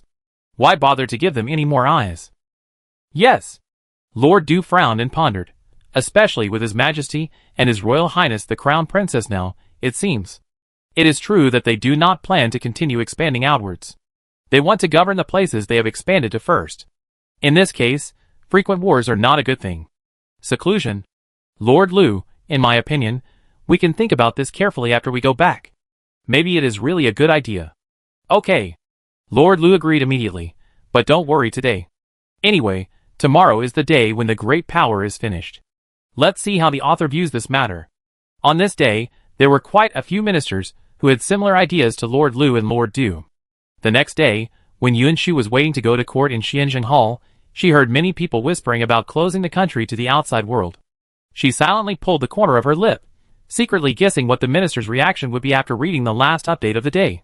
Is it indifference after the swearing? Or is it fear after the swearing? TSK, it feels like it's time to test my IQ. After attending the morning court as if nothing had happened, Yunshu walked into the imperial study with a smile on his lips, and said cheerfully, "Father, there shouldn't be many memorials today, right? Don't you know whether there are many or not?" Emperor Xuanwu raised his eyes, and glanced at her faintly. Most of the things that should have been dealt with before have been dealt with before the Wanshou festival. Now there are only a few days left until New Year's Eve. Whether there are memorials that need to be reviewed by me personally depends on whether you have the ability to do it. Do you think your son has this ability? Yunshu sat down in front of the desk with a smile and propped up his chin. Emperor Xuanwu snorted coldly and threw a copy of the capital newspaper on her desk. I don't know if you have the ability, I only know that you dare to write anything. After reading today's chapter, those ministers will make a fuss. What fuss? Yunshu had no fear on her face and asked confidently, are they fussing about their own lack of vision, only caring about the little profits in front of them, and not seeing the general situation of the world, or are they fussing about someone telling the truth and making them lose face? You? Emperor Xuanwu was choked hard, and after a long while, he glared at her unhappily. Don't really think those ministers are fools. They might have been fooled before, but when they think about it later, who can't figure out that this great country was written by you, the princess? You scolded people so badly in this article. Father, didn't you scold those ministers? Yunshu interrupted Emperor Xuanwu with an innocent look. Courtiers, aren't they the ministers who work for the court? The king is the king, and the ministers are the ministers. As the princess, I am the king in front of those courtiers, and they are the ministers. They are stupid and stubborn, and they are stubborn and uneasy. What's wrong with me scolding them a few times? Emperor Xuanwu. There is nothing wrong with scolding them. But the problem is that your words without dirty words are too insulting, and the way you scold people. I didn't have time to think about anything else when I was watching it just now. Now that I think about it carefully, why is her way of speaking so similar to the tone of those netizens in the future that he saw through the life choice simulation system before? Every sentence is not correct, but every sentence is particularly heartbreaking.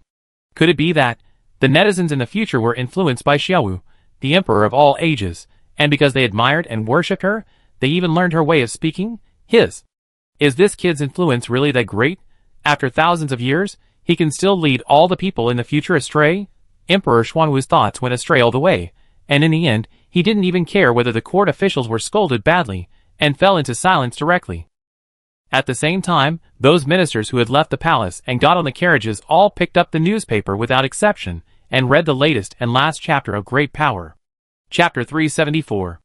After closing the country to the outside world, the dynasty was indeed strong and prosperous for more than 100 years. Until one ordinary afternoon, the artillery fire from overseas blasted open the tightly closed door of the dynasty.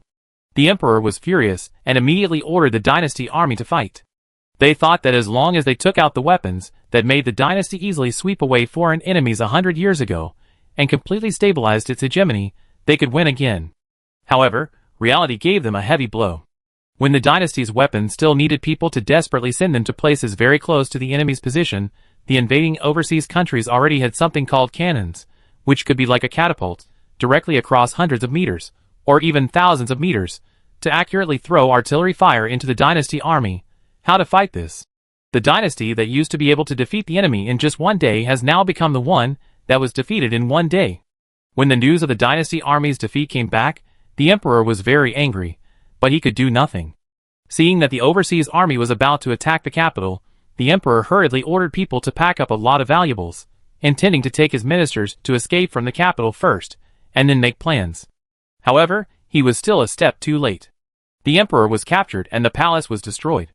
The once exquisite and luxurious palace was looted, and all the rare treasures that could be taken away were shipped overseas by shiploads. Those that could not be taken away were burned clean by the invaders with a grin. The overseas countries that were once poor and weak and were despised for just wanting to trade with the dynasty, in just over 100 years, relied on the three subjects of mathematics, physics and chemistry, and the industrialization process has made rapid progress. On the other hand, this dynasty that had dominated the eastern land for 1,000 years was suddenly brought down to dust, leaving only a mess. The dragon fell, and the wolves surrounded it. In order to prevent the emperor from being humiliated in public, The dynasty barely kept the last piece of fig leaf on itself, and signed one unequal treaty after another to cede territory and pay compensation. Not only did they lose all the wealth accumulated by the dynasty for thousands of years, but they also owed a large debt. Ridiculous. The person who wrote this article has ulterior motives. Before he finished reading the rest of the content, Lord Liu was so angry that he screamed, "How powerful is my Tiansheng? No, this dynasty. How could the barbaric land overseas develop to the point where it can easily defeat the dynasty in just 100 years? I really underestimated this official before, thinking that the meaningless plot of Jinxiang was over, but I didn't expect him to be waiting here. I will go to the palace now, and ask His Majesty and His Royal Highness to find out the person who wrote this article. We must not let him hide in the dark and write such nonsense articles to slander the dynasty and disturb the people's hearts," Lord Liu said, without hesitation for a moment, and immediately asked the driver to change direction. Lord Du was sitting opposite him, and he did not say anything to stop him. He just turned the page of the Beijing Daily with a sullen face. "Since we are going to ask His Majesty and His Royal Highness the Princess, we must read the entire article first. Only in this way, when His Majesty and the others ask, we can answer them one by one." Lord Du is right. Lord Liu took a deep breath, picked up the newspaper again, and said angrily, "Let me see what this person's intentions are." He turned to the next page angrily. Heroes emerge in troubled times. The wealth accumulated by the dynasty can be taken away by others, but the talents cultivated by the thousand-year cultural heritage cannot be easily destroyed. As the dynasty fell bit by bit, more and more people of insight stood up. They learned from the painful experience and lessons of the dynasty, accepted and learned some foreign ideas and culture, took the essence and discarded the dross, and kept practicing and exploring. Even if there were various difficulties and obstacles on the road, they were never afraid. It doesn't matter if one person falls, there are thousands of later comers who will meet them head-on. The thousand-year history of the dynasty has made the people of this land have a rare unity in the world. The dynasty that was almost trampled into the quagmire finally stood up again, with a brand new look after going through thousands of difficulties and obstacles.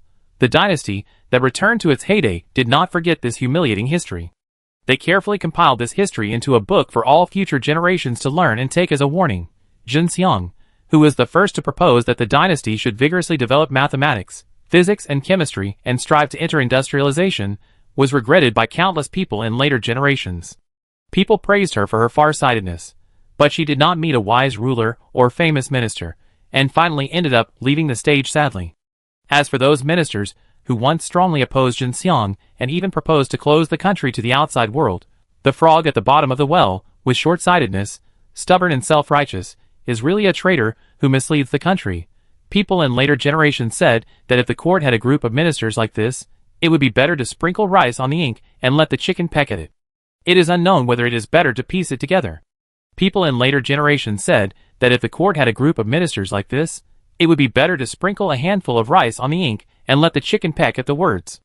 The opinions might be much better than what they proposed. Asshole. If he was just angry because of the content of the article, then Lord Liu was really furious now, because he himself was seriously offended. Although those insults seemed to be only directed at those non-existent officials of the dynasty. But in reality, aren't they also against Jinxiang? Then isn't this equivalent to scolding them? Lord Liu asked himself that although he had not made any great contributions in the court during these years, he was also conscientious and hard-working. Even if he had no contributions, he had worked hard. How could he be accused of such a heartbreaking evaluation as a traitor who misled the country? What's more insulting is the saying that he was not even as good as a brainless beast. The person who wrote this article is simply arrogant and presumptuous. Today, he will go to the emperor to file a complaint and ask His Majesty to arrest that bastard and put him in prison. It would be best if he was executed to serve as a warning to others. Bang! Just when Lord Liu was most excited, the carriage that was trotting all the way to the palace suddenly stopped. He was caught off guard and his head hit the carriage directly, making a dull bang. Master Liu, who was even more angry, opened the curtain and started to curse. "Do you know how to drive the carriage? Why did you stop suddenly?" answered the master. The coachman shrank his neck after being yelled at, and his face was full of embarrassment. It's really that the intersection ahead is blocked. Chapter 375. Is the intersection blocked? This road has been smooth and spacious since it was rebuilt with cement at the urging of Her Royal Highness the Princess. On weekdays, even if 4 carriages run side by side, there is no big problem. Now, at this point, there is no special situation, so how can it be blocked? Lord Lu frowned and looked at the intersection in front of him, but saw that there were 10 carriages, all horizontally, vertically and diagonally. No wonder it was blocked. Is there something that I don't know about? Lord Lu was suspicious and immediately ordered the coachman to say, "Go to the front and see what's going on."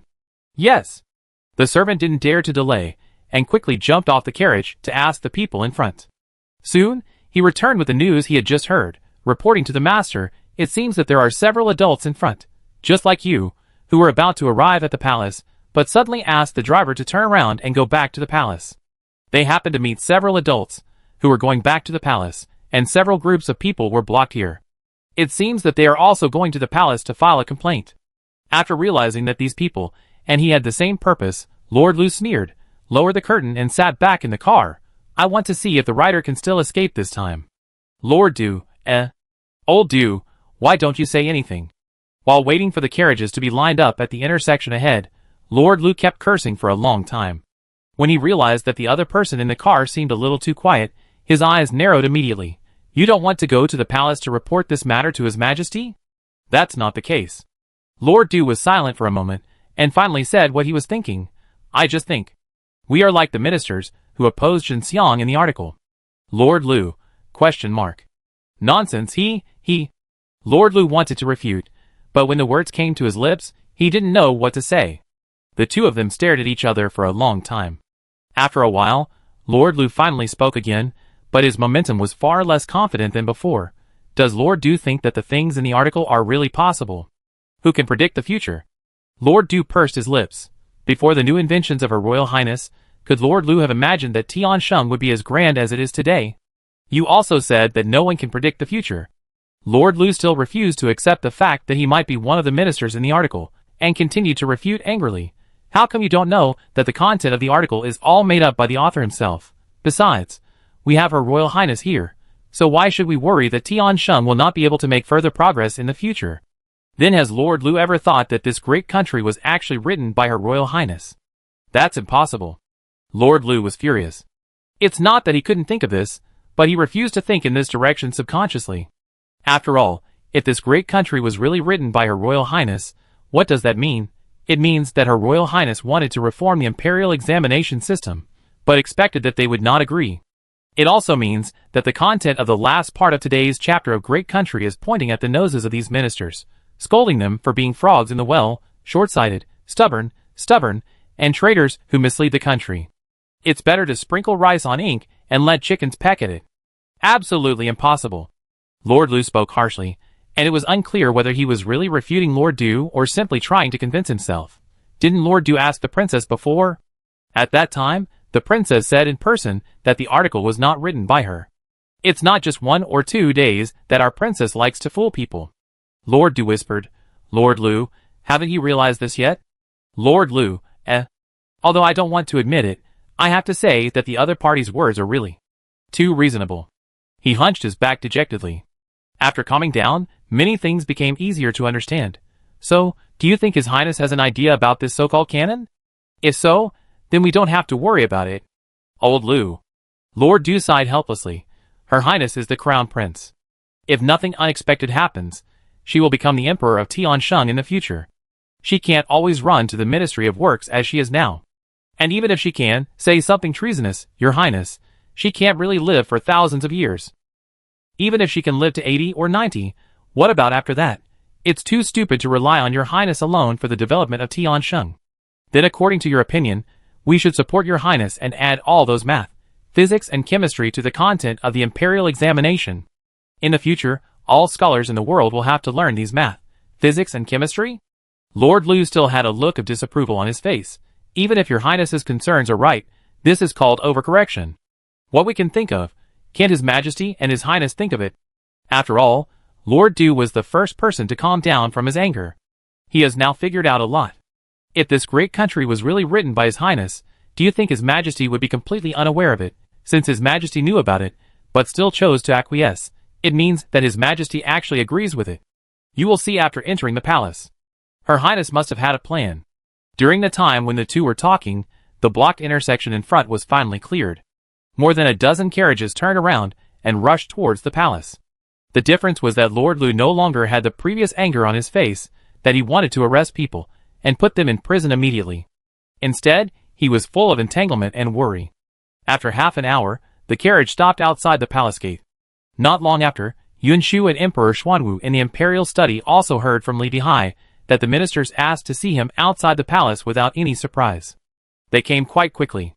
Yunshu took a sip of the tea she had prepared in advance, and said with a sigh, "It seems that they finished reading all the updates on the carriage and turned back halfway." Only a dozen of them came. Emperor Xuanwu on the side could not help but glance at her quietly when he heard this. "Just for the last few sentences of your article, I find it strange that they didn't all turn back." "What's so strange about this?" Although she said so, Yunshu still lowered her eyes and adjusted her robes, as if she was ready for battle. Chapter 376. The distance between the palace gate and the imperial study was not too far, and Lord Lu and his men soon appeared in front of Emperor Xuanwu and Yunshu. "Your Majesty, long live His Majesty, long live His Majesty, long live His Majesty, long live His Majesty." No need to be polite. Perhaps because they thought that these people had just been scolded by their daughter in a way that was not very hurtful, but extremely insulting. They were so angry that they could not wait a moment and turned back to complain to him halfway. Although Emperor Xuanwu was not guilty, his tone was subconsciously a little gentler.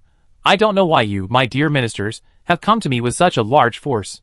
"Your Majesty." Some people with more impulsive temperaments wanted to complain immediately after hearing this, but as soon as they looked up, before they could say anything, they were stunned by the books on Yunshu's desk that had almost formed a wall and trapped her completely in it. "Your Majesty, what is this?" Hearing someone mention him, Yunshu raised his eyes from the wall. "What's wrong?" "Your Highness, these books." "Oh, you're talking about these." As if waking up from a dream, Yunshu casually raised a book and deliberately let the ministers see the words written on the cover clearly. "After I quelled the rebellion of the 7 kingdoms and returned victorious, my father taught me to be modest and cautious. After all, the new weapons developed based on chemical knowledge are not difficult to manufacture, and this math, physics and chemistry knowledge is what I got from overseas before. If I can make it, people from those countries overseas can naturally make it too." "I agree with that." It happened that these few days were close to New Year's Eve, and there were fewer memorials to read every day. I finally had some free time, so I thought about learning as much math, physics and chemistry as possible to see if I could make some more powerful weapons. After all, there are few talents in this area in our Tiansheng dynasty, and no one is willing to learn. "Ministers, Good fellow, they haven't even opened their mouths yet, but His Highness has blocked their words. They are all a group of old foxes who have been immersed in the court for a long time. Even if they were too angry to think before, they came to their senses at this time, and clearly realized that all this was arranged by His Highness the Princess, and even His Majesty. If they originally wanted to file a complaint, and even ask Emperor Xuanwu to punish the writer, they naturally couldn't say anything more, but this group of people came to the palace to ask for an audience with great momentum, but in the end, they said nothing. Doesn't it make them look stupid? More than a dozen ministers looked at each other, and finally Lord Du stepped forward and bowed. "Your Highness, in fact, we came to the palace to ask for an audience today because we read the serial article titled Great Country." "The Great Power?" Yunshu raised an eyebrow and pretended not to know. "What's wrong with this article?" "Your Highness, this article emphasizes the importance of mathematics, physics and chemistry, and also mentions a new weapon." When Lord Du said this, he couldn't help but look up at Yunshu and said, "This new weapon is very similar to a catapult, but it throws shells instead of stones. It can throw shells directly 1 or 2 miles away, allowing the shells to explode accurately in the enemy camp." Yunshu seemed to be enlightened, and suddenly saw the light. "This is a good idea. I will think about it in this direction first." "Your Highness means that this new weapon is really feasible?" Seeing that Yunshu did not want to admit that the great power was written by her, Lord Du was tactful, and did not point it out, but just asked with a little excitement, "Then how to make this new weapon? Is it easy?" "It hasn't been built yet. How can I know whether it's easy or not?" Yunshu glanced at him speechlessly. "But it must be more difficult than what we have now. And theoretically speaking, as long as someone can spend dozens or hundreds of years specializing in this field, maybe." She raised her eyes with a look of longing. "Maybe one day, we can just move our fingers in Shengjing City, and kill a country that wants to invade our territory without a single soldier." "How is this possible?" Among the ministers, someone exclaimed, "Isn't that divine power?" "Divine power?" Yunshu singled out these 2 words and repeated them, shaking his head with a smile. "Indeed, when my new weapon was first used on the battlefield, it was also said to be the power of the gods." What an irrefutable sentence. The ministers fell silent again. They obviously had a lot to say, but when they got to their lips, they couldn't say a word. After a long while, Yunshu spoke first, breaking the silence. So, you all came here to ask me about this? Of course. Not. Seeing that the other ministers standing nearby were still silent, Lord Lu made up his mind, and took a brave step forward as if he was going to die. I dare to ask your majesty, and the princess to pay attention to the development of mathematics, physics and chemistry, and include them in the scope of the imperial examination. After Lord Lu finished speaking, the ministers who were still pretending to be quails could no longer hold back. They either turned their heads and glared at Lord Lu, or questioned him in a low voice with gritted teeth. Some of them could not hold back and directly raised their objections. The imperial examination is not a joke. Many scholars in the world have studied hard for decades just to get their names on the list of successful candidates. If we rashly add the 3 subjects of mathematics, physics and chemistry, which are little known to everyone, it will definitely cause dissatisfaction among students. But this is the fastest way to develop the 3 subjects of mathematics, physics and chemistry. Lord Lu argued, it is important to learn the original contents of the imperial examination, but aren't mathematics, physics and chemistry important? I remember that Lord Zhang was also a champion in the past. May I ask Lord Zhang, when the bombs come, can Lord Zhang rely on the books you have read to block it? You? This is a far-fetched argument. Master Zhang was so angry that his face turned red and his neck became thick. I am a civil official, not a military general. It is not my turn to block the cannonballs. You? Okay. The 2 masters stopped arguing. Yunshu sat behind the book wall and waited until the 2 of them were red in the face before he slowly persuaded. In fact, this matter is not impossible to compromise. The regular imperial examinations should be conducted in the same way as before. We just need to add a separate imperial examination for mathematics, physics and chemistry that is carried out simultaneously with the regular imperial examinations. This will not affect the students who participate in the regular imperial examinations, and it can also help the court better select the talents it needs. Chapter 377. Although setting up separate exams in mathematics, physics and chemistry will still reduce the number of places in the regular exams. At least the vacancies in the Ministry of Works will definitely be filled by those who pass the exams in mathematics, physics and chemistry. But with the previous proposal by Lord Lu, Yunshu's compromise plan seems to be much more acceptable in comparison. A group of people discussed this matter carefully in the imperial study for more than an hour. In the end, Emperor Xuanwu waved his hand and asked everyone to go back and organize their thoughts and write a memorial to discuss it in the morning court tomorrow. Finally, these ministers came out of the imperial study again. Although the addition of mathematics, physics, and chemistry to the imperial examinations is now almost a foregone conclusion, when they think about the fact that everyone had a unified opinion before entering the palace, but after entering the imperial study, Lord Lu suddenly changed sides and caught them off guard. The ministers, who felt betrayed, could hardly give Lord Lu a good face. Lord Lu is still amazing. He pretended not to have watched great power before, but now it seems that Lord Lu has known the plan of the princess for a long time. Lord Lu pretended really well before, and we really admire him. Humph! Seeing one minister after another leave with a sarcastic tone or a cold snort, Lord Du, who has been riding in the same carriage with Lord Lu recently, couldn't help but ask a few more questions. Didn't Lord Lu firmly oppose the addition of mathematics, physics and chemistry to the imperial examinations before? Why did you suddenly change your mind in the imperial study just now?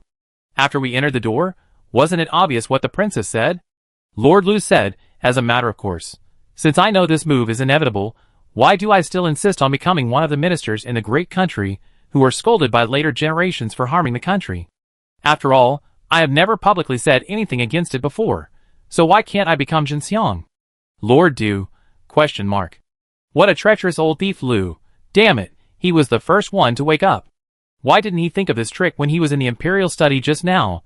This Lu guy got there first. Could it be that in the history of the future, the old thief, Lu, will really leave a good name like Jinxiang?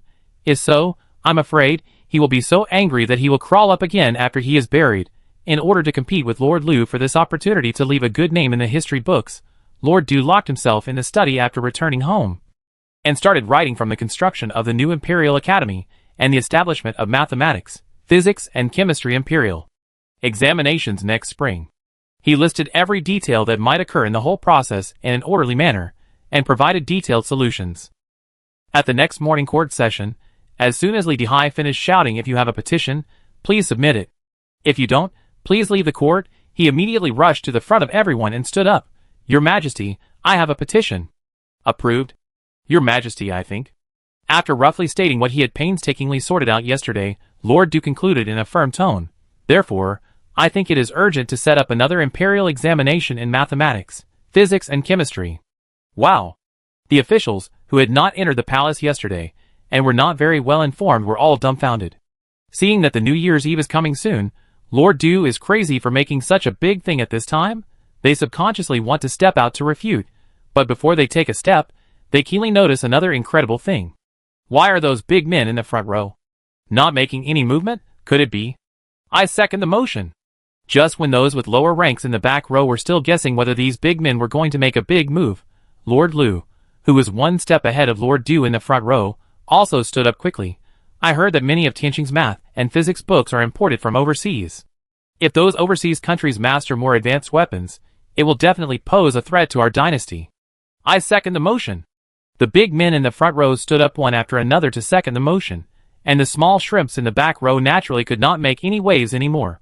The matter of adding the imperial examinations in mathematics, physics and chemistry was easily decided.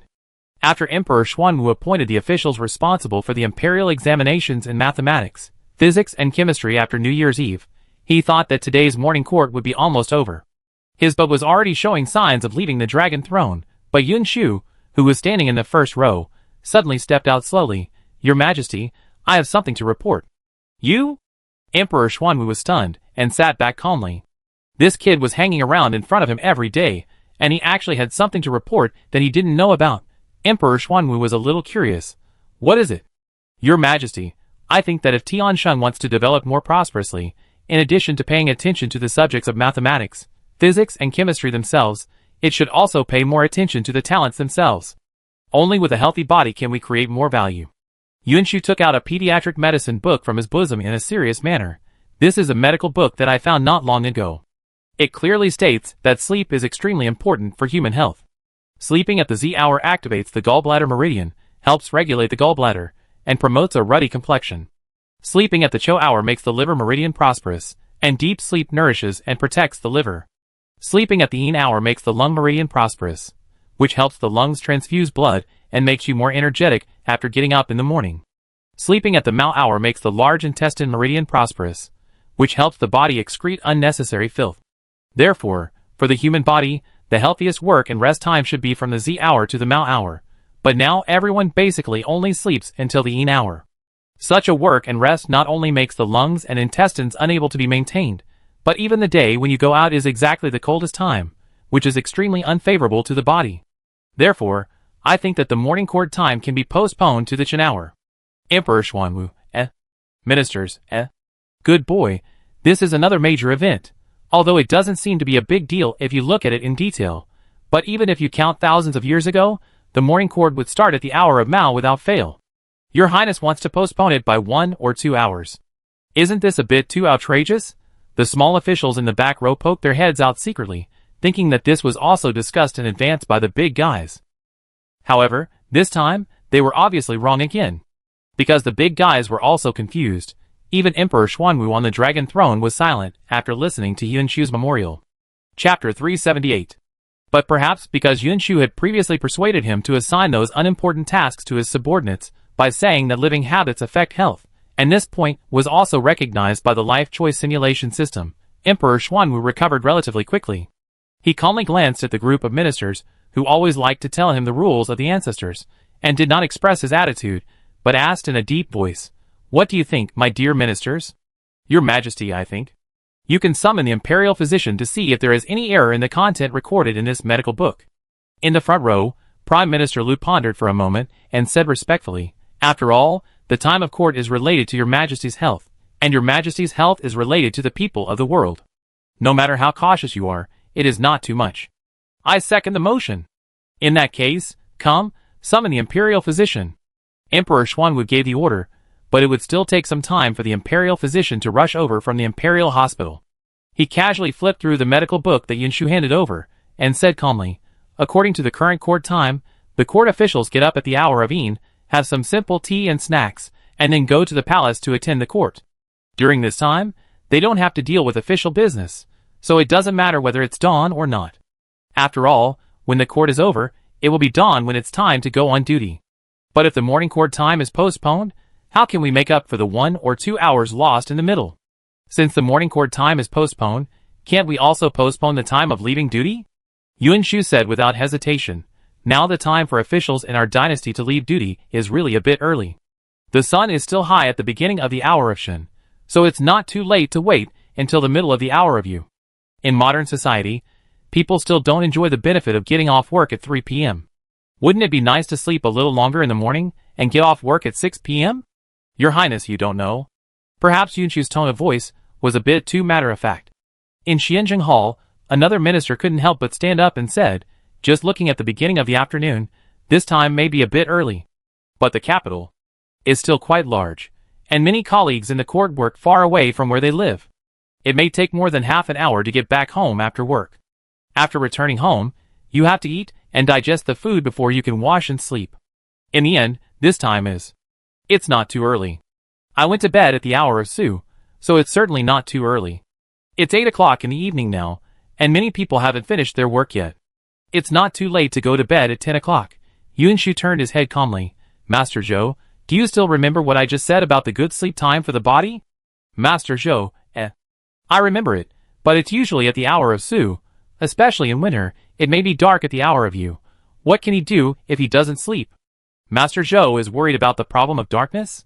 Although Master Zhou didn't speak out his thoughts directly, Yuan Shu guessed it at once. But she was obviously prepared. Does Lord Zhou still remember Linda Hall? Of course I do. The miracle on the night of the birthday celebration still amazed him now. If nothing unexpected happens, Lord Zhou thinks he should remember it until the moment he dies. But Her Highness mentioned this at this time, could it be? Lord Zhou paused for breath, and his emotions suddenly became excited. Could it be that Your Highness can make other places like Linda Hall without darkness? There must be darkness. She doesn't have the ability to affect the rotation of the earth. Besides, the existence of darkness is equally important to the natural environment and human functions. Yuan Shu shook his head calmly. I can only light up a light in the dark. If that's the case, then resting at night won't affect anything. When Lord Zhou thought that his mansion would be like Linda Palace in the future, and that it would be brighter at night than during the day, he was so excited that he couldn't even control the joyful expression on his face. Fortunately, although he was excited, he didn't forget to care about Yuan Shu, the princess. Your Highness, if all the mansions of so many officials in the court were lit up, would it be too much of a loss for you? To me? Good guy, Lord Zhou didn't think that it really took some divine power to light it up, right? After realizing what Lord Zhou was worried about, Yuan Shu couldn't help laughing. The loss is indeed quite large. So the lamps on the main roads of the capital are built with money from the national treasury. As for the lamps in your mansions, it is up to you to decide. Just like when the ground dragon was laid, you can buy as many lamps as you want. Lamps? Lord Zhou was stunned. Your Highness, are you talking about lanterns? I thought Lord Zhou had already seen clearly whether there were lanterns in the Linda Hall on the day of the Wanshou festival.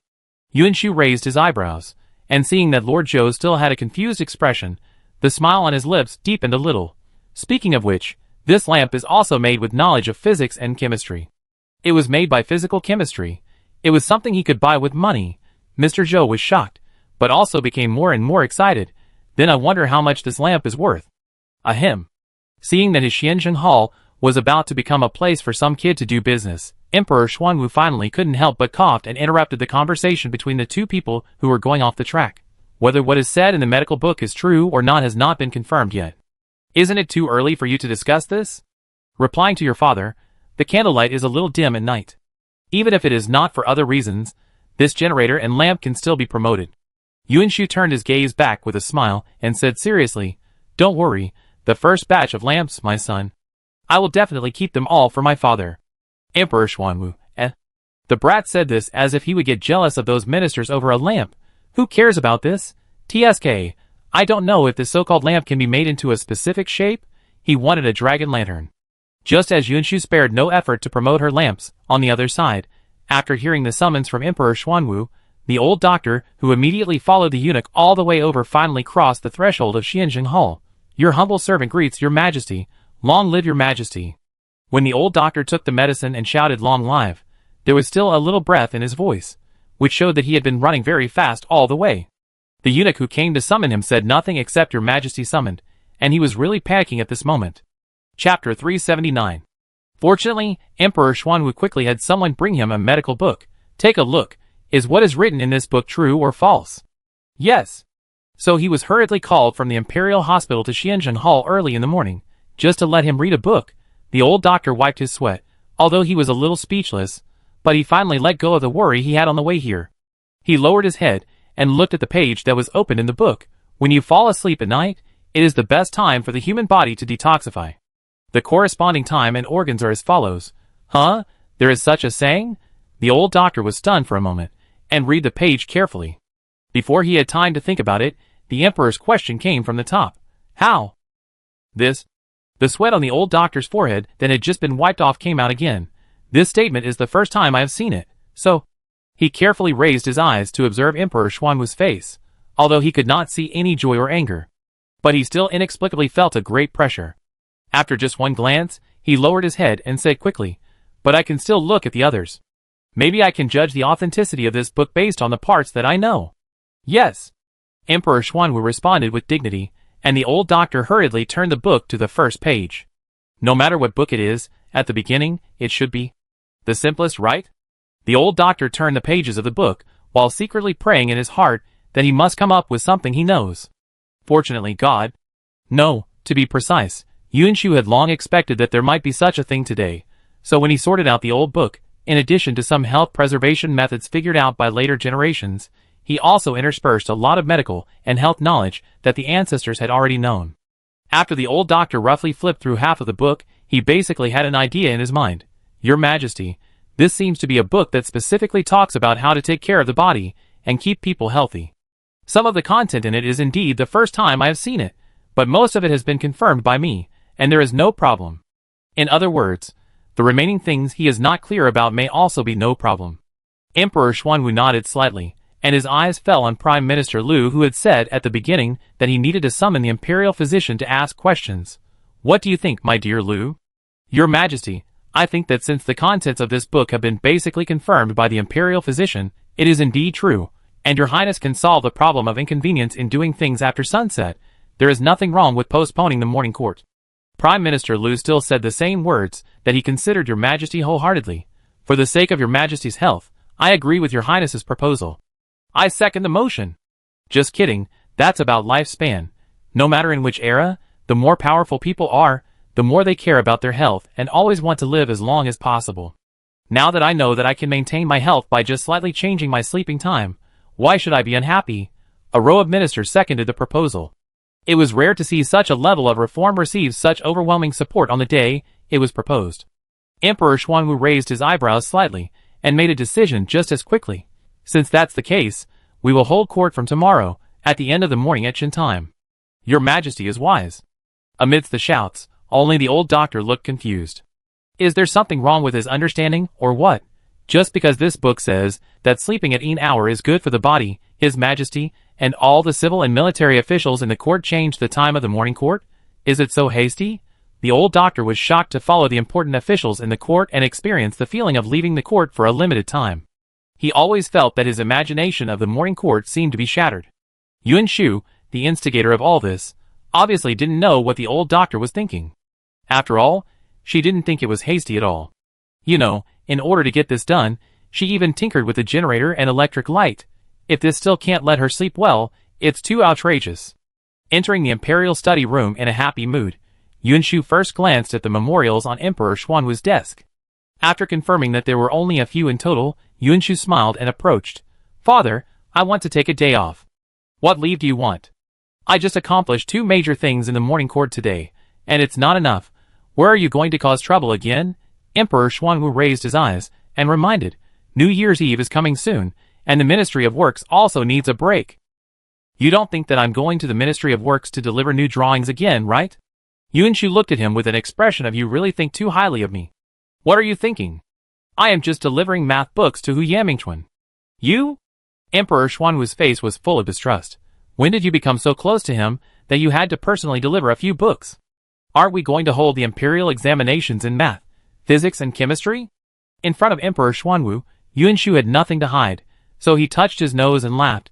"Although I don't know how the math, physics and chemistry students at Tiansheng College have learned in the past few months. Before, there were actually few who were worthy of my attention. But it's not good that there is not even a decent champion in the first imperial examination of mathematics, physics and chemistry, right? It just so happens that Hu Yamingchuan is an absolute genius in mathematics. Such a ready-made science genius is in front of me. If I don't use him, I will feel it's a waste. Anyway, Hu Yamingchuan is not interested in anything else. Even when Emperor Xuanwu wanted to make him a vassal king and let him continue to be in charge of the affairs of Beixiong, he refused without hesitation. He only cared about mathematics. So he might as well shine in the field of mathematics and contribute to her construction of Tiansheng dynasty, Emperor Xuanwu. She knew that she really looked like. Is that Zhou Paopi in her story? Successfully got a day off from Emperor Xuanwu. Because the weather was too cold, Yunshu did not ride a horse today, but chose a carriage to travel. Along the way, she could hear people on the roadside discussing the math, physics and chemistry imperial examinations published in today's Beijing Daily. Oh my god! When I passed by a tea house today and heard about the math, physics and chemistry imperial examinations, I thought I had heard it wrong, but it turned out to be true. Ha ha ha, I always thought that my girl's physics at Tiansheng College was useless. At best, it was just for her to make a living for 2 years. I didn't expect that she could take the imperial examination now. Chapter 380. That's the imperial examination. If you pass the exam, you can become an official. What good fortune did his little girl have? If she hadn't gone to Tiansheng College to study physics for a living, she would never have such luck in her life. The person who spoke was extremely excited, and was obviously very happy. Yunshu was quite far away, but he could still be infected by his emotions. There were also various voices of envy, regret, or jealousy around him. The Tao family is really lucky. Last year, I heard from his wife that their little girl didn't learn anything useful in Tiansheng College, but at least she could teach the children to read, and they could find a job that pays more money in the future. I didn't expect that this time it would be even more amazing, and they could even take the imperial examination.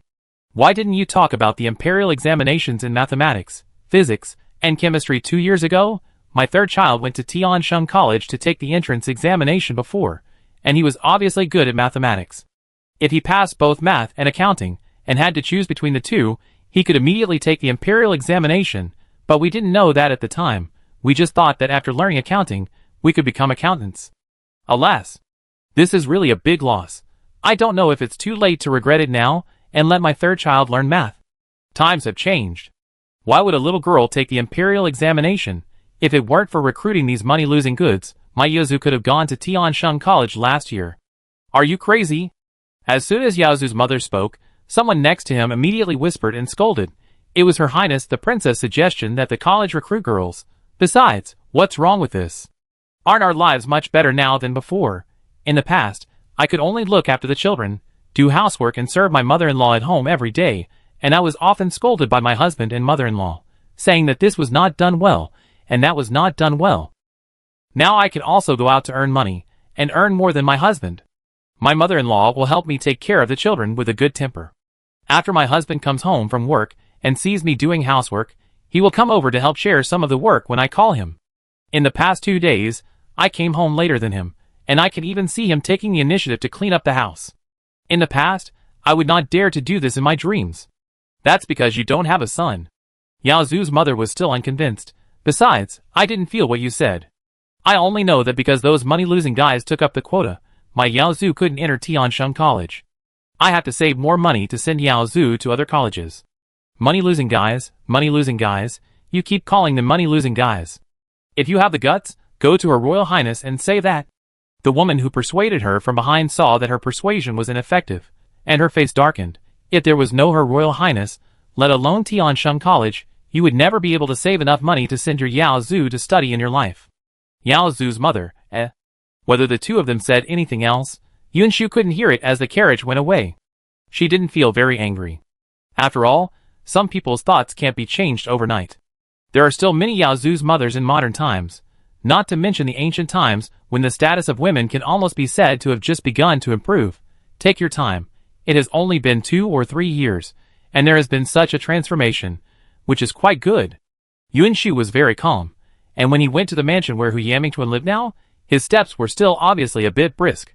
Speaking of which, The place where Hu Yanmingchuan lived now was a big house specially given to him by Emperor Xuanwu after he presented the gift of Northern Frontier on his birthday and refused to be crowned as a king.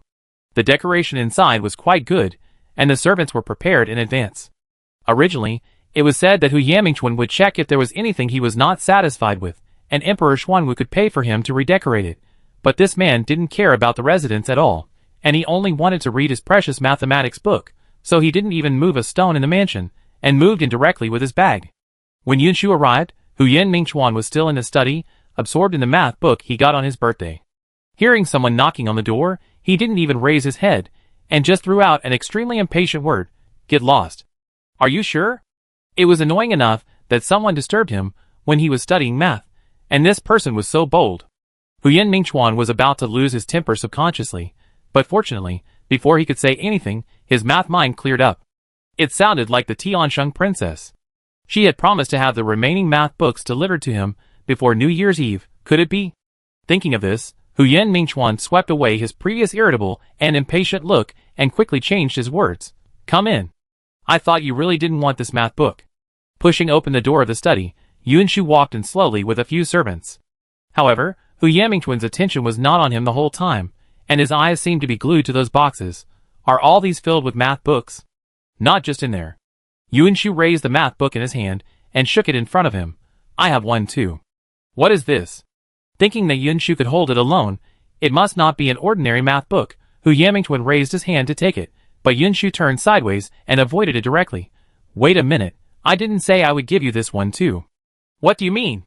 The math book he had been thinking about was right under his nose, but the other party didn't give it to him. Hu Yanmingchuan's expression gradually became colder. "Your Highness promised in front of so many people that he would give all the books behind. You gave me all the math books. Are you going to regret it now?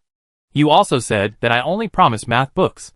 Yunshu raised his eyebrows and raised the book in his hand again. "Did you see the words on the cover clearly? Mathematical physics, although it also contains various mathematical theories and mathematical methods, but it is aimed at studying physical problems. From the perspective of subject classification, it belongs to physics. So this book should also be a physics book, not a math book." "So what?" Hu Yanmingchuan had a stinky face, with the 4 words "I'm unhappy" written all over his face. "If you really don't want to give it to me, you won't come here in person with this book. What do you want to do? Just say it." A few months later, Tiansheng will add mathematics, physics and chemistry imperial examinations, and I want you to participate. Chapter 381. I said, "I have no intention of being an official."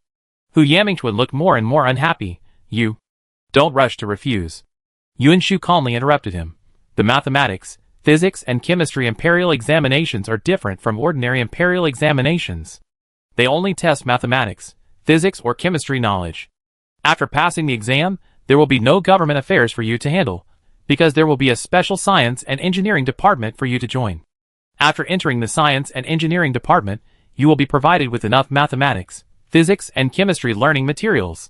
Unless the court gives you a specific research project, you can choose to do it at other times. Continue to study quietly, or establish a research project team on your own." "Research project?" Hu Yanmingchuan didn't quite understand. "What? Don't you want to know what use all the math you learned is?" Yunshu opened a box of math books and said leisurely, "You don't think that learning math is just to solve those complicated math problems, but it actually has no meaning, right?" Hu Yanmingchuan, It's not difficult for Yunshu to fool a fanatical math lover who doesn't know a lot of things in ancient background. Successfully recruited another genius worker for herself. Yunshu felt that the KPI before the new year had been exceeded. In the remaining 2 days, she finally calmed down and stopped rolling around and making trouble. Of course, she still handed over the matter of counting how many lights each family needs to install, and how much money they need to pay to her subordinates to do it properly.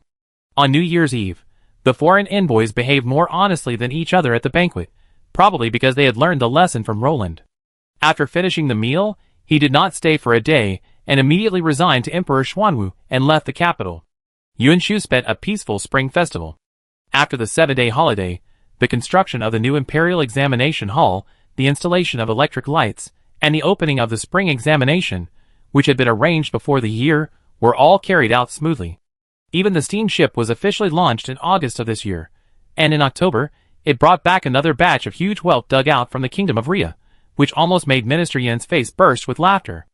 Seeing that everything was on the right track, the 7 foreign states and Beixiang that had been conquered before were gradually integrated into Tiansheng. When reviewing the memorials every day, Yunshu finally couldn't hold back her desire to make trouble again when she saw that there were fewer and fewer important things. Divide the land tax into the land tax, and return the fire consumption to the public, and the officials and gentry should pay taxes together. Emperor Xuanwu raised his head in surprise. Divide the land tax into the land tax, and return the fire consumption to the public? This is easy to say. After all, the court is not short of money now. But the issue of officials and gentry paying taxes together was discussed a few years ago, when we tried to solve the problem of land annexation and let the people reclaim wasteland. This matter can be said to have damaged the whole day. The interests of lower officials, gentry, and even scholars will inevitably encounter great resistance once it is implemented. In order to solve this problem, you even proposed a new business tax. But how can Tiansheng 3 or 4 years ago be compared with Tiansheng today? Yunshu had obviously thought about this problem a long time ago, and said without hesitation, on this issue, the new business tax at that time was actually just a second-best solution. Now that my son has a new weapon to deter, those officials and gentry are just losing some interests, not being forced to have no way to live. If they really want to make a big fuss, I don't think they dare to do it. It's nothing more than some small actions in private, and I don't mind fighting with them. As for the scholars, this is also simple. I plan to set up another 3-year compulsory education. 3 years of compulsory education? Hearing a new word again, Emperor Xuanwu couldn't help but raise his eyebrows. What does this mean? All children of appropriate age, regardless of gender, can go to school for free and study for 3 years. The requirements are not high. They just need to learn to read and write, as well as those simple addition, subtraction, multiplication and division, and understand some basic principles. If you want to enter Tiansheng College in the future, you must first complete these 3 years of compulsory education. Seeing that Emperor Xuanwu frowned slightly, as if he still didn't understand what this had to do with the scholars' opposition to the unified tax collection of officials and gentry, Yunshu smiled and continued, these exempted fees are all paid by the taxes paid by officials and gentry. Besides, didn't the emperor worry that if this part of the welfare was cut, ordinary people would worry that their children were not good at studying, and the scholars supported by their whole family would not be able to pass the examination to enter the government, and would only be a scholar, and would not be exempted from taxes, and would not get any benefits?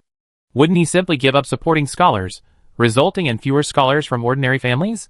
With these 3 years of compulsory education, can we see the good qualities of studying in advance? Good idea. Emperor Xuanwu nodded slightly. But have you ever thought that if all children of school age can go to school for free and study for 3 years, where can we find so many teachers? Children's enlightenment also depends on qualifications. If a teacher teaches more than 100 children at the same time, there are too many children, and it is impossible to take care of every one of them. How easy is it to teach them all to read? Learning to read is not difficult. Yunshu calmly took out another piece of paper with strange symbols written on it. It is naturally not easy to force those children who can't read a single word to remember all those complicated fonts and pronunciations. But if we use pinyin as an aid, it will not be difficult. Emperor Xuanwu was puzzled. Pinyin?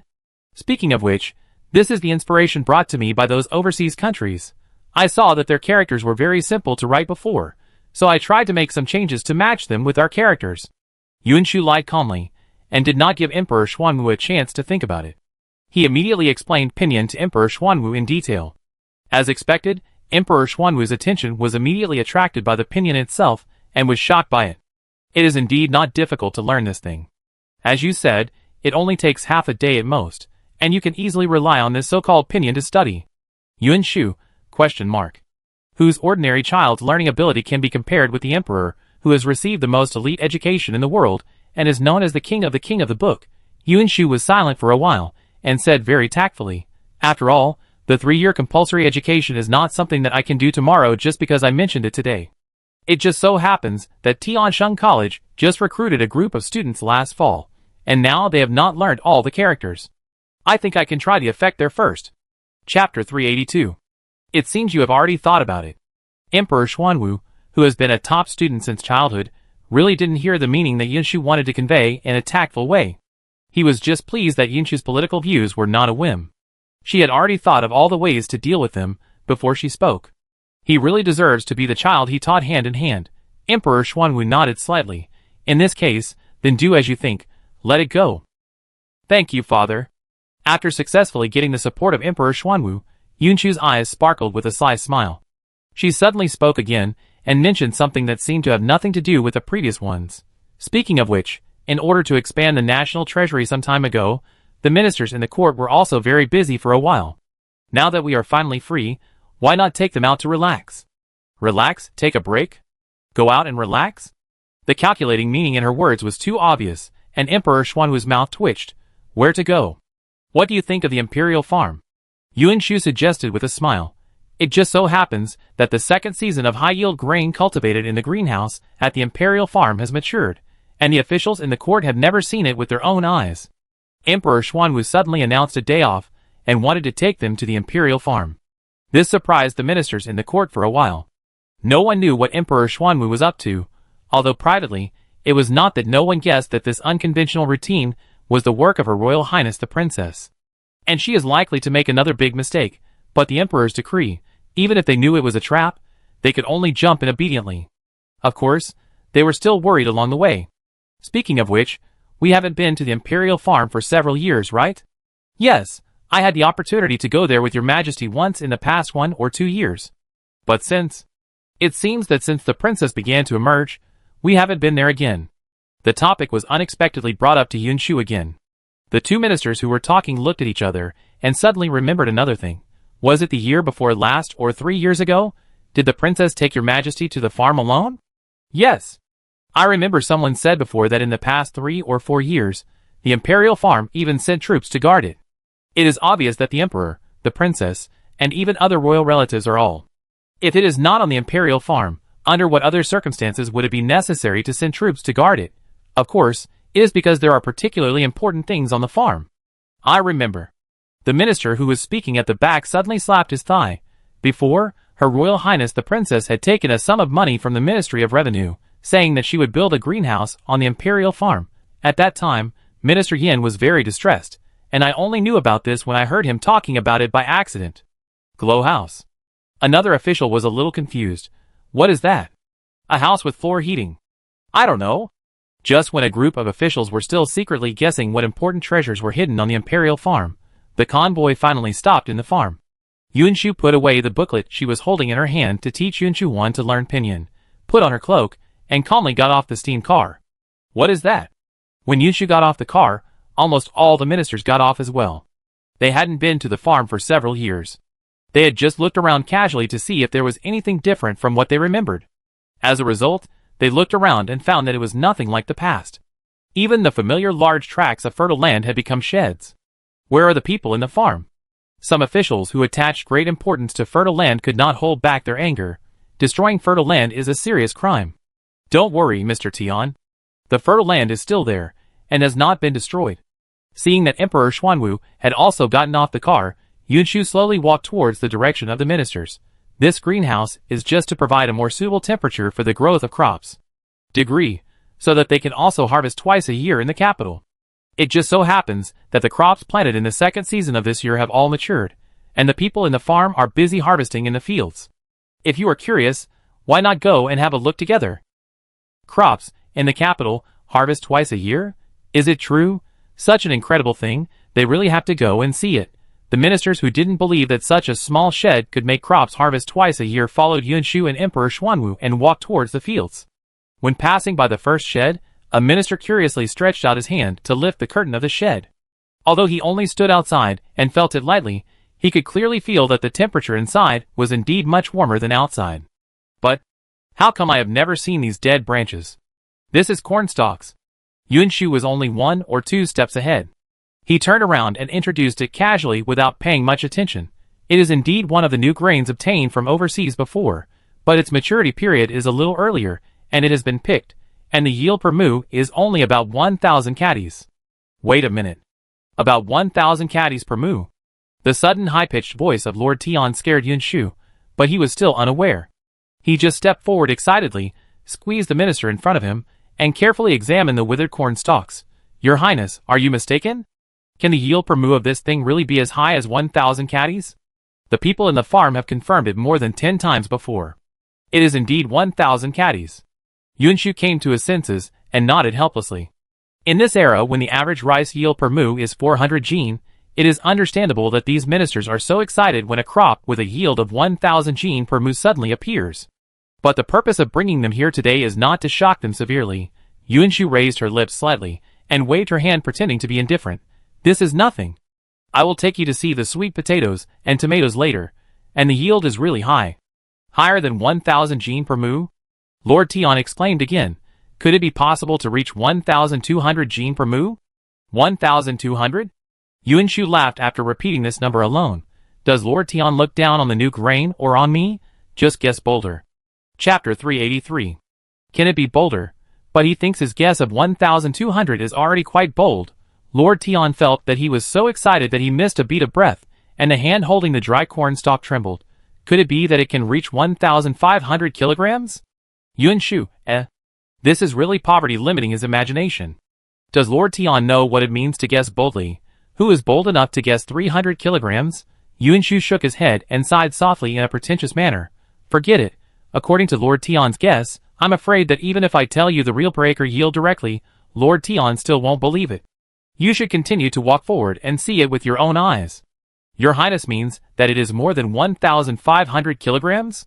Not hearing Yuanshu's disdain for his not bold enough in his words, Lord Tian is only concerned about the amazing per acre yield at this moment. He followed Yuanshu closely, unyielding and unyielding. He continued to guess.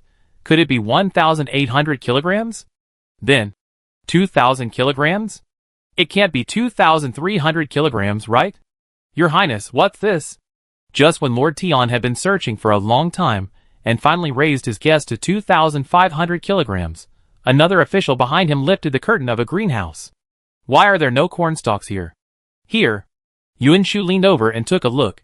This place was probably planted with potatoes before, but now it has been harvested. I remember that the yield of potatoes per mu this year seems to have reached 2,000 kilograms.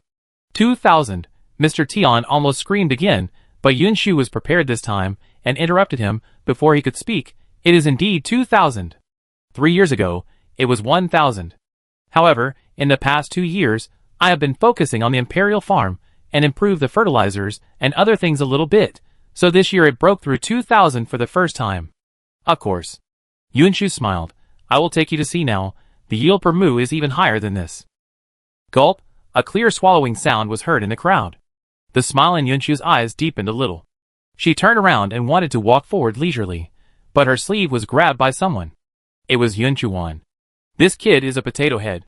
Because he rarely eats potatoes in the past 2 years, he has been greedy for a long time. It's just that he knows that potatoes are very precious and are in the stage of continuous breeding in recent years, so he endured it and didn't make a fuss.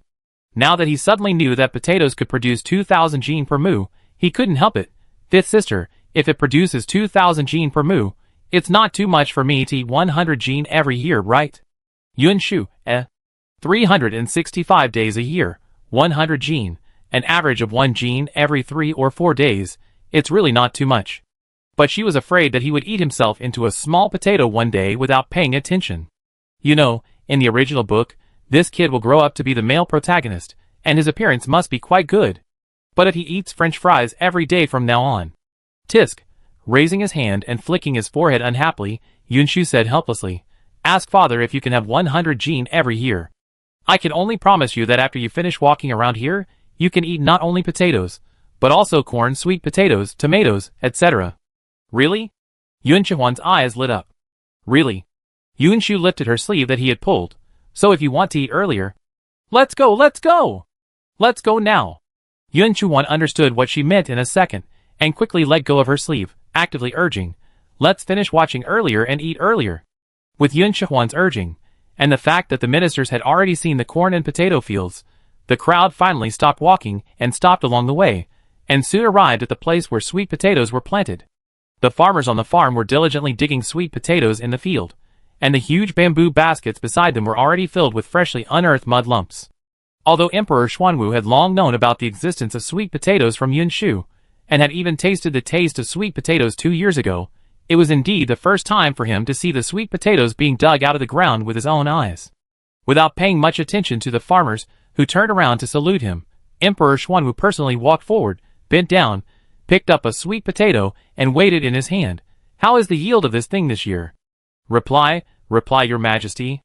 The farmer looked very nervous when talking to the emperor face to face for the first time, but even so, he could not hide the excitement on his face.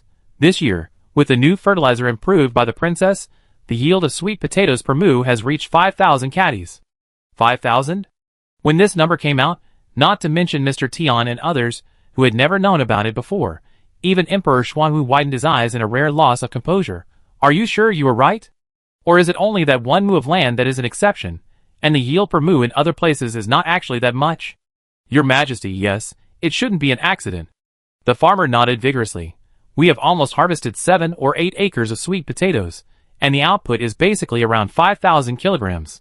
If your Majesty doesn't believe it, I can call some more people over and weigh them for you after we have harvested all the sweet potatoes here. 5,000 kilograms. Lord Tian, who had just guessed 2,500 kilograms, felt dizzy and felt like he was dreaming when he heard the number reported by the farmer. Until this moment, he also held a sweet potato in his hand, and his trembling lips silently recited the 3 words 5,000 caddies. 2 lines of hot tears fell unexpectedly, but his expression was still so excited that he smiled distortedly. Ha ha ha ha. 5,000 caddies per moo. If this is not God's blessing on Tiansheng, what is it?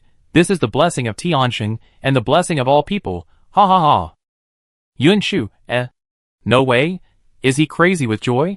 Will he faint directly when he sees tomatoes later? No, we still have to take precautions in advance. This Lord Tian is okay, but he can't be crazy with joy because of such a good thing. Yun Shu clenched his fist with one hand, covered his lips, and coughed. Although he was talking to Emperor Xuanwu, he was talking to everyone present. It's not bad. Originally, I estimated that the yield per moo would be 6,000 caddies. It looks like there is still room for improvement. Plop! Mr. Tian, who was already dizzy with excitement, heard the number of 6,000 caddies, and his knees softened on the spot, and he actually knelt down. Chapter 384. Lord Tian, you don't have to do this. Yuan Shu joked helplessly. It's not done yet, is it? Even if it doesn't work, the current yield of 5,000 kilograms per moo is enough to make the people of Tianshan live a good life. Lord Tian burst into tears. My ancestors were peasants, and my father experienced famine when he was young. At that time, even the grass roots and tree barks had been eaten up, and my great-grandmother starved to death in order to give the last bit of food to the children. When it was the most difficult time, my grandfather and his family almost wanted to exchange my aunt with others and eat their children with another family. Fortunately, the relief grain from the court finally arrived at that time. Although everyone was eating every day. At most, they could only get a bowl of clear porridge, but at least they had something to eat. But my aunt still didn't survive. She accidentally learned about my grandfather's thoughts the night before, and she was so scared that she ran away from home overnight. As a result, she didn't walk far before she was killed by a group of refugees who were so hungry that they had lost their minds. He choked up suddenly and said, my father was still young at the time. He suddenly learned about this from my grandmother's crying and fell ill. In order to keep my father alive, my grandfather and his family basically fed my father all the porridge they received for disaster relief every day. In the end, my grandparents all starved to death, and only my father survived by chance. He was picked up by a kind-hearted old man and became a book boy for his grandson. My father was lucky. When he accompanied the young master of the family to study in the academy, the teacher of the academy discovered that he had a talent for studying. When the old man knew about it, he wanted to make a good relationship with him and let my father study seriously. My father knew that opportunities were hard to come by, and he studied harder than anyone else. However, it was more difficult for ordinary people to pursue a career in officialdom than for children of noble families. In addition, his talent was indeed limited. My father only became a 6th-rank governor in his entire life. When I was young, I often heard my father say that his lifelong wish was that there would be no more famine in the world. It was a pity that he could not do it, so when I was able to enter the officialdom, he passed on this hope to me. But I didn't have that ability either. I thought that after a few years, I would be too ashamed to face my father. But I didn't expect that in my lifetime, this old minister would actually wait for this day. Lord Tian raised his hand and wiped his tears with his sleeve. He knelt down because of his emotional ups and downs. After some adjustments, he finally performed a proper ceremony to Yun Shu. On behalf of the people of the world, this old minister thanks His Highness for saving the people. No, her father is still here. Even if her father doesn't suspect her, it's not good to open up in front of him like this, right? Which emperor would like his crown prince to have a higher reputation than the emperor himself? Yuanshu subconsciously glanced at Emperor Xuanwu, but saw that the latter not only had no dissatisfaction on his face, but also had a face of pride and pride. Yuanshu, well, in terms of broad-mindedness and vision, her father is the best. This shows that the deposed prince was really useless. He had a good hand of cards, but he turned it into a rice field. Yuanshu was sighing and complaining in her heart, but her hands were not slow at all. She quickly got involved with Lord Tian. Lord Tian, you have already raised the atmosphere to the maximum. When you go to tomatoes later, the emotions will not be more intense than now. Wouldn't it be embarrassing then? Lord Tian, ? Emperor Xuanwu, ? No, the atmosphere has been set up for you. What's wrong with you saying some touching and sentimental words? Do you have to spoil it? For a moment, even Yuanshu, who was almost moved by it, was choked up. Fortunately, Lord Tian soon realized the meaning of Yuanshu's words. Your Highness just said this. Could it be that the per acre yield of tomatoes can be higher than that of sweet potatoes? It is indeed higher. Thinking that it would be good for everyone to be shocked at once, so as to avoid the situation from recurring later, Yuanshu said cheerfully, it's about 10,000 kilograms. Plop, Lord Tian, who had just stood up, knelt down again with weak legs. Duo Shao. Yuanshu, Take a group of people to the tomato planting area, and it is not surprising to see them touching and looking around in the field like Granny Lu entering the Grandview garden. Yuanshu gave a very considerate suggestion. It's actually okay to eat one directly after picking it to taste it. Eat it directly? One minister looked at the tomato in his hand in surprise. I thought it was some kind of grain crop, but it turns out to be a fruit. You can eat it as a fruit or cook it. It depends on what you like. Yuanshu nodded and explained casually. It's just that I ordered the kitchen to cook all the dishes before. If you want to taste the taste of raw food, it will be more convenient here. Delicious.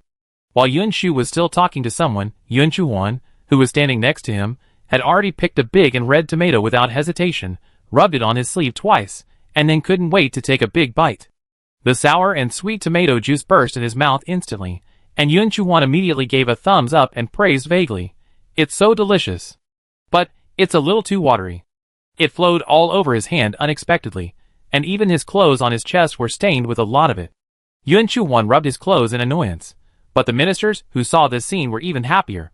This thing can fill your stomach and quench your thirst. It's wonderful. It's simply wonderful. With Yuanshu taking the lead in demonstration, the ministers behind him really picked a tomato and tasted it. Although a few of them were much more careful than Yuanshu, they still couldn't completely avoid being splashed with juice. There was no sign of surprise on their faces. They still smiled and praised. For something with such a high yield per mu, it doesn't matter if it tastes a little bad. It tastes so refreshing. If I hadn't seen it with my own eyes today, I would never have believed that there is such a good thing in the world. The people of Tiansheng are so blessed. Chapter 385. Yes. All this is thanks to His Majesty and His Royal Highness. It took a long time to listen to the minister's various flattery. When Yuanshu and his companions finally returned from the fields, the kitchen had just prepared all the dishes that Yuanshu had ordered. Of course, there were all kinds of dishes made from potatoes. She also made a lot of things with corn and sweet potatoes. She took out all kinds of vermicelli, noodles, and sweet potato chips. She made everyone eat until they secretly loosened their belts. She smiled and said, You all know that these grains have been brought back to Tiansheng for 3 or 4 years. Why did my father and I suddenly bring you here today? Such high-yield grains are of great benefit to Tiansheng. It seems that because the yield was not high before, His Royal Highness is still working hard to increase their per-acre yield. He is worried that if the news leaks out during this process, there will be people who don't want to see us become. Your Majesty and Your Highness decided to keep it secret until there are more powerful spies from other countries to sabotage us. After the minister finished his speculation, he did not forget to flatter her again as a conclusion. Your Majesty is wise. Your Highness the Princess is wise. Lord Chui is also very smart. Yuanshu raised her eyebrows. Lord Chui is right, but in addition to that, the main reason why my father and I decided to bring all the adults here today is that after this year's bumper harvest, the seeds of these new crops have finally been cultivated and can be distributed to the people of Tiansheng. That is to say, next spring, the people will be able to sow such high-yield crops? Upon hearing this, Lord Tian couldn't help but exclaimed, Doesn't that mean that from next year, the people of Tiansheng will never go hungry again? Almost, but the real harvest of new grain in the people's homes may have to wait until the year after next. Yuanshu smiled and explained, After all, The seeds we have now are only enough to give each family a little bit, and they have to wait for another year to plant it themselves. That's good too. Lord Tian nodded heavily, and seeing that his emotions seemed to be rising again, he stopped talking in time, turned his head to press the corners of his wet eyes with his sleeves, and then grinned and repeated, "That's good too." "It's good." Yunshu smiled and echoed, and then finally said why she did this today. The purpose of. However, the court distributes grain seeds to the people for free in order to provide welfare to the people.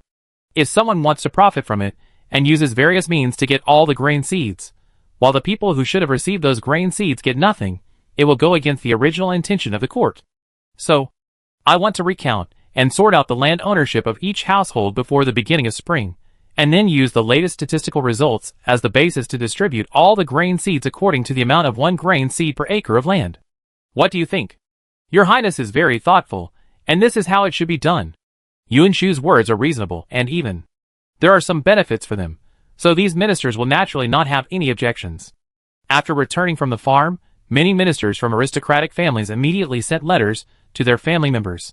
Although people like them, who have achievements and official positions, do not have to pay agricultural taxes, because the emperor wanted to suppress land annexation and encourage the development of wasteland in the past few years, especially the princess at that time. The princess also worked out a lot of things and policies that are conducive to the development of wasteland. So the people under them have also opened up a lot of wasteland in the past few years. Of course, there is still a lot of land taken from the people. In order to avoid unnecessary trouble, they had not reported and registered this part of the land before. But now that so much time has passed, some things may not be found out even if they want to check. In this case, if the court wants to issue new grains, they will naturally register that part of the land if they want to get more and gain greater benefits. Not only them, as the news that the court will issue high-yield new grains for free according to the land next spring, which was printed in Tiansheng Weekly on the second day, spread, the wealthy businessmen and landlords in various parts of Tiansheng also reported and registered all the land that they had hidden to avoid taxes after a discussion. The only people who can still spare time during this period of time are probably the ordinary people, who have no means or ways to cheat from the beginning, and have registered all the land early. But they were not completely idle, they could still chat and gossip. Have you heard? Yesterday, the family of Mr. Liu in the west of the city went to the government office to register more than 70 acres of land. My God! More than 70 acres of land! I dare not even dream of what it would be like to have so much land. We can't imagine how much money these masters have. But fortunately, we have His Majesty and His Royal Highness, and now our lives are getting better. I still can't believe that there are good varieties in the world that can produce 10,000 kilograms per moo. If there really is such a good thing, why didn't our ancestors discover it in the past thousands of years? Can ordinary people have the ability of Her Royal Highness? Hasn't it been rumored that Her Royal Highness is a deity from heaven, dedicated to saving people from suffering and helping them live a good life? Can our ancestors be compared with the gods? That's right. Don't worry. If the grain seeds are fake, why would these gentlemen rush to register all the fields? Aren't they fools? I didn't say it was fake. Am I not too shocked and too happy? I heard that the new grains are not only high-yielding, but also very delicious. The recounting of the fields continued until the end of the year. Even though Emperor Xuanwu knew that such unregistered land must exist, and the number was estimated to be quite large, when he really saw the number of newly registered lands, he was still so angry that he slammed the dragon table in the imperial study room again. These bastards! No wonder my treasury was always so poor in the early years. 1 or 2 of them hid so many fields and didn't pay taxes, so the treasury naturally had no money. They even had the nerve to say that these were wastelands that were only opened up in the past 2 years. Do they really think I'm a fool? They clearly know that the law does not punish everyone. There are too many people doing this, and I can't possibly punish them all. Chapter 386. Father, calm down. You said it yourself. The law does not punish everyone. You can't possibly deal with them all. You are still so angry in this situation. It will only make you angry. It will do nothing. Yunshu's consolation is always straightforward and unpretentious. Let's think positively. After the re-registration, the tax system of officials and gentry will be implemented. These people will have to pay as much as they should in the future, and there is no escape. Especially those noble families, who enjoy the generous treatment you give them and occupy so much land, but they still go against your wishes and oppress the people. This time, they know that the court is going to issue new grain varieties, and they can't wait to get more benefits. Let's let them experience it this time. What is cleverness, and what is stupidity? Be greedy for small gains and suffer big losses. The consolation is very good. It is recommended to omit the previous paragraph next time. After being interrupted by Yunshu, Emperor Xuanwu's anger was barely suppressed, but he still gritted his teeth when he spoke. Based on my understanding of these noble families, they will not be satisfied with the current situation. In order to gain more benefits, they may try every means to continue to squeeze the people as much as possible and grab the people's land into their own hands. In order to avoid such a situation, after the beginning of the year you should. Father, there is no need to wait until the beginning of the year. Yunshu smiled and took out a memorial. Isn't New Year's Eve the day after tomorrow? Tomorrow, there is the last morning court of this year. It is a good time to set this policy as a New Year's gift to the people. You have already written it. Emperor Xuanwu took her letter and was a little surprised. Did you know that the new land registration before the new year would end today? I am not a charlatan. How could I predict it so accurately? Yunshu shrugged helplessly. I just think that many people don't have to go to work during the New Year's Eve. They work hard all year round to earn money, and they can only relax a little during these few days. In this case, it is very easy to be deceived by people with ulterior motives and cause trouble. Those who want to take away the 100. The best time for those who have been cheated of the land in the hands of the surnames is also during this period. So no matter whether the registration of new land can be completed today, I plan to discuss it with you and decide on this matter at the morning court tomorrow. You are very thoughtful. Emperor Xuanwu nodded with satisfaction. In this case, it depends on you tomorrow. Don't worry, father, I will not let you down. Yunshu had thought about the implementation of the new system countless times in her mind, but she had not taken any action because the conditions were not met before. After waiting until today, the time is finally ripe. No matter what, she will definitely get things done. The next morning, because it was the last morning court before New Year's Eve, there was basically no important matter to discuss at this time in previous years. They just went through the motions and said a few words casually, and then they could go home to prepare for the new year. Therefore, those ministers who looked more serious than each other in the past also had a rare relaxed and leisurely smile on their faces today. Yunshu walked in slowly from outside, and along the way, he specifically greeted those ministers whose clans had registered a particularly large number of new fields. Master Qian seems to be in a good mood today. Lord Ding is so energetic today. Is there any happy event at home? Good morning, Lord Sun. You look so happy. What good news can you tell me? The minister she greeted. What's wrong with the princess today? Lord Qian, who was greeted first, looked at Yunshu's back as she walked away slowly, and felt a chill on his back for no reason. The princess is not like this usually. How come she suddenly seems to have returned to the time when she first entered the court, which makes people feel weird? Nonsense. Lord Ding, who was also greeted, had a tense face, and it was unclear whether he was refuting Lord Qian or comforting himself. It can't be because New Year's Eve is coming soon. Is the princess in a good mood? This is the last morning court this year. What big thing can happen? That's right. Lord Sun also lowered his voice to agree. And can the situation now be the same as it was then? At that time, the Highness entered the court as a woman, and almost no one in the court supported her. We also had different positions from her. Under such circumstances, it would naturally not be good for her to come and say hello. It could even be said that whoever she touched would be in trouble. But now the situation is very different from before. There is no conflict between us and the Highness. Besides, how many people did the Highness say hello to just walking all the way? Did Lord Qian think that the Highness would deal with all of us at the morning court today? But, of course, Lord Qian hoped that he was wrong, but didn't you realize that the people the Highness just said hello to were all officials, who had registered a lot of new fields in the clan in the past 2 months? It is normal for those who are born in aristocratic families and have climbed to their current position in the court to be well informed. How many new fields have been registered by the families of the colleagues in the court recently? Others may not know, but Lord Ding and his men know it in their hearts.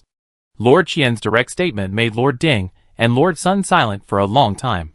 After a while, Lord Ding said in a difficult tone, maybe. His Majesty and His Highness are indeed a little unhappy about this matter, but because such things are too common, they can't really deal with us all, so they are so sarcastic verbally. Lord Qian asked in a soul-searching way, do you believe this yourself?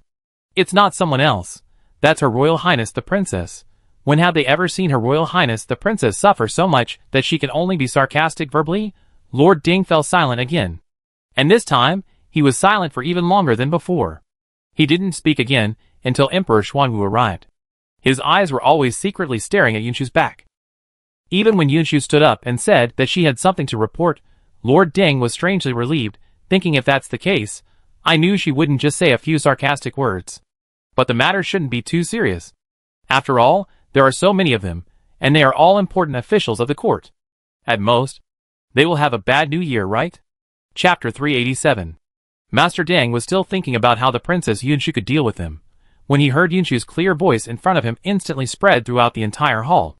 Therefore, I think that the existing Ding tax should be abolished, and taxes should no longer be collected per person, but should be levied according to the land area, fertility, etc. Those with more land should pay more taxes, those with less land should pay less taxes, and those without land should not pay taxes. In addition, the silver and money that local officials collected in excess on the grounds of loss when collecting taxes can also be changed to be collected by the central government in a unified manner, and the system of maintaining integrity silver can be established to combat the arbitrary levy of local officials. This will not only reduce the burden on the people, but also reduce the behavior of the people who abandon or even drown their children after giving birth in order to pay less Ding tax, and promote the population growth of Tiansheng. You don't want to punish them, but want to reduce taxes for the people in disguise, and rectify the problem of corruption among local officials. Sir Ding was stunned for a moment, and after looking at Sir Qian and the others, he took a decisive step forward. I second the motion. Your Majesty, I think that now that the treasury is full, even if some taxes are reduced for the people, it will not cause a fiscal deficit. But this will benefit the people, making them more grateful to the court, to your Majesty, and your Royal Highness, especially to promote the population growth of Tiansheng, which will be of great benefit to the development of Tiansheng. Although I don't know whether His Highness really let them go today, or because he wants to promote the land tax and the public consumption tax, which is more important, so he didn't mention them, but they have all spoken for His Highness now. I wonder if His Highness can show some mercy to them for the sake of this matter. It's not a big deal after all. Lord Ding and the others each have their own plans in mind. But this scene has changed a bit in the eyes of others. Lord Ding and the others, who are not close to His Highness the Princess, seem to have known about this matter for a long time, and stood up to second the proposal at the first time. Could it be that these people have completely become His Highness the Princess's people when none of them knew about it? Thinking carefully, it seems that the Princess did greet Lord Ding and the others when she entered the palace today. Besides Lord Ding and Lord Qian, there are also. She quickly recalled all the bigwigs that Yunshu had greeted today, and soon, people came out one after another to express their opinions. I second your motion. Emperor Xuanwu? ? Is his kid's prestige in the court so high now? For such a big thing as tax reform, she only needs to mention it, and so many people are willing to stand up and agree, without even arguing for a few more words? Emperor Xuanwu, who didn't know the truth, was a little shocked, but on the surface, he still calmly handed over the follow-up issues of tax reform to the relevant departments. Lord Ding and the others were relieved to see that the matter was handled so smoothly. Just as they were about to return to their original seats, they heard Yunshu in front of them speak again. Father, I have something else to report. More? Lord Ding's expression was stern. Before he could react, Yunshu's sigh in the front row had already reached the ears of everyone present. To be honest, a few days ago, when I was thinking about how to reduce the burden on the people and reasonably collect taxes, I suddenly had an idea and asked someone to check how much tax would be required if the land under my name was taxed according to normal circumstances. The result? Made me feel ashamed. As your daughter, I have been supported by the people since I was young and have enjoyed various preferential treatments and privileges. I am already very lucky, but I don't even have to pay this little tax. I really can't feel at ease. I think that the adults in the court, who take the world as their responsibility, and swear to serve the emperor wholeheartedly, plead for the people, and cultivate virtue and ambition to bring peace to the world since the day they set foot on their official careers should have the same idea as me. Therefore, I think that the Tiansheng dynasty can implement a system of officials and gentry paying taxes together. I am willing to set an example, and pay the extra taxes that have not been paid in the past 10 years to show my sincerity. Officials, gentry, pay taxes together. Lord Ding took a deep breath and almost fainted. He knew that Her Royal Highness might not let them go easily, but he didn't expect her appetite to be so big. As soon as she opened her mouth, she wanted to abolish the privileges that they, who had made great achievements, had enjoyed for 1,000 years, and let them pay so many taxes from now on like the common people. Who can agree to this? Even if Her Royal Highness gave them a high hat, it would still not work. Sure enough, almost the moment Yunshu finished speaking, someone immediately stood up to express his opposition. Your Majesty, I think it is good that Her Royal Highness has this intention. If this matter only concerns my colleagues in the court, then as Your Highness said, I am also willing to pay taxes, and even pay an extra 10 or 20 years.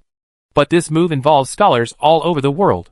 Your Highness himself has said before that if a country wants to develop well, it absolutely cannot do without scholars. However, once the system of taxation for officials and gentry is implemented, it will undoubtedly greatly reduce the willingness of the people to send their children to school, which is really not conducive to the development of Tiansheng. Yes, Your Majesty.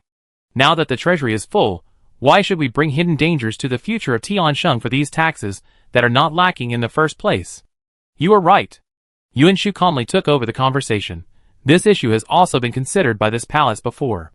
So, she raised her hands to Emperor Xuanwu again, and said righteously, I propose that the extra money collected after the implementation of the unified tax system for officials and gentry be used to build academies in various places in Tiansheng, and all children of school age in Tiansheng can attend school for free for 3 years. Good. Emperor Xuanwu did not give the courtiers below a chance to object, and immediately clapped his hands and cheered loudly. You are worthy of being my princess. You can come up with such a good plan, think carefully, and care about the world. You should be rewarded. Ministers, shock. No, you have decided the matter again? At least listen to them. What do you think, my dear ministers? Your Majesty is wise. You have already said that it is a good plan, and then you pretend to ask them, and give them the opportunity to express other opinions? Those who can become emperors are really black-hearted. Some princesses are especially so. Chapter 388.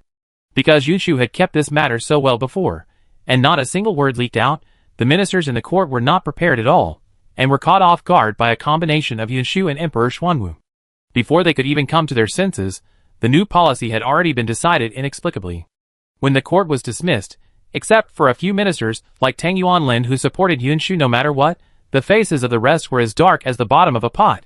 Yuan Shu seemed to be completely unaware of it, and walked up to Lord Wu, who had spoken the most when he opposed her just now, with a serious face, and expressed his high respect to him with sincere eyes. I never thought that Lord Wu was as concerned about the people as I was, and not only did he not care about the part of the tax that had to be paid after the implementation of the unified tax system for officials and gentry, but he even volunteered to pay taxes for another 20 years. Lord Wu's noble character really made me respect him. I admire you so much. Don't worry, Lord Wu. I will publish everything that happened in the court today in the Tiansheng Weekly, so that the people can know your good deeds. Your Highness, you are too kind. Lord Wu's face twitched. Hearing this, he wanted to curse, but he didn't have the courage to do so. Not to mention cursing in front of Yuan Shu, he didn't even dare to have an ugly expression. He forced out a stiff smile.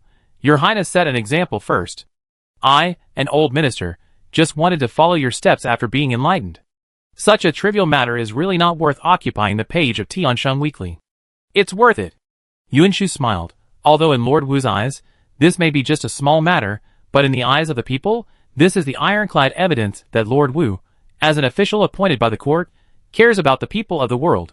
Lord Wu, Anyway, in the end, we will never let him go, right? The people just haven't been educated, but they are not all fools. If his words were really spread out, wouldn't everyone be able to hear that he actually wanted to oppose the princess?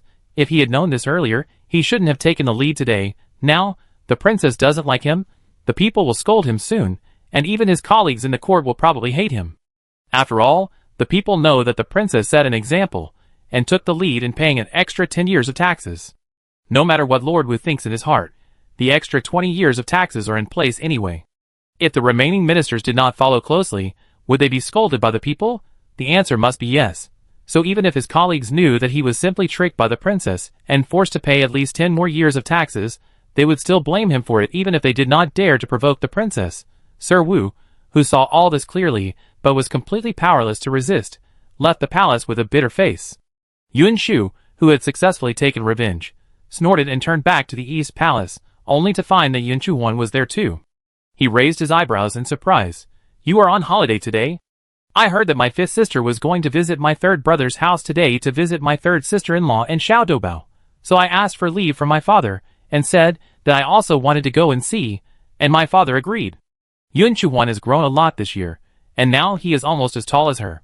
Just now, when he was sitting quietly in the house holding Fu and petting the cat, he looked a bit like the male protagonist in the novel, who was about to enter the beautiful boy period, But perhaps because he was protected too well, when he raised his head and opened his mouth, his elementary school nature was immediately exposed. The last time I went to see Xiao Bao, he was only 1 month old. I just held him for a while, and he peed on me. The third brother laughed at me, saying that it must be because I didn't know how to hold a child, which made Xiao Bao uncomfortable.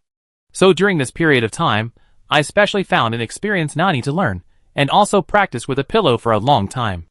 This time there will be no problem. As he said, he also raised Fu Fu in his arms. Fifth sister, look, you're little. I can hold the cat slave well.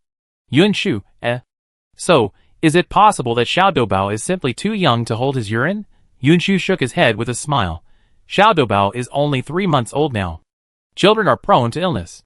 It's cold outside this season. He will definitely not come to the palace for the New Year's Eve banquet tomorrow. You, as the uncle, won't go there empty-handed today, without even a red envelope, right? I brought it.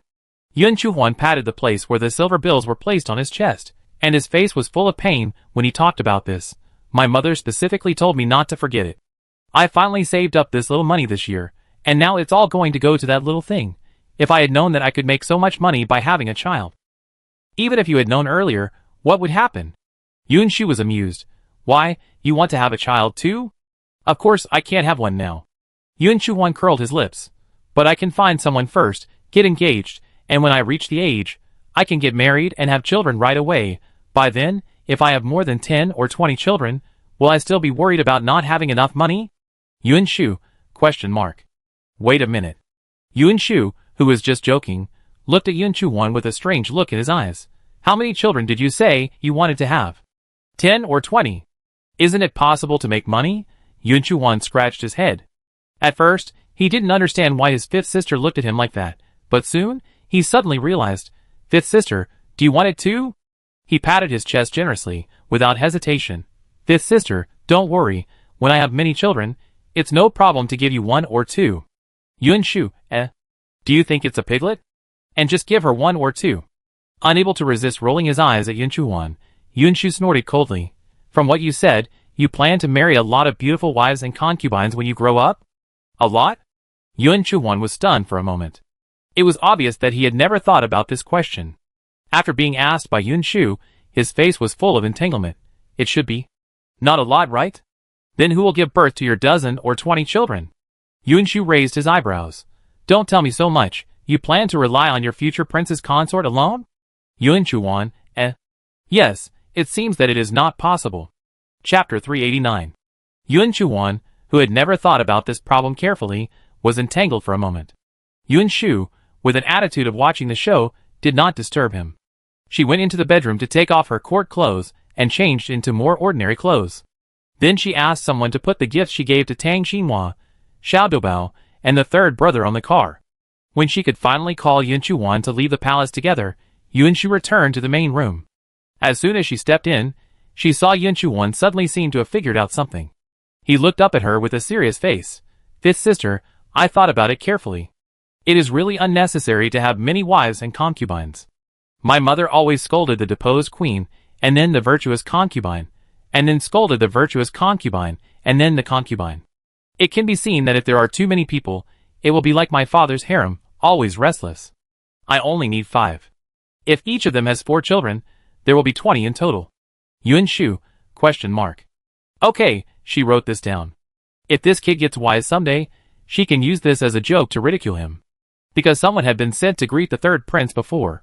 When Yun Shu brought Yun Chuhuan to the third prince's mansion, the third prince and Tang Xinhua seemed to have been waiting at the door for a long time.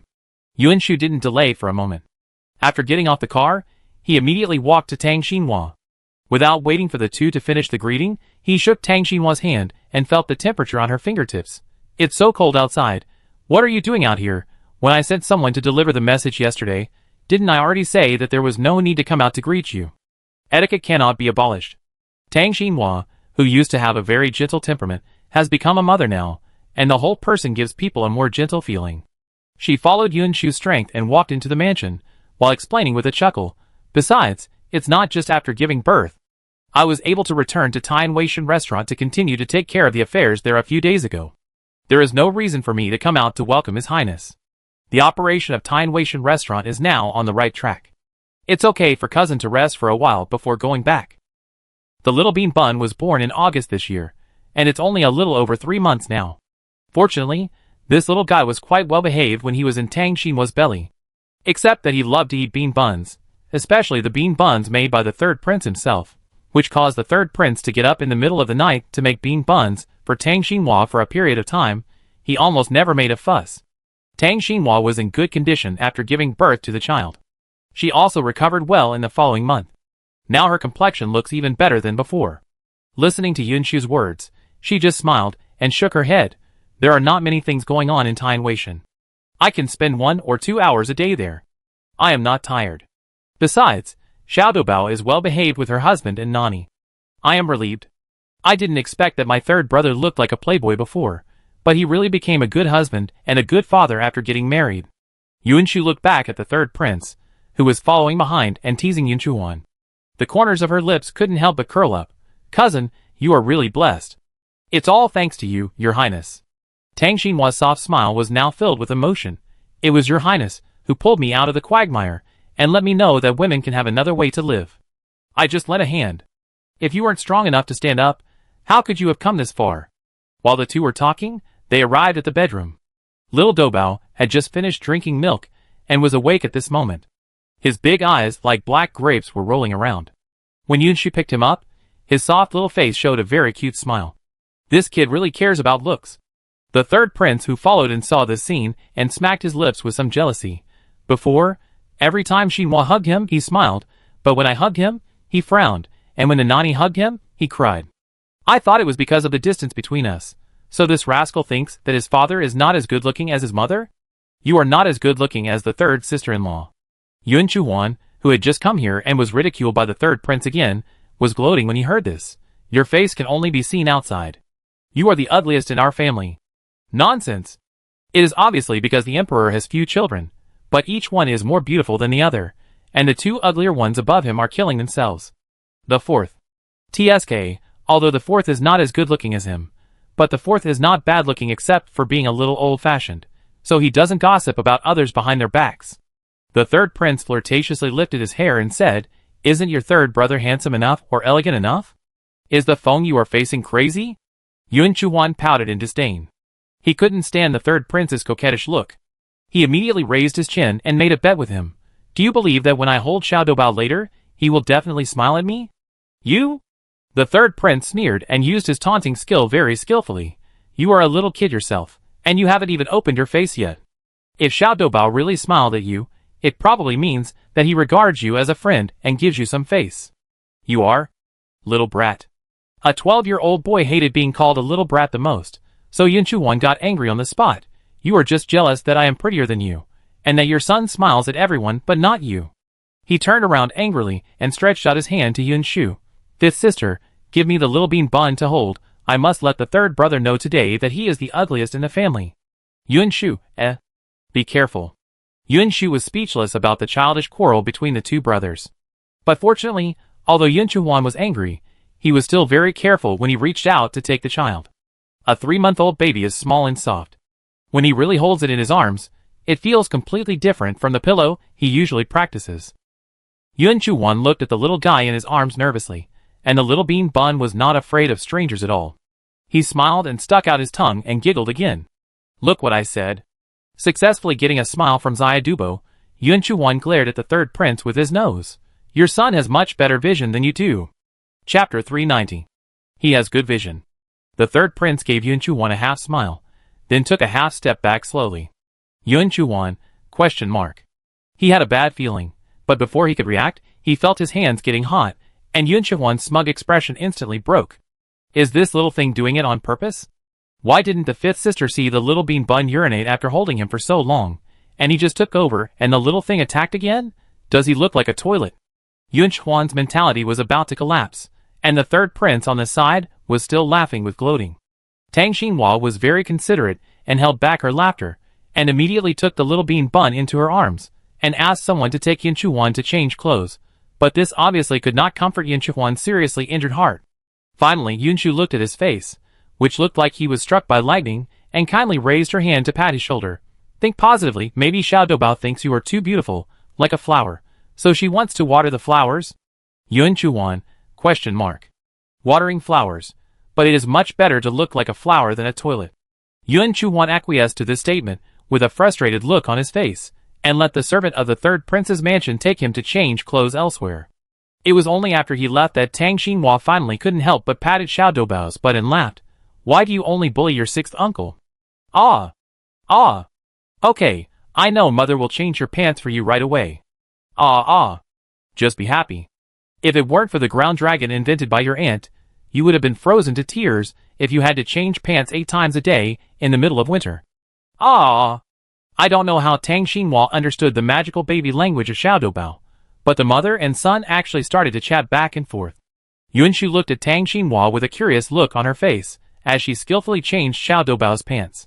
Xiao Doubao didn't cry or make a fuss, but just lay on the bed with his mouth wide open and laughed foolishly. She couldn't help but stretch out a finger and poke the little guy's soft and tender face again and again. Xiao Doubao didn't mind at all. He opened his big eyes similar to Yunshu's and giggled endlessly. Tang Xinhua changed Xiao Doubao's pants and noticed this scene. She couldn't help but laugh. Everyone says that my nephew looks like his aunt. I didn't notice it before. Now that Xiao Doubao has grown up, his eyes look exactly like yours. Are they similar? Yunshu heard this and raised Xiao Doubao in surprise. He stared at his eyes for a few more seconds. It seems that they are a bit similar. You are growing up. Yunshu smiled and praised the little guy. You also know that your aunt is more beautiful than your father. Isn't it? The third prince, who was pushed to the side and standing as punishment, No, why do these two like to argue about who is more handsome in front of his son? Obviously, his biological father is also a handsome man. Feeling hurt again, the third prince quietly left the room. Tang Xinhua listened to the sound of the door being closed, and her eyes flashed slightly. She looked at Yunshu, who was holding the little bean bun and playing with it very curiously. After hesitating for a moment, she still said softly, Your Highness seems to like children very much. Who doesn't like a cute and well-behaved baby? While teasing the little bean bun, Yunshu took the time to look at Tang Xinhua and smiled knowingly. Cousin, are you afraid that I will regret not getting married and not having a child of my own in the future? Not entirely. Tang Xinhua sighed softly. If your highness really doesn't want to have children because of your own wishes, it's fine. But if your highness just wants to develop Tiansheng wholeheartedly because of your status as a princess, so you give up your personal happiness, then... Cousin, have you forgotten that when I asked my father for the right to marry freely, I was not a princess yet? Knowing that Tang Xinhua was indeed for. Thinking of her, Yunshu did not hide it from her. To put it in a less appropriate way, I also like furry little cats very much. But I have never thought of giving birth to one myself. Maybe everyone has different ideas. I really have no interest in getting to know a man, marrying him, and having children with him. So cousin, you can rest assured. After all, I have never been a person who would wrong myself. That's true. Thinking of Yunshu's revenge for revenge and grievances over the years, she never said that it is never too late for a gentleman to take revenge. Her main point is that a grudge must be taken on the spot, so that none of the ministers in the court dared to provoke her. Tang Xinhua couldn't help laughing. But this worry was solved, and a new worry came along. What if the ministers in the court urge you in the future? If I don't want to, who dares to force me? Yunshu raised his eyebrows. With a domineering look, it is said that giving birth is like going through the gates of hell. If those ministers really push me to the limit, I will turn the tables and say that they want to murder me. Tang Xinhua, No wonder the ministers in the court dared not to provoke her. Never mind, it was because she saw how much the prince liked Xiao Doubao today that she had a wrong idea. The prince has always lived more transparently than anyone else, so her worries were redundant. Tang Xinhua did not mention these things again. Yun Chuan on the other side changed his clothes, and soon came back with the third prince. When he entered the door and saw Xiao Doubao smiling like a doll in the New Year picture in Yunshu's arms, he still didn't believe it, and took the little guy over again. Fortunately, Xiao Doubao didn't continue to water the flowers, because he had just urinated once. After having lunch at the third prince's house, it was just after noon when he left. The streets of the capital were crowded with people, and it seemed particularly lively, because the New Year's Eve was approaching. Yun Chuan was immediately tempted to play.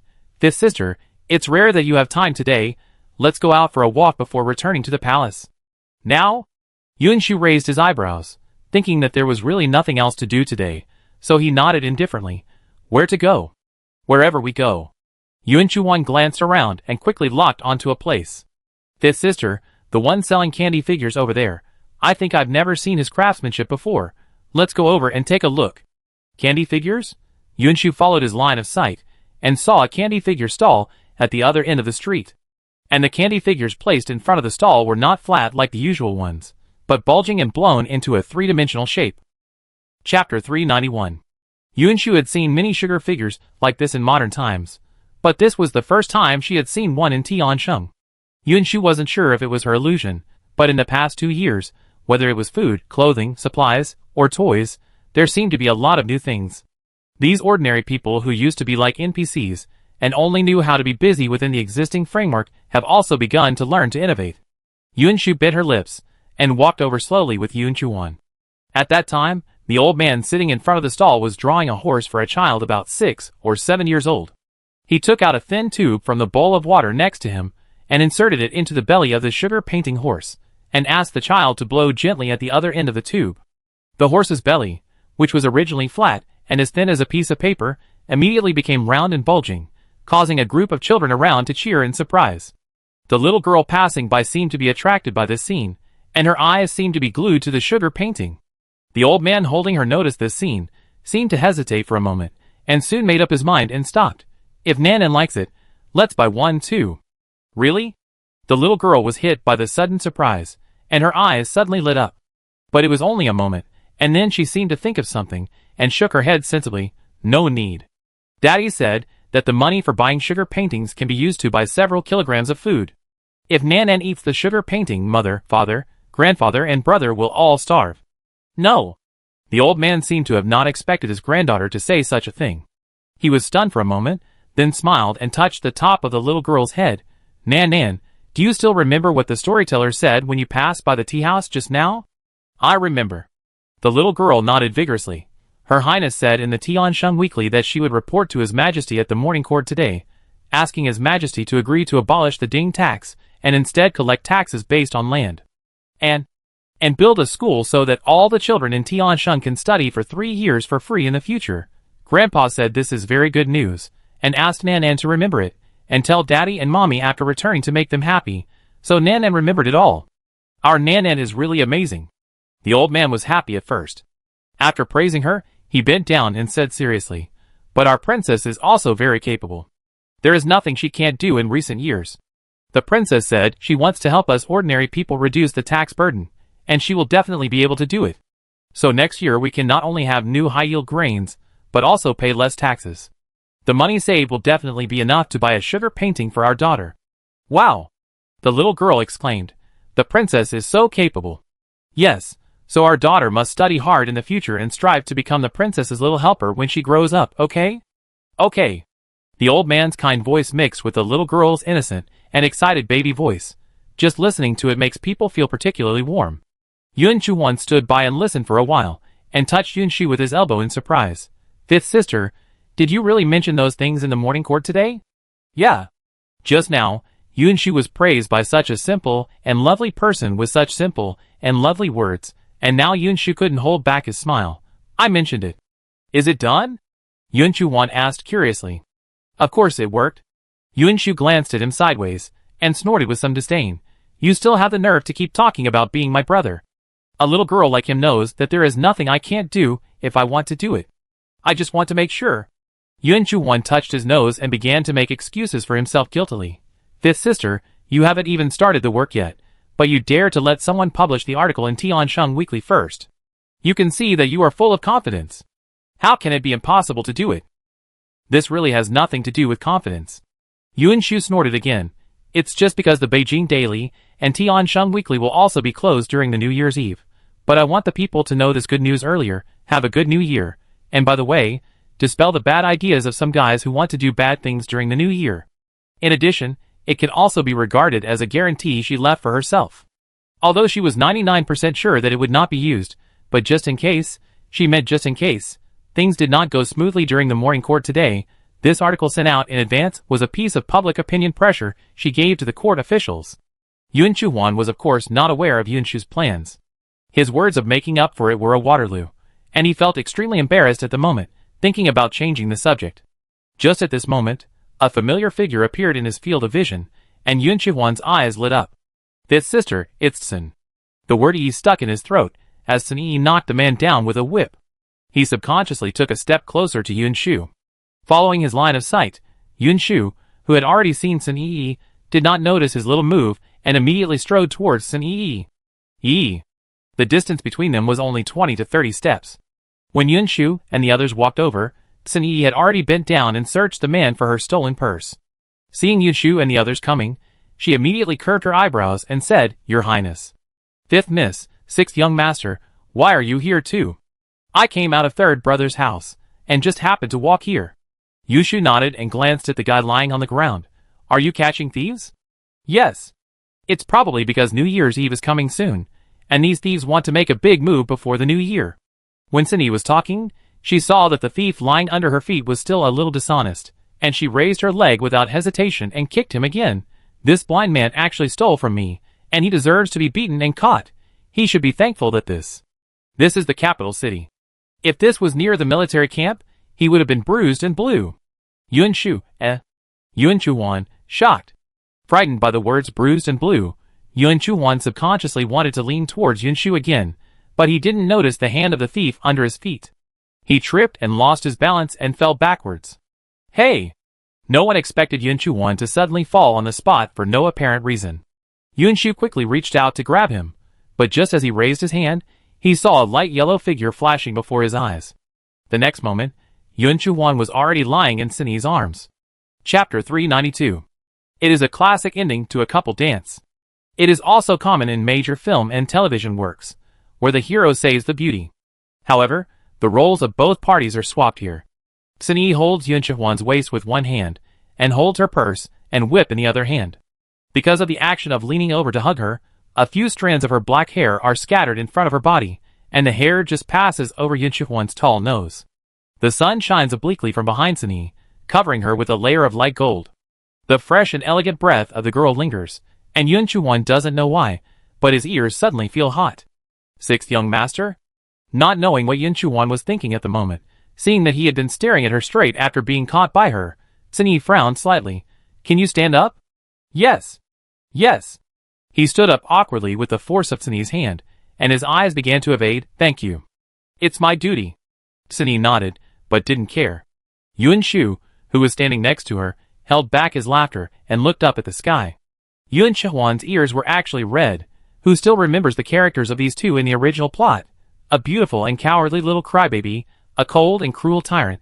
She ran away, and he chased him, and he couldn't get away. Her eyes were red, and he gave her his life. TSK. But the greater the changes between them, the more it shows that she has really changed too many things in the few short years since she came here.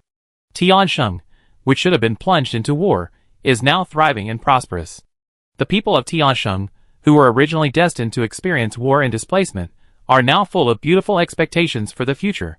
The women of Tiansheng, who had been living under various oppressions in the past, gradually broke free from many of the shackles that had caused countless women's tragic fates and had more possibilities. This is probably the meaning of her time travel, right? Yun Shu's eyes fell on a huge cotton candy cloud in the distant sky, and she slowly raised the corners of her lips. Yun Shu had never thought about when she could officially ascend the throne and become the emperor. But she always felt that she should be able to be a princess for a long time. After all, Emperor Xuanwu looked healthy, and living to 70 or 80 would definitely not be a problem. However, she overlooked one point. Her father could choose to retire early. So, on her 20th birthday, when she received the imperial edict that Emperor Xuanwu abdicated and passed the throne to her, Yun Shu, who was unprepared, was dumbfounded on the spot. Seeing her always calm and composed, and frightening the court officials every now and then, and even his father, the emperor, occasionally being shocked, it was rare to see her being shocked and dumbfounded. Emperor Xuanwu raised his eyebrows proudly. "Why don't you accept the order, princess? Can you say that you don't want to accept it? Anyway, she is now the princess, and her father will support her ideas as long as they are reasonable, and let her do it herself, and he will be in charge behind the scenes. If she wants to be lazy one day, she can ask her father for leave, and go out of the palace to play. But if she becomes the emperor, can she still do this? It should be possible, but it will be much more troublesome than now." Yun Shu was unwilling in her heart, but the imperial edict had been issued and read out in front of the civil and military officials of the court, so there was no room for discussion on this matter. The Imperial Astronomical Observatory quickly selected a date. On the day when Yunshu ascended the throne, the sky was clear. When the ceremony was over, the civil and military officials in the court shouted "Long live the Emperor," and the people of the city followed him spontaneously. According to historical records, during the reign of the Tiansheng Empress, she paid special attention to the development of science, education, and humanities. It was a brilliant era, and new inventions that benefited the world were introduced almost every year. The progress of the times was rapidly advanced, and the name of Tiansheng's wealth and power was known to the world. Until the 10th year of Tiansheng, other countries successively developed powerful gunpowder.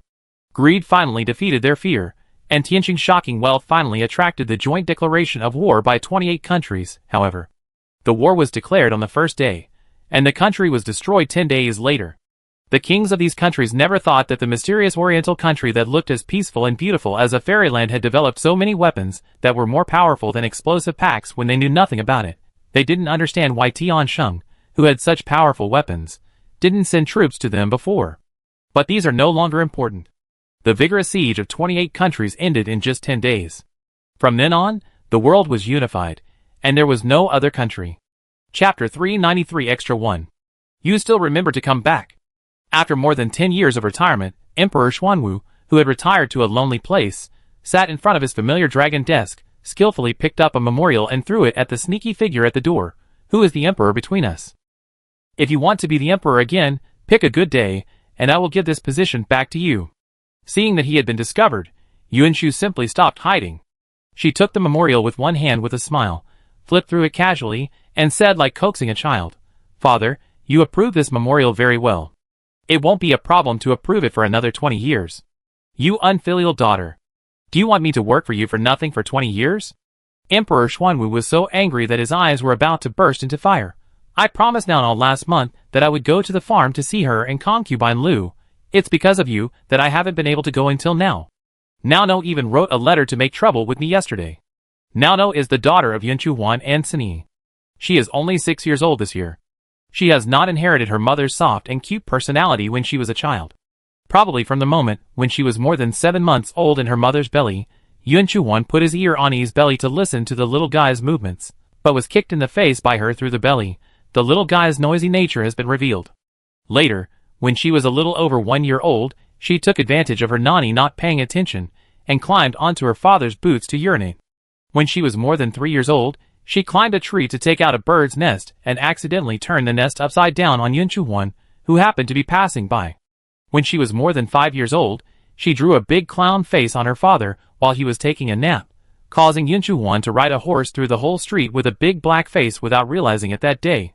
He thought he had become handsome again, and he got 200% of the turning heads along the way. In short, Naonao proved with actual actions that her nickname was really appropriate. This little girl is not only noisy, but also has a bad temper. If she breaks her promise, she will be so angry that she will ignore you for several days.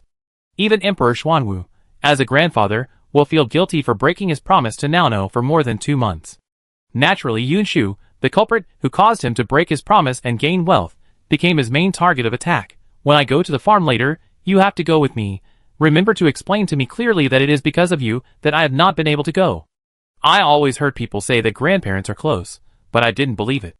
Yunshu sighed quietly. Now I have to believe it. How can my daughter be as good as your precious granddaughter? You know that? Emperor Xuanwu snorted arrogantly. Naonao is not like you, always thinking of asking me to help you with work. Then you are wrong. Yunshu was not convinced. Naonao asked me a few days ago when I could let you go to help her write homework. Emperor Xuanwu? ? So Naonao wanted to see him not because she missed him as her grandfather, but because she wanted him to help her with her homework? Wait, that's not right. Did you go to see Naonao a few days ago? Emperor Xuanwu was furious. You asked me to work for you here, but you went to see Naonao? Cough. Realizing that he accidentally let something slip, Yunshu coughed and began to change the subject. I went there for something. By the way, I actually have a surprise for you when I come back today. Surprise? Emperor Xuanwu, who had been cheated countless times, gritted his teeth. If you dare to find me a bunch of work to do today and say it's a surprise, do you believe me? No. This is a real surprise. Yunshu clapped his hands decisively, and soon someone came in with a very strange-looking thing. In addition, there was someone squatting on the ground next to him, carefully pulling some wires. Emperor Xuanwu stared at it for a while, but couldn't figure it out. He frowned and asked, "What are you doing?" "Assembling a surprise."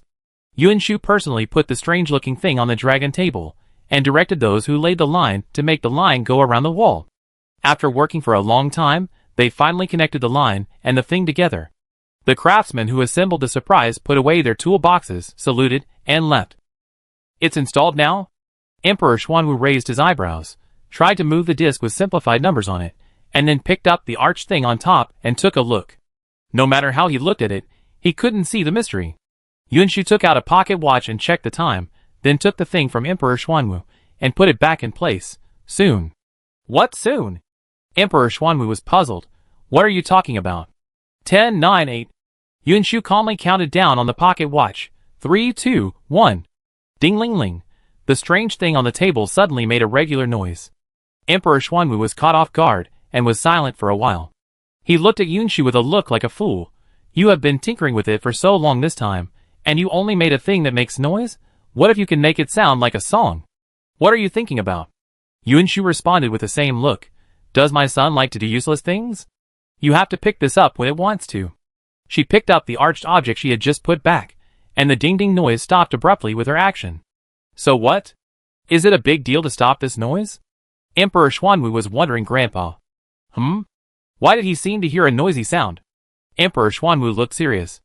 "Oh no, it seems that he has developed ear problems because he is too tired from working for some bastard every day." "Grandpa Emperor, why don't you talk?" Suddenly, Emperor Xuanwu felt a chill on his ear. The curved object was pressed against his ear by Yunshu, making Nao Nao's voice clearer. At the same time, a careless kid beside him also teased him. "Weren't you still thinking about Nao Nao? Why don't you respond to her when she talks to you now?" "Nao Nao? Is Nao Nao really talking to him?" Emperor Xuanwu looked sideways at the thing held by Yunshu to his ear in astonishment. He seemed to suddenly think of something. He took the microphone and spoke to the thing in a somewhat unskilled way. "Is it Nao Nao?" "It's me." On the other end of the phone, Nao Nao shouted in surprise, "Mom! Dad! I really heard Grandpa Emperor's voice." Chapter 394 Extra 2. When has your aunt, the Emperor, ever lied to you? On the other end of the phone, Yuan Chuan seemed to be joking with Nao Nao, but soon, he took the microphone and greeted Emperor Xuanwu in a serious manner. "Your son pays respects to your father." "Yes." Emperor Xuanwu was silent for a moment. "Where is your mother?" "My mother is fiddling with the flowers in her garden." It was probably the first time that Yuan Chuan used the phone, and his attention was all on the phone itself. Instead, he answered in a rather formal manner. "My fifth sister said before that the rose was specially. After special cultivation, it is possible to cultivate black roses. Mother is very interested, so she has been trying to figure it out for a while." "Yeah." Emperor Xuanwu was silent for a little longer this time, then let Nao Nao come back to talk. "Yuan Chuan, ? So father has nothing to say to him, although there is really nothing to talk about."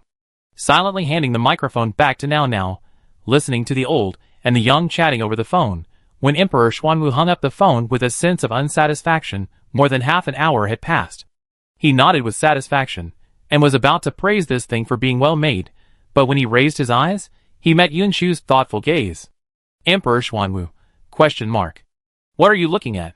"Looking at you." Dragging a chair for himself and sitting down, Yunshu stared at Emperor Xuanwu with a curious look on his face. After a while, he suddenly asked, "Father, do you have any secrets?" "Secrets?" Emperor Xuanwu still didn't react at this moment. "What are you talking about?" "No." Yunshu propped up one hand and supported his head. "But just now, when you realized that Nao Nao's voice came from the microphone, you didn't make any strange guesses. You took the microphone and started chatting with her, as if you suddenly knew what it was. What's there to not know?"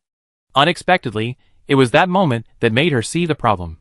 Emperor Xuanwu, who had indeed learned about the phone in advance from the life choice simulation system, paused. After all, he had been an emperor for many years, and then continued to do the work of the emperor for many years as the emperor. Emperor Xuanwu remained calm and said, "It's impossible that you hid Nao Nao in such a small thing. Okay, just think of it as your brain being particularly smart." Yunshu nodded and continued, "Then a few days ago, Hanlin. Did you know that the court has reorganized everything you said and did during your reign, and everything that happened in the court? What does it matter if you know?" "Nothing much." Yunshu smiled and curved his eyes. "When the official in charge of compiling the book talked to me, he was very moved, After all, you, the Emperor Xuanwu, are really amazing. You have been in power for so many years, and you have never made a mistake in making decisions on major events. Isn't this what a qualified emperor should do? Emperor Xuanwu proudly straightened his chest, and even glanced at Yun Shu with a contemptuous look. You'd better have this ability. I work hard. Yun Shu was very easy to talk to and ignored this doubt, and began to recall the past very naturally. How can I not work hard? For so many years, you have always given me unconditional support. After I received the contents compiled by the Hanlin Academy that day, I carefully read it from beginning to end. The more I read, the more I felt that I was really young before. I didn't even realize how outrageous your preference for me was. Let's not talk about anything else. Just talk about the weaving shell flower. You obviously didn't know the fruit of the flower was useful at first, but when your son shouted that the flower was beautiful and wanted to plant it all over the sky, you actually agreed. If it were your son, I would definitely make that brat who wanted to plant flowers everywhere get out of here as far as possible. Emperor Xuanwu, Indeed, looking at all the things she has proposed over the years, this is the only one that is the most outrageous. Under normal circumstances, no matter how partial he is to her, at most, he would give her a few imperial farms, and let her do whatever she wants to plant. But, huh? Something seems to be wrong? Emperor Xuanwu also suddenly reacted, narrowed his eyes, and examined her. He looked at Yun Shu with a stern look. You also know that your request is outrageous. So why did you make such an outrageous request in the first place? Because I was just an ignorant little princess at that time. Yun Shu said confidently. What's wrong with a little princess liking beautiful flowers? Emperor Xuanwu, ? Little no. The originally clear train of thought was messed up by her confident little princess and little flower. Although he always felt that his daughter could achieve this point now, she should not be the incompetent little princess she said when she was 14 or 15 years old, but thinking back to her other behaviors at that time, he felt that she seemed to be someone who could do that thing at that time. Emperor Xuanwu fell silent again, but Yun Shu seized the opportunity to continue asking, So why did you agree? Didn't you always walk around in front of me with an expression of being wronged? Emperor Xuanwu snorted coldly. I agreed to you just to make you happy. I knew that the ministers in the court would not agree. As for later, it was because you solved the problem of reclaiming wasteland and even raised commercial taxes in order to grow woven shell flowers. So I naturally didn't care about this little thing. Is that so? But father, some things are fine if you don't think about them carefully. But once you think about them carefully, every time you heard her talk about important things, you always started to stare blankly at something. Why was that? Yun Shu sat up straight with a smile, but didn't ask the last question. Perhaps Emperor Xuanwu did have a magical opportunity, but so what? Didn't she also have a huge secret that she had never told him? Not everything in this world needs to be thoroughly investigated. Since her father obviously didn't want to tell her now, she naturally didn't need to ask any more questions. After all, her father had been really good to her for so many years, and this precious father-daughter relationship was probably one of the gifts given to her by God, right? Father. Yun Shu stretched out a finger seriously and demonstrated a series of numbers on the phone dial. Look at this 00000001. It is dialed to the son's bedroom. So if you want to find your son in the future, just call this number. Why should I call you in the bedroom from this imperial study? Emperor Xuanwu immediately heard something wrong. You rebellious girls still want to lie in the bedroom and let me work for you. Yun Shu, shy.